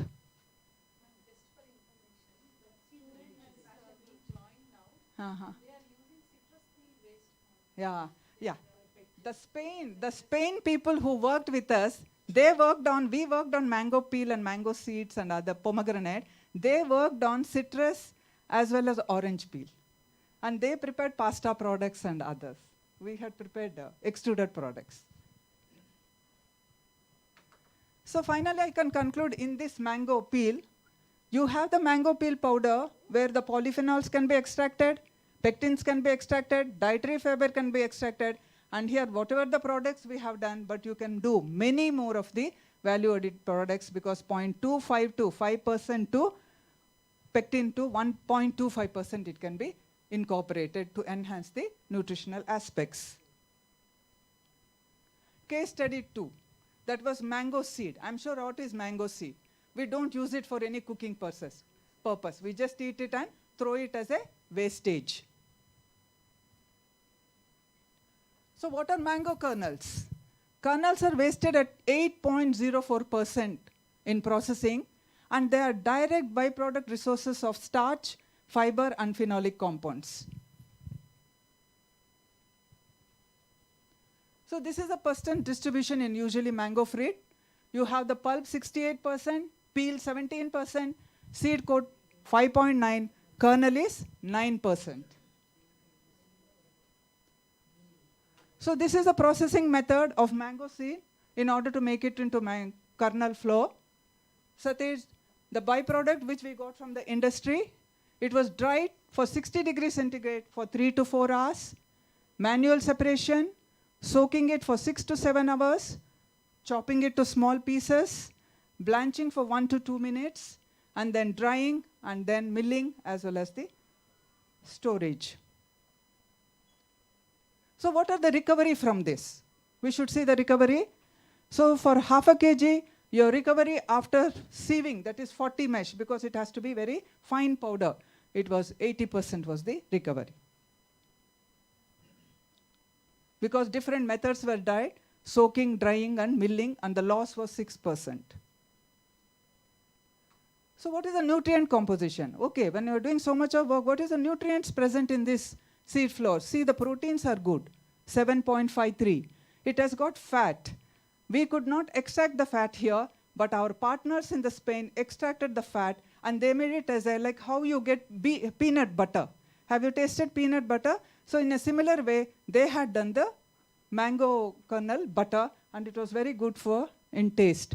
It is also good value in the energy, very good in magnesium, potassium, iron, as well as the zinc. See, the waste contains so much of good nutrients. What are the recovery here?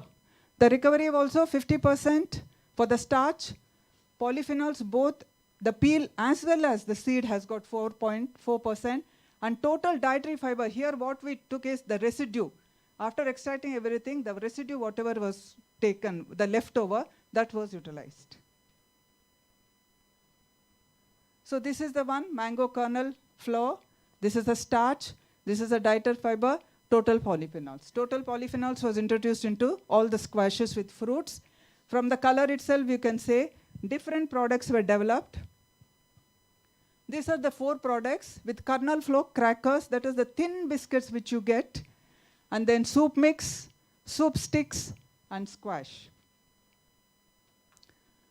So they were acceptable till 25%, but the main thing, 10% was the best accepted. That is the highest score it got overall as well as the sensory evaluation. So the color also was appealing.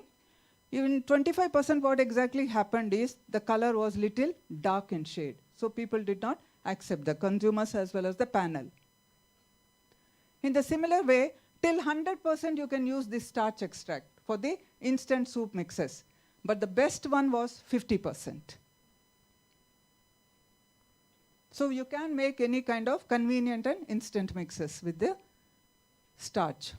Then of course food, you have the soup sticks, which are very popular nowadays. Children like it by dipping it in the soup and eating.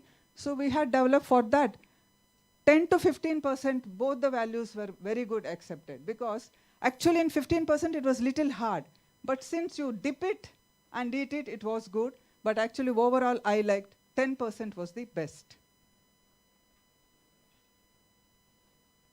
Then the pomegranate. The next fruit is the pomegranate, where the pectins, we made jelly out of it, and then also we had the total polyphenols. I will discuss this part in the last slide of mine, because we face some problems with the food wastage. So that I'll let you know later. So third one was, we also tried out with banana peel. I'm sure all of you know, especially people from Kerala. So the banana, because they use it for the chips, isn't it, the industry? So one of the students, she worked in this project with the banana peel and blossom. All of you, I don't know how many of us eat blossom, because we usually do not prepare. Rarely, they just chop it and make it either in a salad form or palya form, whatever it is. But it is a very good source. Only in few states, but in Kerala and some of the places, they just cut the mango along with the blossom, they just fall, and it is considered as a waste. And this Nendram variety was chosen for our study. So, through the graph I have shown, banana is the highest. So who grows? In our country, it is the Maharashtra, followed by Tamil Nadu. The major problem is experienced by agro-based industries in developing countries is the management of waste. So this was the variety which I mentioned. It was the Nendram variety. And then here we have to cut into small pieces and treat it with 0.5% of citric acid solution. Okay? And then for 10 minutes and dried at 40 degrees centigrade and then stored, milled and stored. Same way for the banana blossom also. So what is the nutritive value? So the first one is for the dehydrated banana peel. The second one is for the blossom. They are rich sources of protein from 7 to 16 grams. And then energy, 232 to 293. And you have crude fiber, 18.06 to 28.30. And potassium more than 300 to 400. Because as such, a lot of research papers you would have studied on banana, instant meaning mixers and other things. But this was only out of peel. So we tried out puttu, because in Karnataka, our major staple crop is finger millet, that is ragi. But usually in Kerala, they prepare this with rice flour. So we tried out with the ragi flour, puttu, and also the chutney powder, because the blossom had a dark color after drying. So the control, in the puttu, it was acceptable till 20%. Okay, that is a banana peel powder. And for the chutney powder, the blossom was accepted till 35%. We also tried out other confectionery products also with banana peel powder.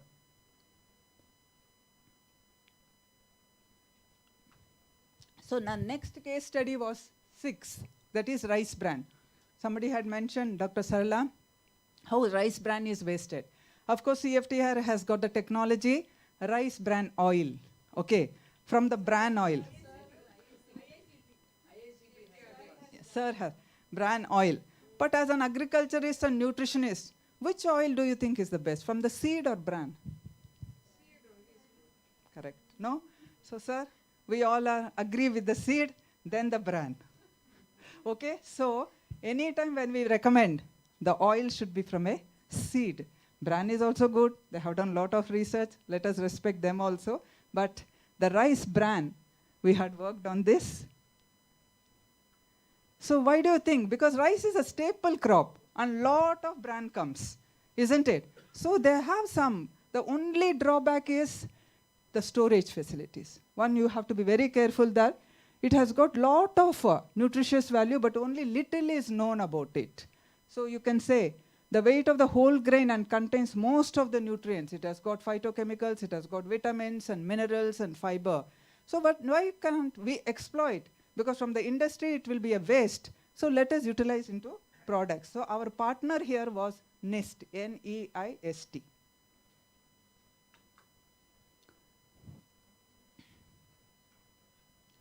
So this is located in Northeast.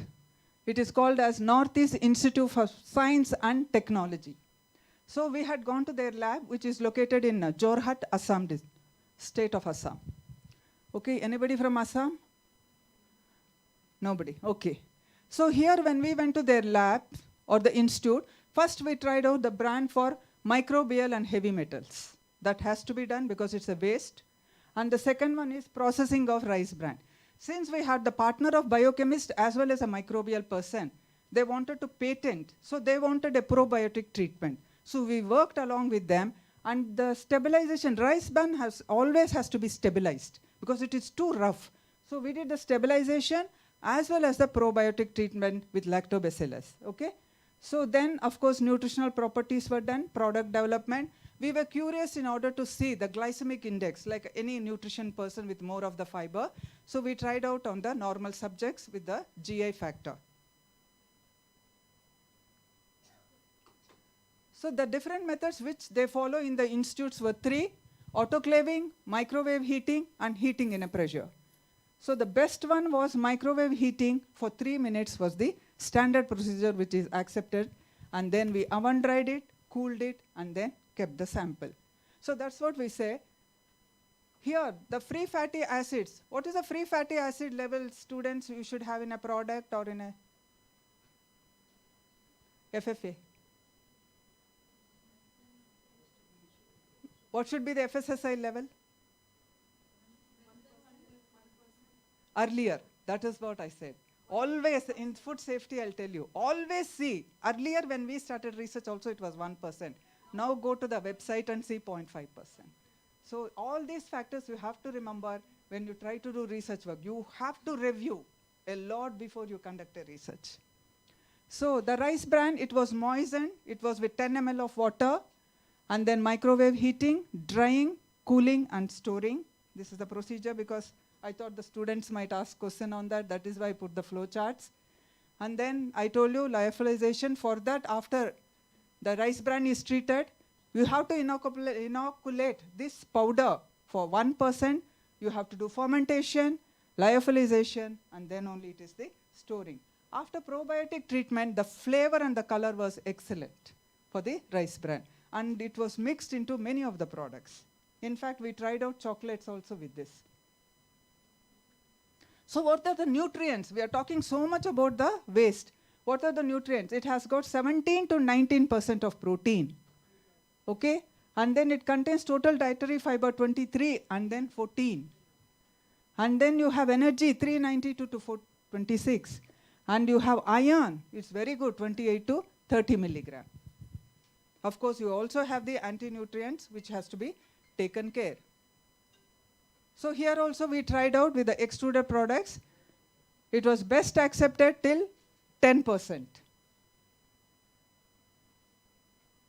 We tried out with the bread because probiotic treatment and stabilized.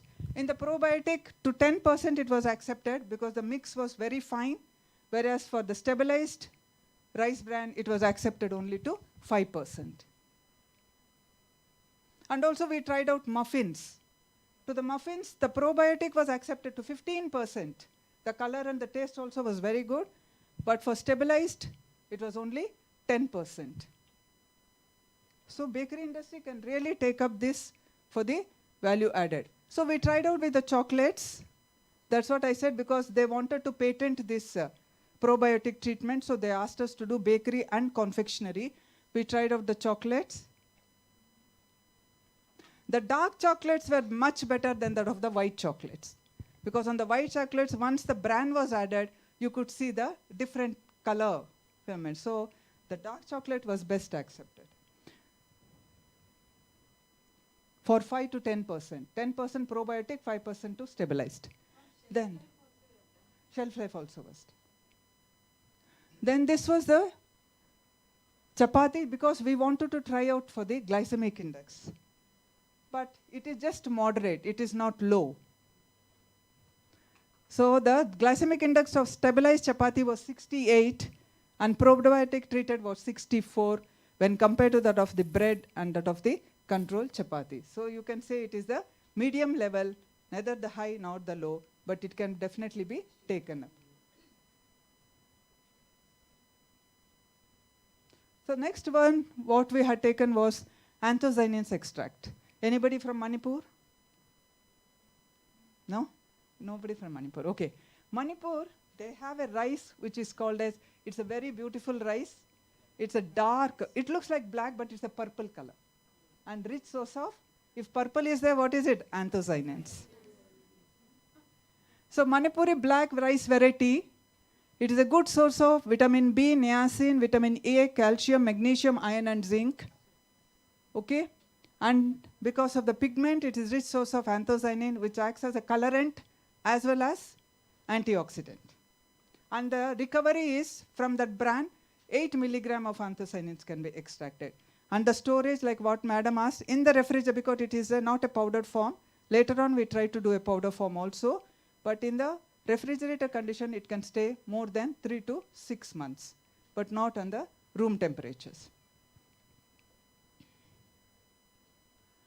So what are the products? One, you have to remember, all the anthocyanins are water soluble. So you cannot introduce into any products where heat is applied. So we try to select all the products of milk products, Srikhand, ice cream, icing on cakes, okay? And then yogurt and flavored lassi. This was a Srikhand. We are hungry also, no? Okay? This was a Srikhand which was accepted till 4%. We tried out from 2 to 6% of the anthocyanins. And this was the rasagullas. I'm sure you know in the shops, nowadays you get pink rasagullas also, isn't it? So this was accepted till 6%. And then ice cream. Nowadays many people, earlier we never used to like colored ice cream. We used to like pista ice cream or strawberry. But nowadays people like this kind. We have a dairy department. They have a huge ice cream thing. So they had really prepared beautiful ice creams and then given. It went to up to 6%. And in the case of icing, you can go 4 to 6%, depending whether you like dark purple color. So, but you have to introduce, because when you give in the market, you know what all icing they do. But if you are a good baker, so prepare a cake for your people at home and do this. Technique is same. Okay? The only thing you need that tube. And then put the anthocyanin the liquids or the powder to 4 grams and then you can do the icing. It comes out very well. And you can call it as value addition. So after all the products are prepared, 9 to 10 products, 9 to 10 wastage we have done. I have not covered mulberry. I have covered mango peel, then mango seed, and then banana, pomegranate, rice bran, and then extractions. I didn't cover only the mulberry, okay? After that, today's focus is on food safety and sanitation. Without this, you cannot move further. You have to have for any product to go to the market, because in my biodata, she said, I am the member of FSSAI from 2018 to 23rd. So I know every factor will be discussed in the panel. So food safety. For food safety, tomorrow all youngsters want to take up an enterprise. You need some training skills and management.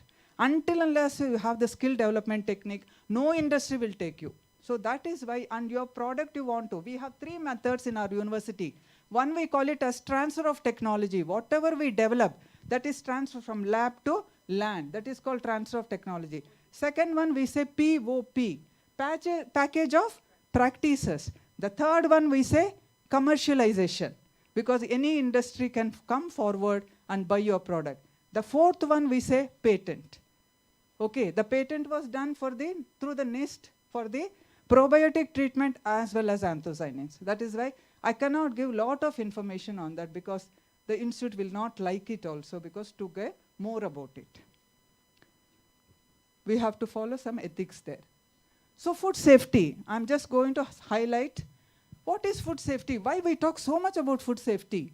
Assurance that food will not cause any harm to the consumer when it is prepared or eaten according to its intended use. All of you know the definition? Yeah. So what do you want? Suppose you want to set up an unit. What do you want in it? You have to have the enterprise setting up. How do you handle? How do you do packaging, marketing, and storage? Suppose you and I, we want to start. The location, external location should be very nice.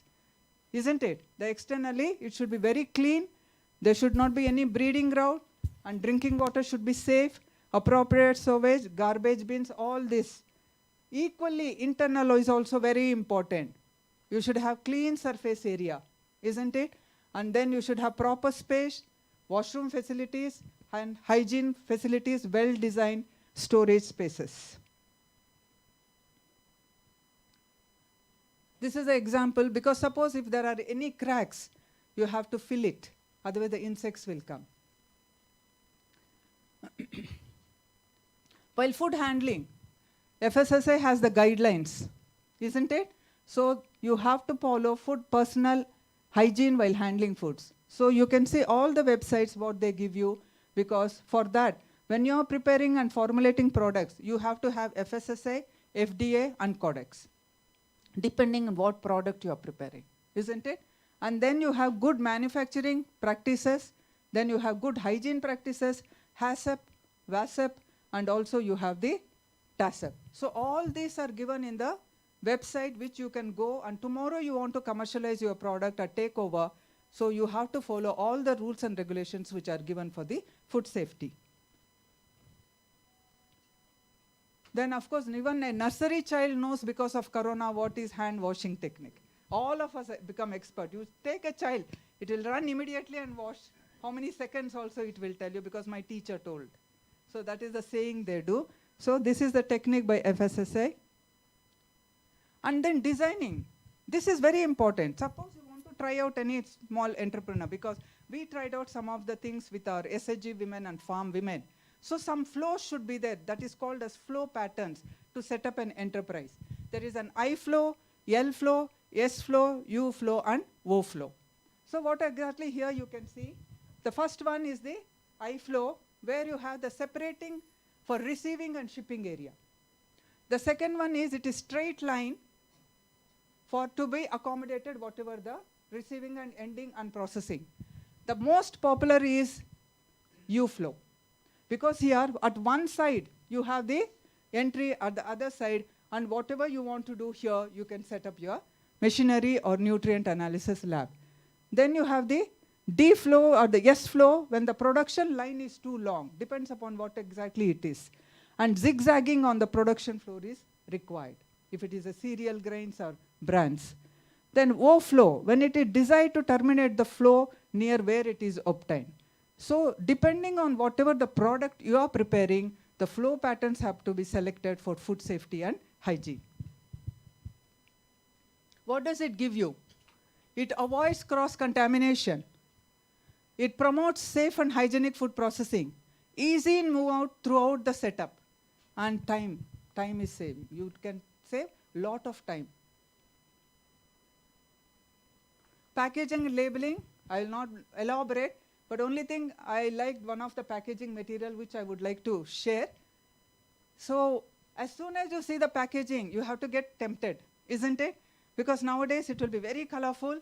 They will use all cine field people, sports people. So then your child, the baby at home also will ask, so-and-so Sachin or Dhoni or Virat Kohli has taken this drink. So let me also try it out. So the labeling is very, very important in order to attract. In one of our project, this is not a wastage project, it was on maize by ICR NAIP, National Agriculture Innovative Project. It was for 4 years we worked on that, and we tried out with maize, the maize balls, cheese balls, and corn curls. So along with Karnataka Agro Industry, as well as assistance by Awake, it's an NGO. So we tried out this labeling. This is very attractive, but it is an ordinary labeling to our university level or state level where we can prepare. But next I'll show you different kind of labeling. Intelligent and smart labeling. Nowadays everybody wants intelligent and smart labeling. This chance you will get when you visit abroad. The way they scan and see and do, that is fantastic. You'll say, definitely. So after I came back, even I asked the sir also. Somebody had told me that intelligent and smart packaging is there in Gurgaon. So I asked sir, is it existing? He said no. That means it hasn't come to our country, and in future, one has to work on this intelligent packaging, or we call smart packaging. What does it contain? There are active packaging also. There is smart. In active packaging, you have scavenger systems, antimicrobial systems, and antioxidant system. This gives the whole information. But in smart, it gives external indicators. It will give you internal indicators. It will give you data carriers, like barcode, I'm sure you must have seen, for the textiles, how do the barcode, and sensors. So these are the things which will come in the market, especially for perishables, like fruits and vegetables, milk and milk products, and animal foods. This kind of intelligent and smart packaging are very, very important. So here, what exactly you give? The indicators are whether it is fresh, whether there is a microbial growth, what is the time, what is the temperature, and any gas leakage or any concentration are there. In the barcodes, it gives different types of spoilage. And then sensors, whether it is gas sensor, or it is biosensor, or any fluorescence. This kind of package in the minutes and the seconds, you will get, not even minutes, in seconds. I'll just give you one example. So suppose, if you want to know the sensor, that is volatile compound, that color, the first one is fresh, but as the woody color or rust color increases, it is spoiled. It is not fresh. The second one, internal microbial, the color chart shows. And the third one, external indicator, whether the fruits are spoiled or not, or just started spoiling. And the last one, whether it is a safe product or unsafe product. So this gives, this monitoring is communicate quality and safety product, that is to the producer, from producer to distributor, from distributor to retail chain, and from retail chain to consumer. In 1 second, the complete analytical thing, barcode from a retail shop, you will obtain. Of course, all of us know, nutrition people, we always crib. They say oils are given, and then they say no cholesterol. When there is no cholesterol in oil itself, why do you brand? We always have this debate with our counterparts who work in an industry with oil, and they just laugh, no, this is to attract the consumers. So your labeling should be very good. Don't misguide them. Then you, of course, you know this, when storage, whether it is a raw food, cooked food, liquid food, powdered food, or the temperature, freezing, all these factors has to be taken care. Then FIFO, I'm sure you must have heard, first in, first out. This is one of the best method, where in any shop, first in and first out are very important. Sometimes you don't get, because what exactly happens, even if you go to the best mall and try to see, especially the examples are mist dahi, and then you have this Sandhya Shrikand, okay? As soon as you take mist dahi and come home, when you find out how it is not fresh, the watery layer will be on the top, and it will not be stiff, because they don't follow this first in, first out. It will be liquid, even though the taste may be good, but appearance and the texture will not be. Same with Shrikand. When you take flavors of mango or badam or thing, it will be a little different. It will be little softy, and then it will be little sour, because they don't follow these rules and regulations. You're paying for it. But still, our products, because We have to have stringent FSSA rules for all this.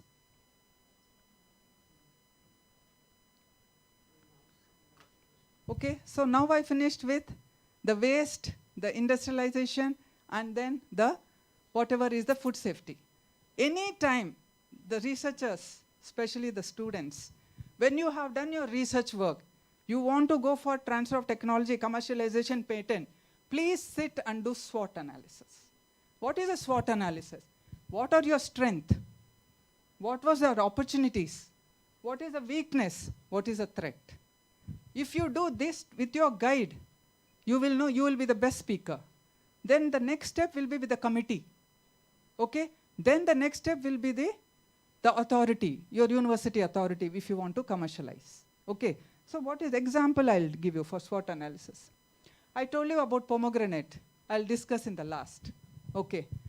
Pomegranate peel was used to develop value-added products. We had a problem. Our strength was, it was an underutilized byproduct. It was a waste, isn't it? Peel was a waste. Nutrient rich, that was our strength. And we are expertise in food and nutrition field. We know about it. Our opportunities was development of new products with the international universities, Spain and Italy and UK. What was the weakness? We did not think about the pesticide residue at earlier stage. So our 3 months work got discarded. That is why I said, you have to go to website and see what are your free fatty acids, what is the pesticide control standards. It was more than the 2 ppm.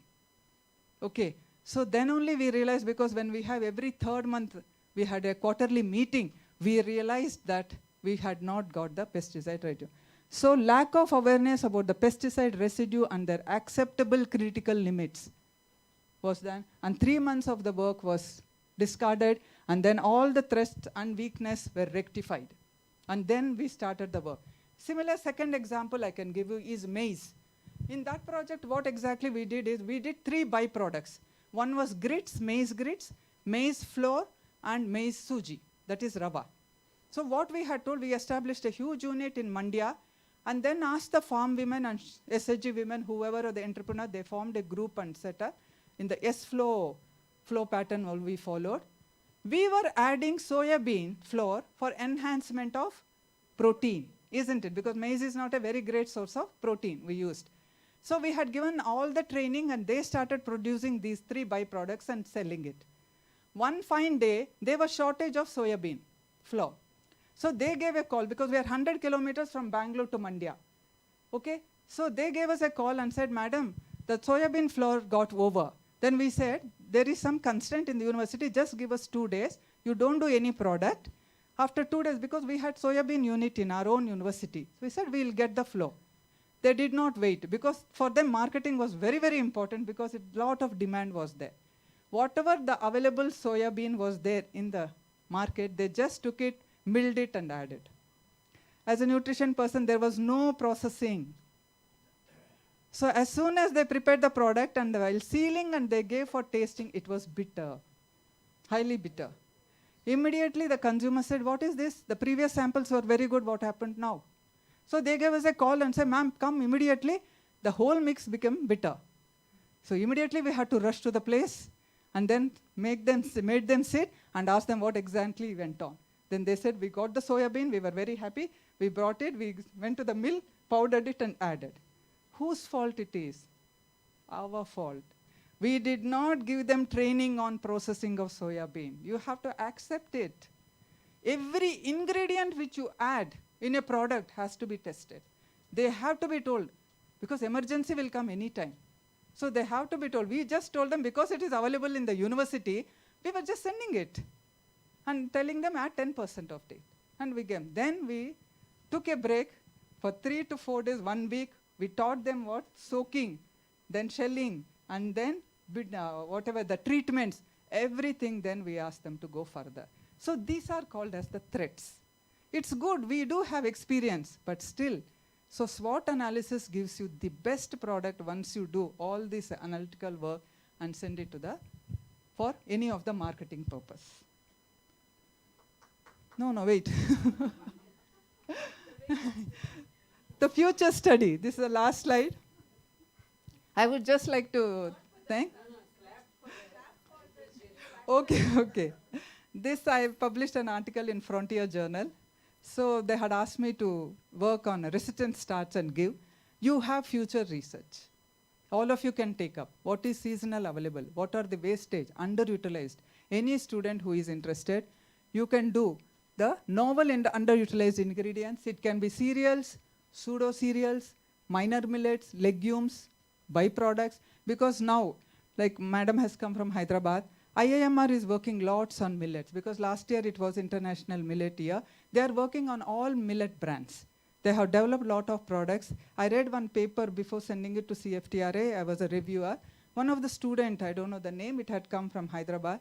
She has worked on muffins and she fed it to the adolescent girls and antioxidant activity was tested on the blood. So that was a very interesting work and it got published 6 months back or 4 months back. So such kind of journals will come forward to publish it. So a lot of work is going on brand. You can take up. And any kind of underutilized fruits and vegetables, whichever place you are from, can be taken up because they have the benefits of dietary fiber, phytochemicals, minerals, and antioxidant. You can apply them to different products because pasta was not very popular with us, so we didn't try out. But many of the units had told extruded products, confectionery products, bakery products. And then our old traditional method, like Sarla Madam had told, no, traditional and versus. Don't forget composite mixes. That is our traditional nutrition. You have to have composite mixes also when you develop such products. Thank you for the patience hearing.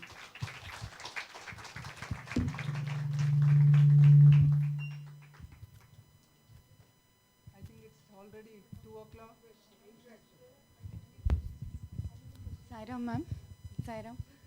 Ma'am. You are an pectin expert. What question do you want? No, one more thing. I'm reminded of my PhD work because first thing you told is mango peel and kernel. So I worked on 4 varieties of mango peel and kernel. But we have extracted antioxidants and studied in edible oils. With the help of BVSK Rao sir, we studied rancidity in oils. Okay. And I just wanted to ask, ma'am, total polyphenols you TPP. Yes, you extracted by using acetone. Was it the acetone extract which you incorporated in foods or the powder of mango peel? It was the powder of mango peel. You think? Even the total PPP, TPP, because our biotechnology people, since it was dark in color, I don't know how you got the sample. Was it dark TPP, liquid form? We extracted with methanol and removed methanol, ma'am. Oh, you removed it. Yes, here they had a technology where they purified the color.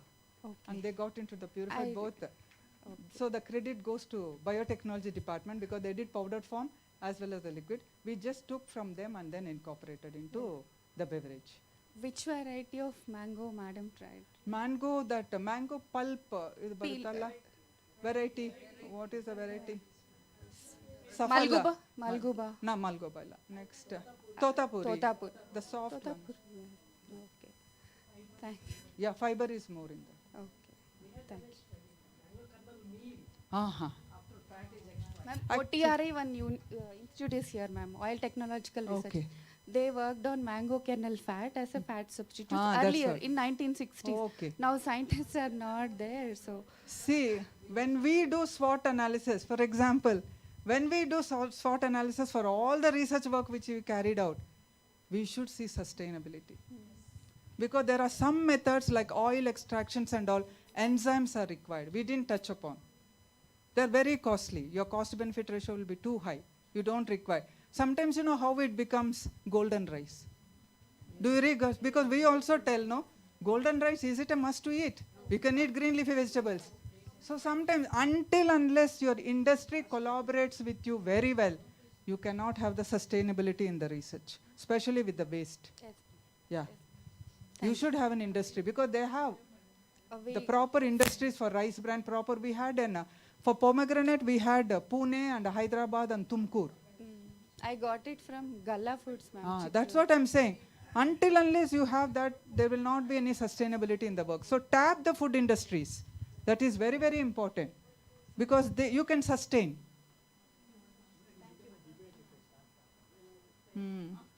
Yes. After lunch, sir, We already started.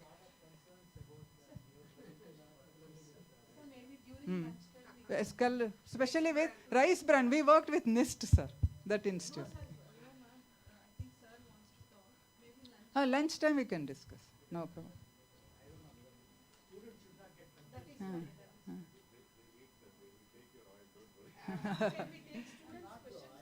Yeah, students' questions. Yeah, that is why, sir, I said we worked with their methods. It is not from our university methods. It will, sir, in the rice bran it will. Food, it is always there, an industry. Sarah, ma'am. Yeah, please. Ma'am has showed the case studies of fruits and vegetables and their byproducts. Ma'am, did any case study has been done with nuts and seeds? What seeds? Nuts and seeds, No, any case study? No, we didn't do, because all these were NAIP project, DBT and DST and international Namaste projects. We didn't do anything on the seeds, but there are my colleagues who have worked. Ma'am, can we know about that, ma'am? Okay, no, though, let me not, because still they are doing PhDs. Yes. Sometimes, No, not this project, man. She wanted something to do with the seed. Chia seeds and all flax seeds they have. Yeah, presently it's going on. Yeah, potential. We have a unit only as potential crops. Grain amaranthus. Yeah, all that is going on. Ma'am, for the layman, this is a question from the layman's point of view. When we go and purchase the soy flour and we do it addition at the home level, which flour should, the defatted soy flour? Defatted is better. Soy flour should be purchased. Defatted. Because I have seen, neighbor women and all just buying soy, grinding it and adding. It should be defatted. And from my perspective, because I have some knowledge of the toxic factors, I tell them that they should go for defatted. The same thing applies with flaxseed flour, ma'am? No, it doesn't apply with flaxseed. But storage is not there. One should be careful. Yes. Rancidity comes very fast. Thank you, ma'am. Yeah, because we worked, one of my students worked on PCO mixes with that of the flaxseed. Yes. We could not keep it more than 2 months. Rancidity occurred, madam. And that to refrigerator condition. Thank you, ma'am. That is why we have to do all these methods, treatment methods. Yeah, it is sold. Annapurna defatted soya flour, DFS. I take this opportunity to thank ma'am for motivating me to publish a chapter with her in food safety and management. We wrote a book on food safety, the one which I have taken. She was one of the authors. Thank you, ma'am. For one chapter. No, thank you.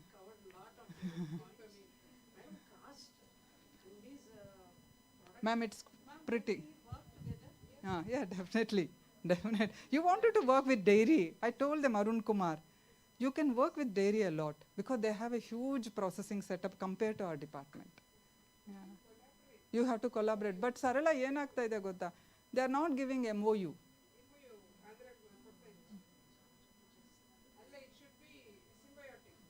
Yeah.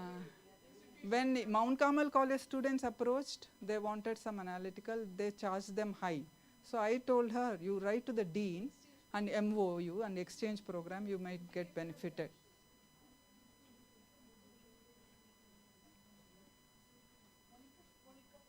Okay. Thank you, ma.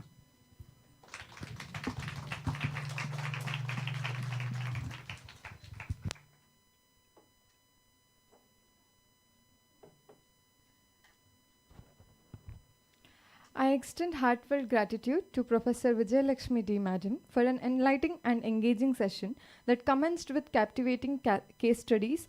Ma'am delved into intricacies of sustainable practices, sharing her expertise on utilization of resources from different peels, seeds, and blossom, and development of innovative products. Ma'am unfolded the potential hidden nutrients doing namaste from banana peel, rice bran, mango peel, palm peel, etc.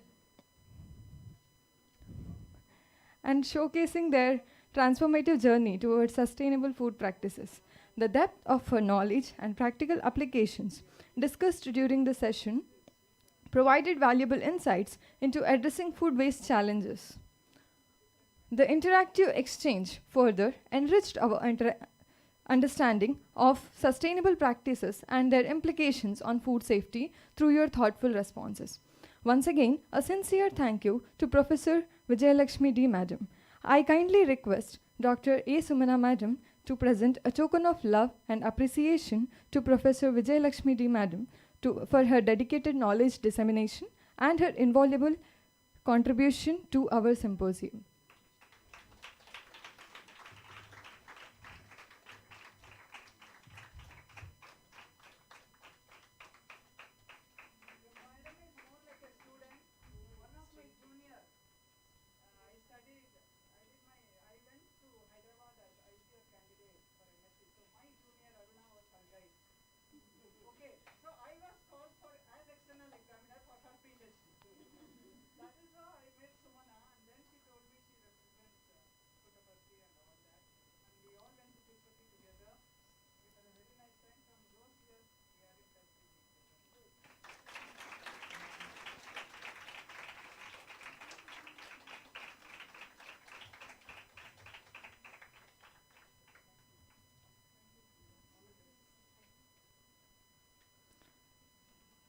We will now break for lunch and be back by 2:40.